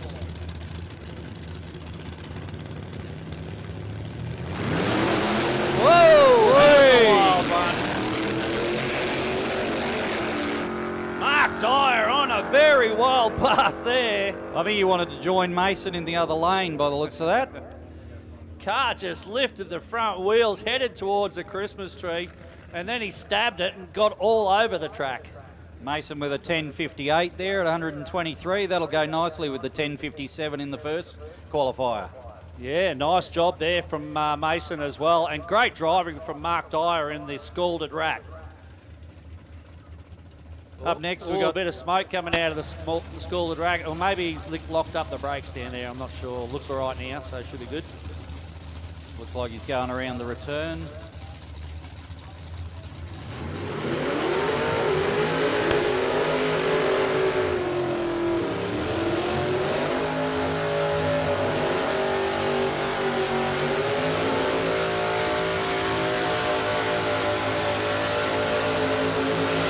Gas bagger, smoking the bags big time. That's the way, Steve. That's the way. That's what we like to see. Got Nigel in the little Hillman Husky there. This will no doubt pull the wheels again, hang them for a few feet.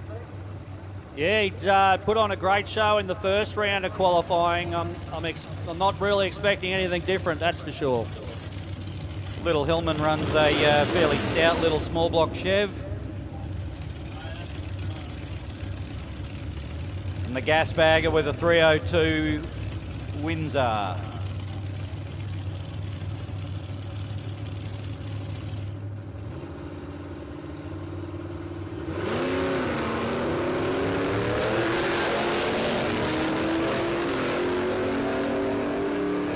Well, he might have been going for consistency, not the wheel stand.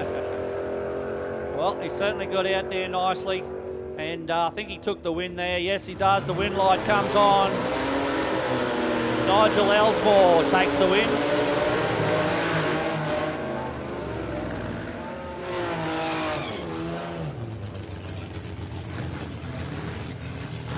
Screaming six-cylinder there of Ash Lowe in the Baby Blues car.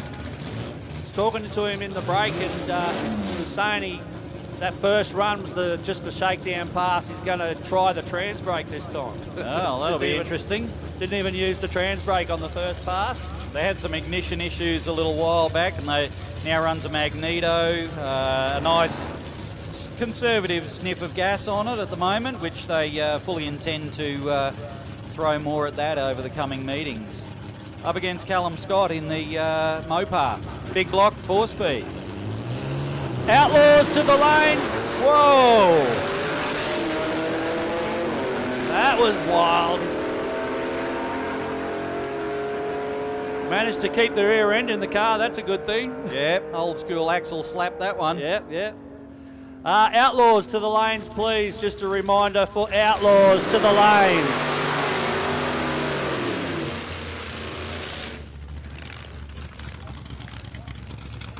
We've got Rob McIntosh in the danger money again. Gee, he got out of the hole quickly on the last run, so we'll see how he goes in this one. I think he hit a PB last time and he's in the first round, so yeah, good thing. Little clear of the nostrils there. Up against Grumpy Humpy.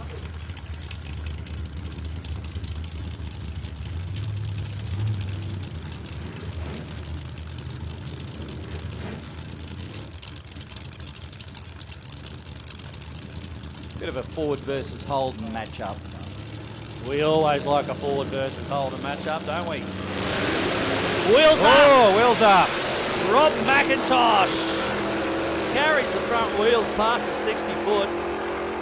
He's out of there. He is gone. 11.23, 115 miles per hour.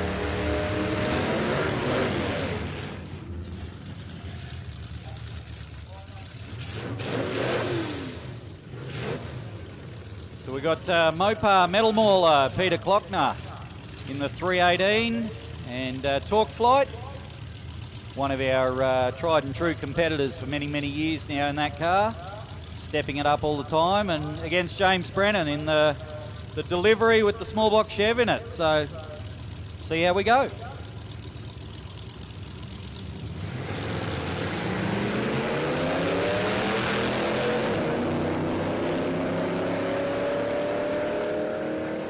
Peter Klockner out in front, the big Val.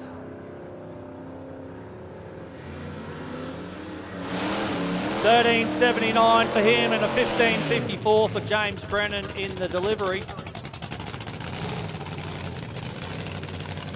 Up next is Shane Lucas in the Blue Bayou. Great song that. Linda Ronstadt, I believe. I think you're right. That just shows just how old we are. There's a lot of things that show how old we are. Gas is brought to you today by SFM Concrete Pumping and Spraying. Thanks, guys. Good looking pass, this one from Shane Lucas. Nice and tall and straight and 12.002. 111 miles per hour for Shane Lucas in the Blue Bayou. Nice looking pass, as I said. well done, guys. Hopefully everyone enjoyed the gases again. So come back and see us again later. Yeah, thanks for coming up again, Darren, and we'll see you soon. Thanks, Phil. Awesome, mate. Just a reminder too, folks, we've had a few more reports of people speeding in the pits and on the return road. So we really have to stop that carry on because it's very dangerous. As I said earlier, we got kids walking around and all sorts of stuff. So we don't want anyone getting hurt. So please make sure you don't do it. Just don't do it, because if you do get spotted by the right person, you will be out of the track, okay? So just repeating, keep the speed down on the return road and then around the pits. Otherwise, this is what happens to you. You've got to wear an orange tutu. Here we go. Controlled Insanity. Dave Glasson.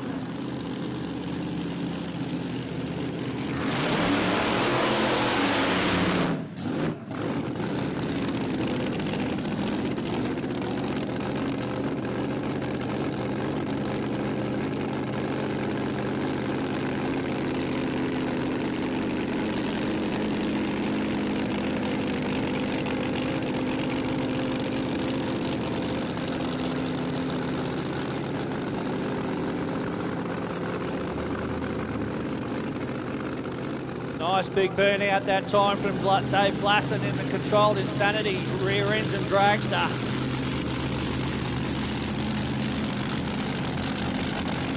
Blown Henny, that's what we like to see.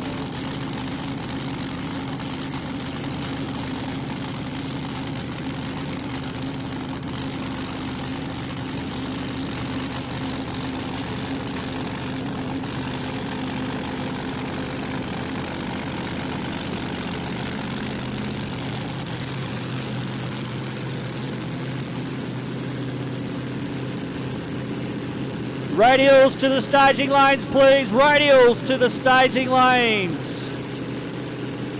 Want you in the lane 3, 4, 5 and 6. Radials to the staging lanes, please. Dave Glasson into stage.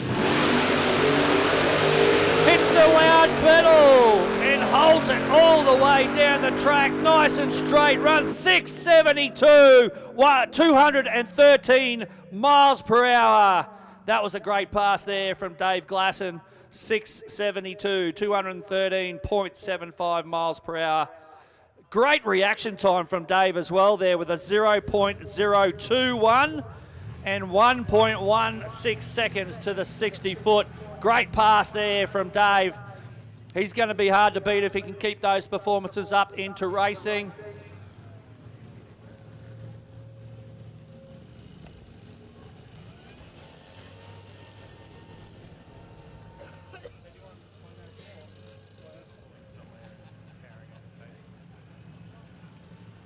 Wow, what a great start to round 2 of Outlaws qualifying.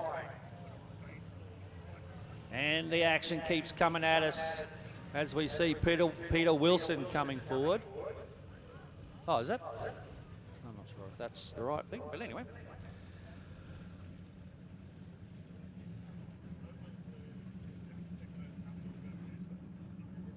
Are we going to have another solo pass, or are we going to have the 2 cars coming out?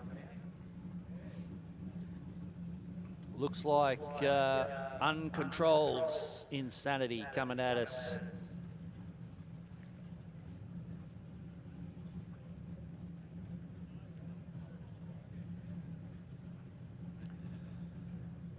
Just about to fire it up.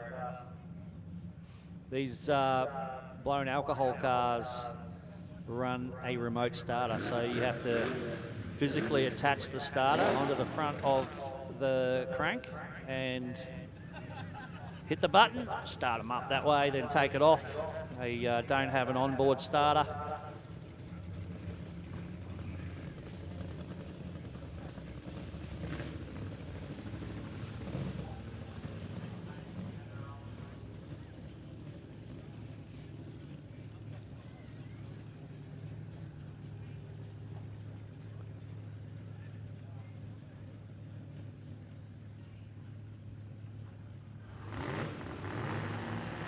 Here we go, she's fired.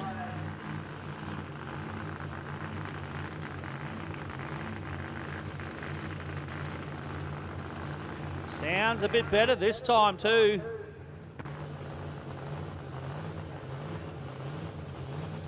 Oh no, sorry, that is the pickup. That's fired up. Pickup of Peter Wilson. Radials to the staging lanes, please. Radials to the staging lanes.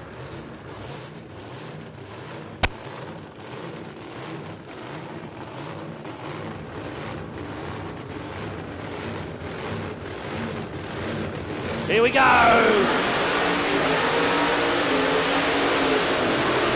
It might be bad influence, but it's the type of influence that we love. It is Peter Wilson in the big Chevy pickup.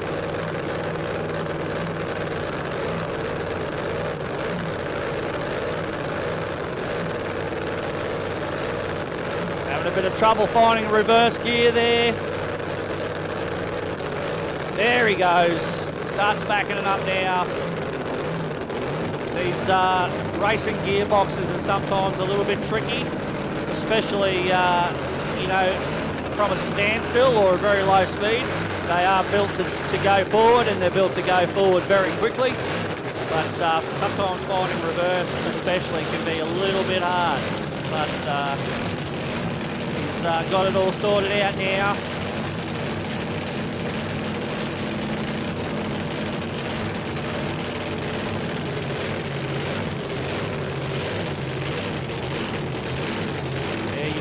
Sometimes hard to find first after you've been in reverse too with these gearboxes. Once he gets it into first, there we go. He'll be right from now on.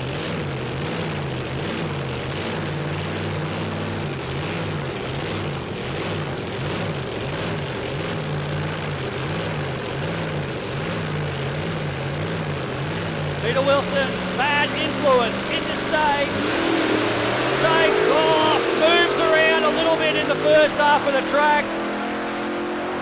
But now he's straight as an arrow across the finish line, 794 with a 2, 167 miles per hour. Like I said, a little bit unsettled off the start line, moved around a little bit in the first quarter to half a track, but then after that just motored on through. 1.2 seconds to the 60 foot's not too bad either. And a fairly nice reaction time as well with a 0.09.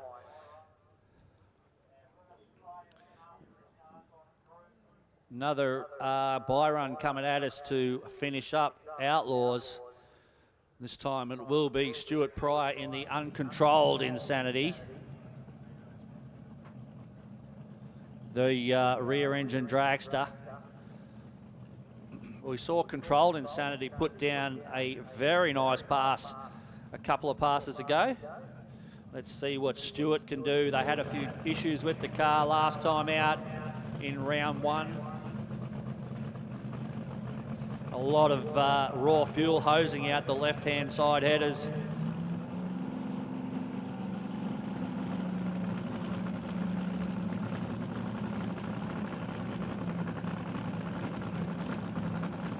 Let's see how they go on this occasion. Hopefully everything's been sorted out.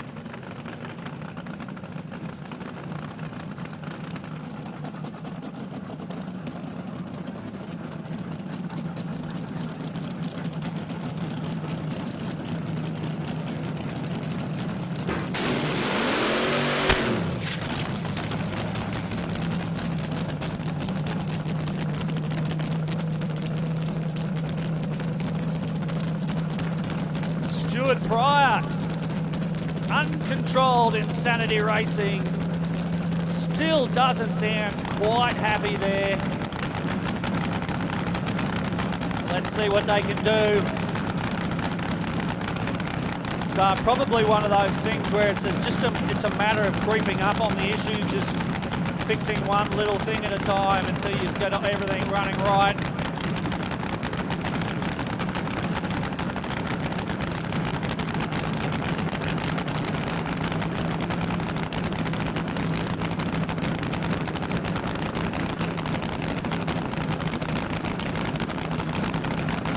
Not too many of these cars in the country, to be honest. It's a big thing in America, but A-Fuel in Australia is pretty rare.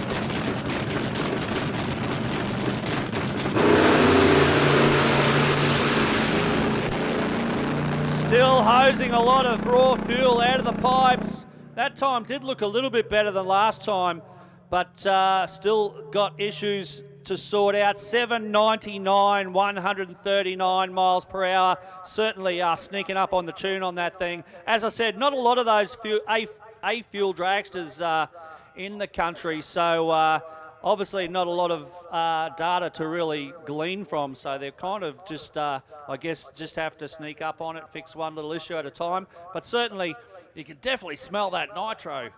Even from up here, it's very pungent. I like it. I like it a lot. Maybe we could make some sort of aftershave or something, you know, I don't know. Might not get my wife going, but gets me going, so that's all right. So, yeah, so as I said, still hosing a lot of raw fuel out of those pipes, but a little bit of an improvement on the last pass, so good for them, and they are going to get there for sure. They know what they're doing. They're working their way up and sneaking up on the tune. Once they have a good baseline tune, then they'll be able to really start turning up the wick. But what a great thing to see, the A-Fuel Dragster.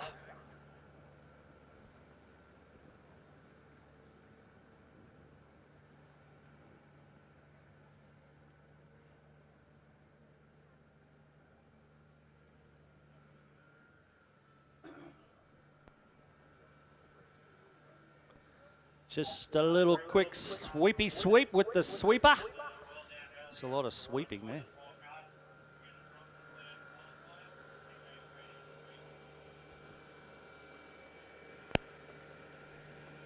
So we are about to head into the second qualifier of Radial.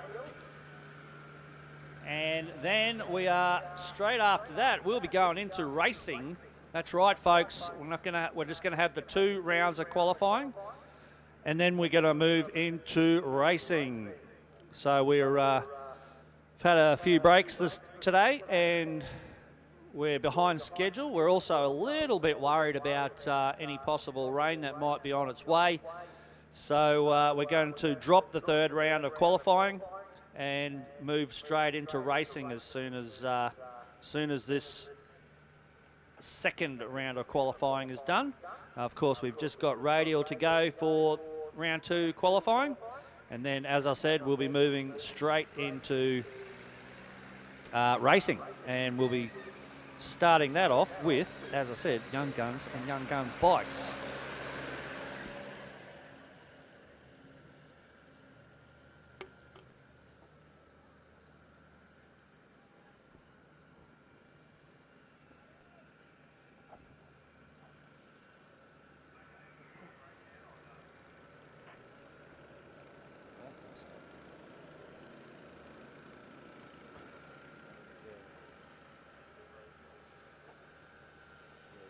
This is the last round.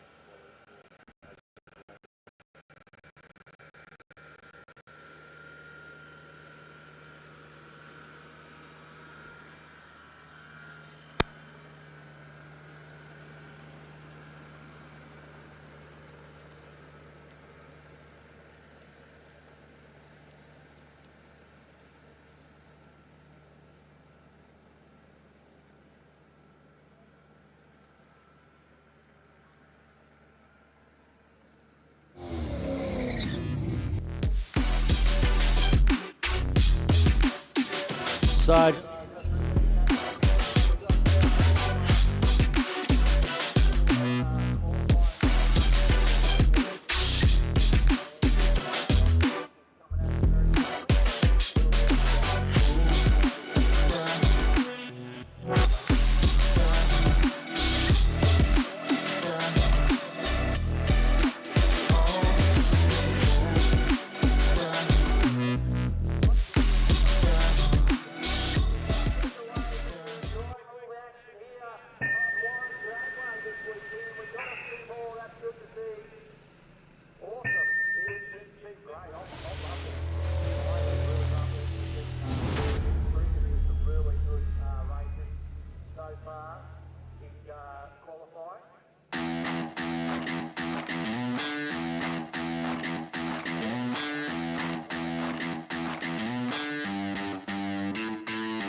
Parts Plus. Check out the range of Aeroflow, Haltech, Sparko, Turbosmart, Mickey Thompson and heaps more. See us in store or order by phone or online for overnight shipping. Performance Parts Plus, Panari Street.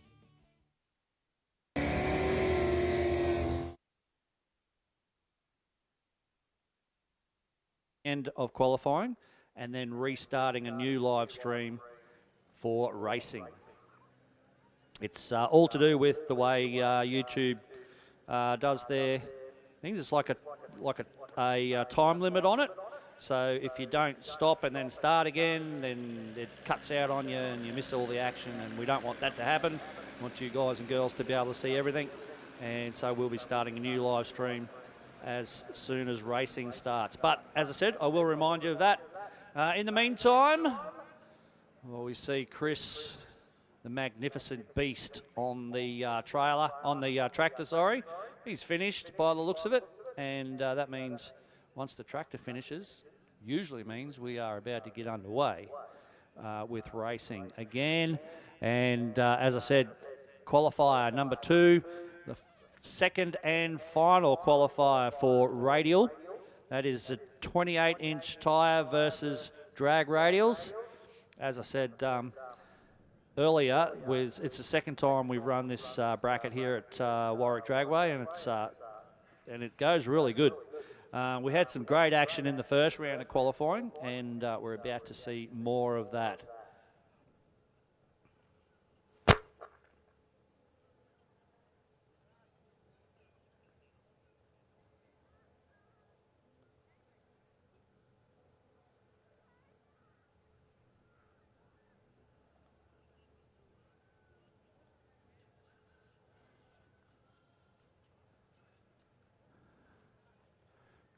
Looks like we've got all the Radial cars lined up in the staging lanes, which is good to see.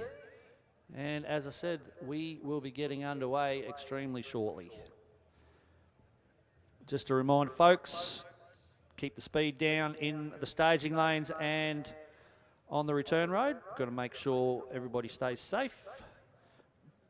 Not only that, when you're racing, if you're in the right-hand lane, make sure you give way to the left-hand lane when you're exiting the track at the end of the race. We don't want right-hand lane people turning across in front of left-hand lane people, because that's not good. Nobody wants to end the day by being T-boned. And that's what'll happen if you keep doing that. Well, actually, no, I don't think anyone's done it today, which is good. But it does happen quite a lot. So that's why we remind you over and over. It's a bit like my wife reminding me to load the dishwasher. Just got to do it over and over because I keep forgetting.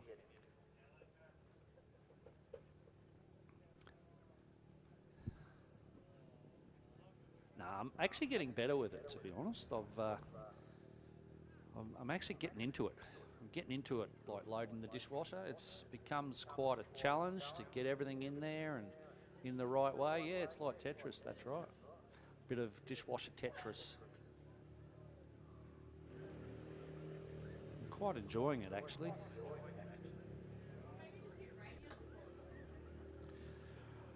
Do we have all the Radial races in the staging lanes, or do we not? Because if you're in Radial, you should be in the staging lanes right now. Doesn't look like all the Radial cars are there, but so if you're in Radial and you're sitting in the pits going, oh, when's my turn to race? It's now.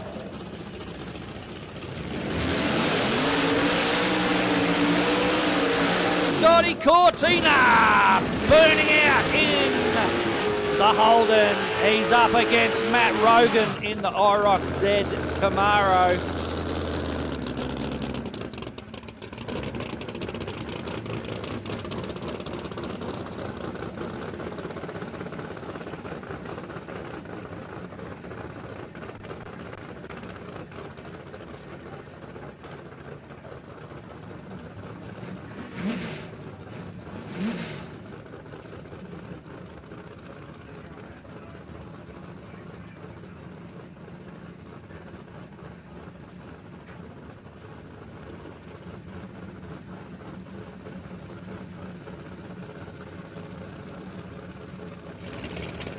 Matt Rogan, Scotty Cortina. Final qualifying pass for these guys.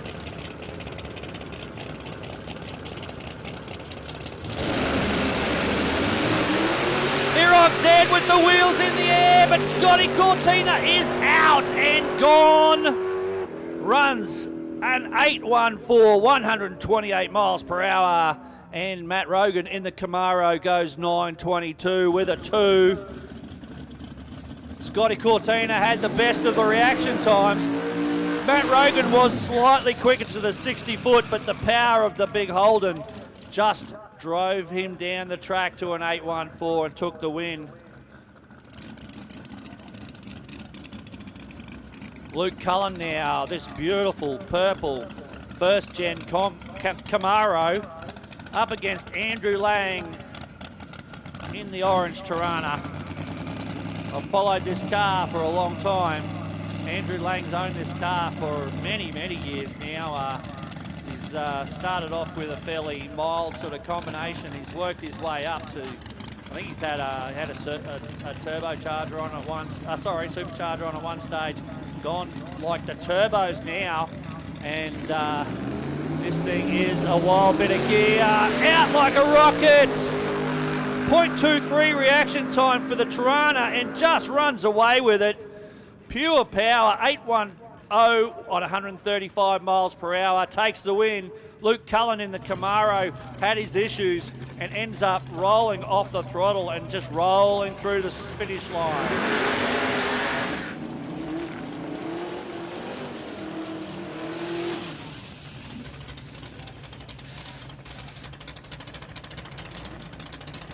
And here he is, Tony, the man, Misty Ebden, in the big Dodge Coronet.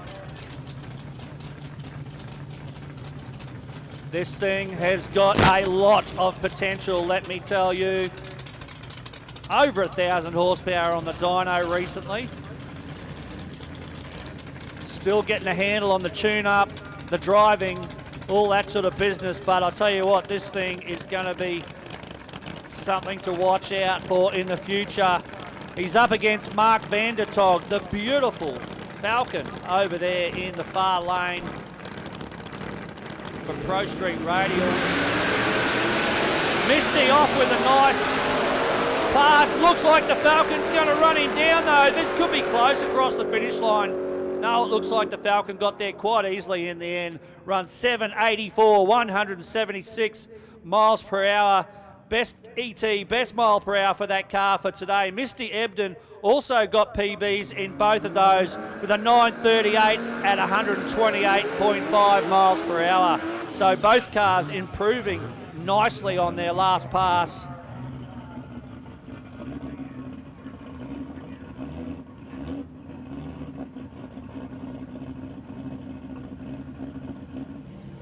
Speaking of performance, Scott Hoffman in the little Toyota station wagon.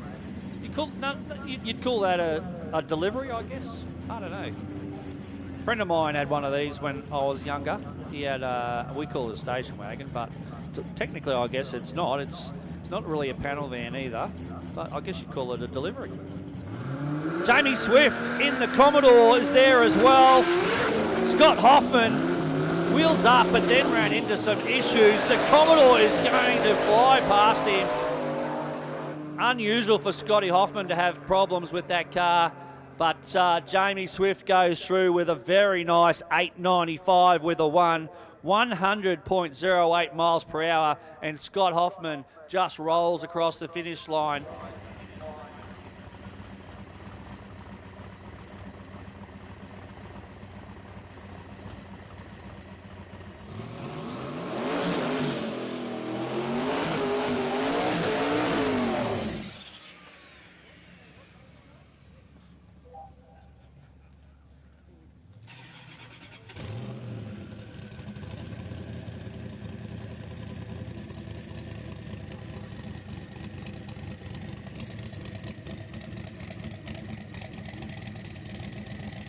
Doesn't this black Charger of Russ Scoogle looks sinister. It's a great looking car. Black with black tinted windows. Looks good. Looks tough just standing still. Put in a pretty good pass the first round of qualifying. See how he goes here. Engine's breaking down a little bit in the top of each gear there. Could need a little bit of tune up there on, but still manages to run his best times of the day. 10:35 with a 6 at 136.72 miles per hour. That's a great looking car, isn't it? The sinister black Valiant Charger of Russ Scoogle.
So, who is this weird-looking bloke getting into this red VL Commodore in the staging lanes there? Of course, that mullet, recognisable anywhere. The Ranger mullet of Matthew Junga Loy, the famous Junga Bunga. Hey. Straight in, no burnout, who cares?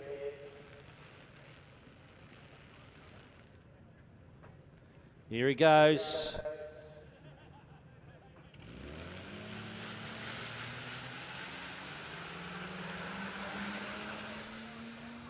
.309 reaction time. I'm sure I've seen him do better than that. 2.99 seconds to the 60 foot.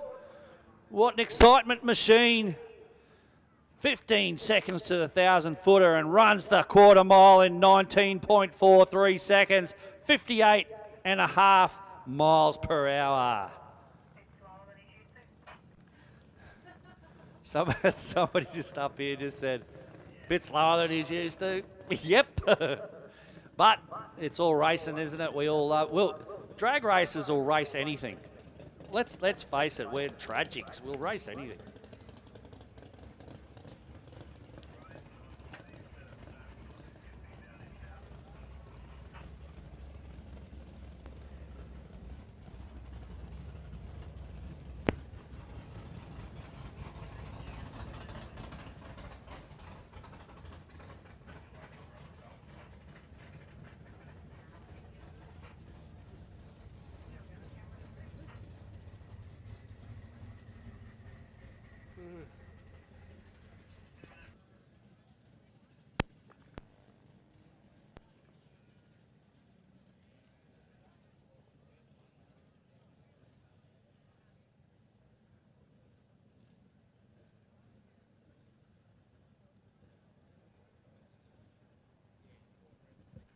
Okay, looks like we've got some very, very fine misty rain up there in the braking area.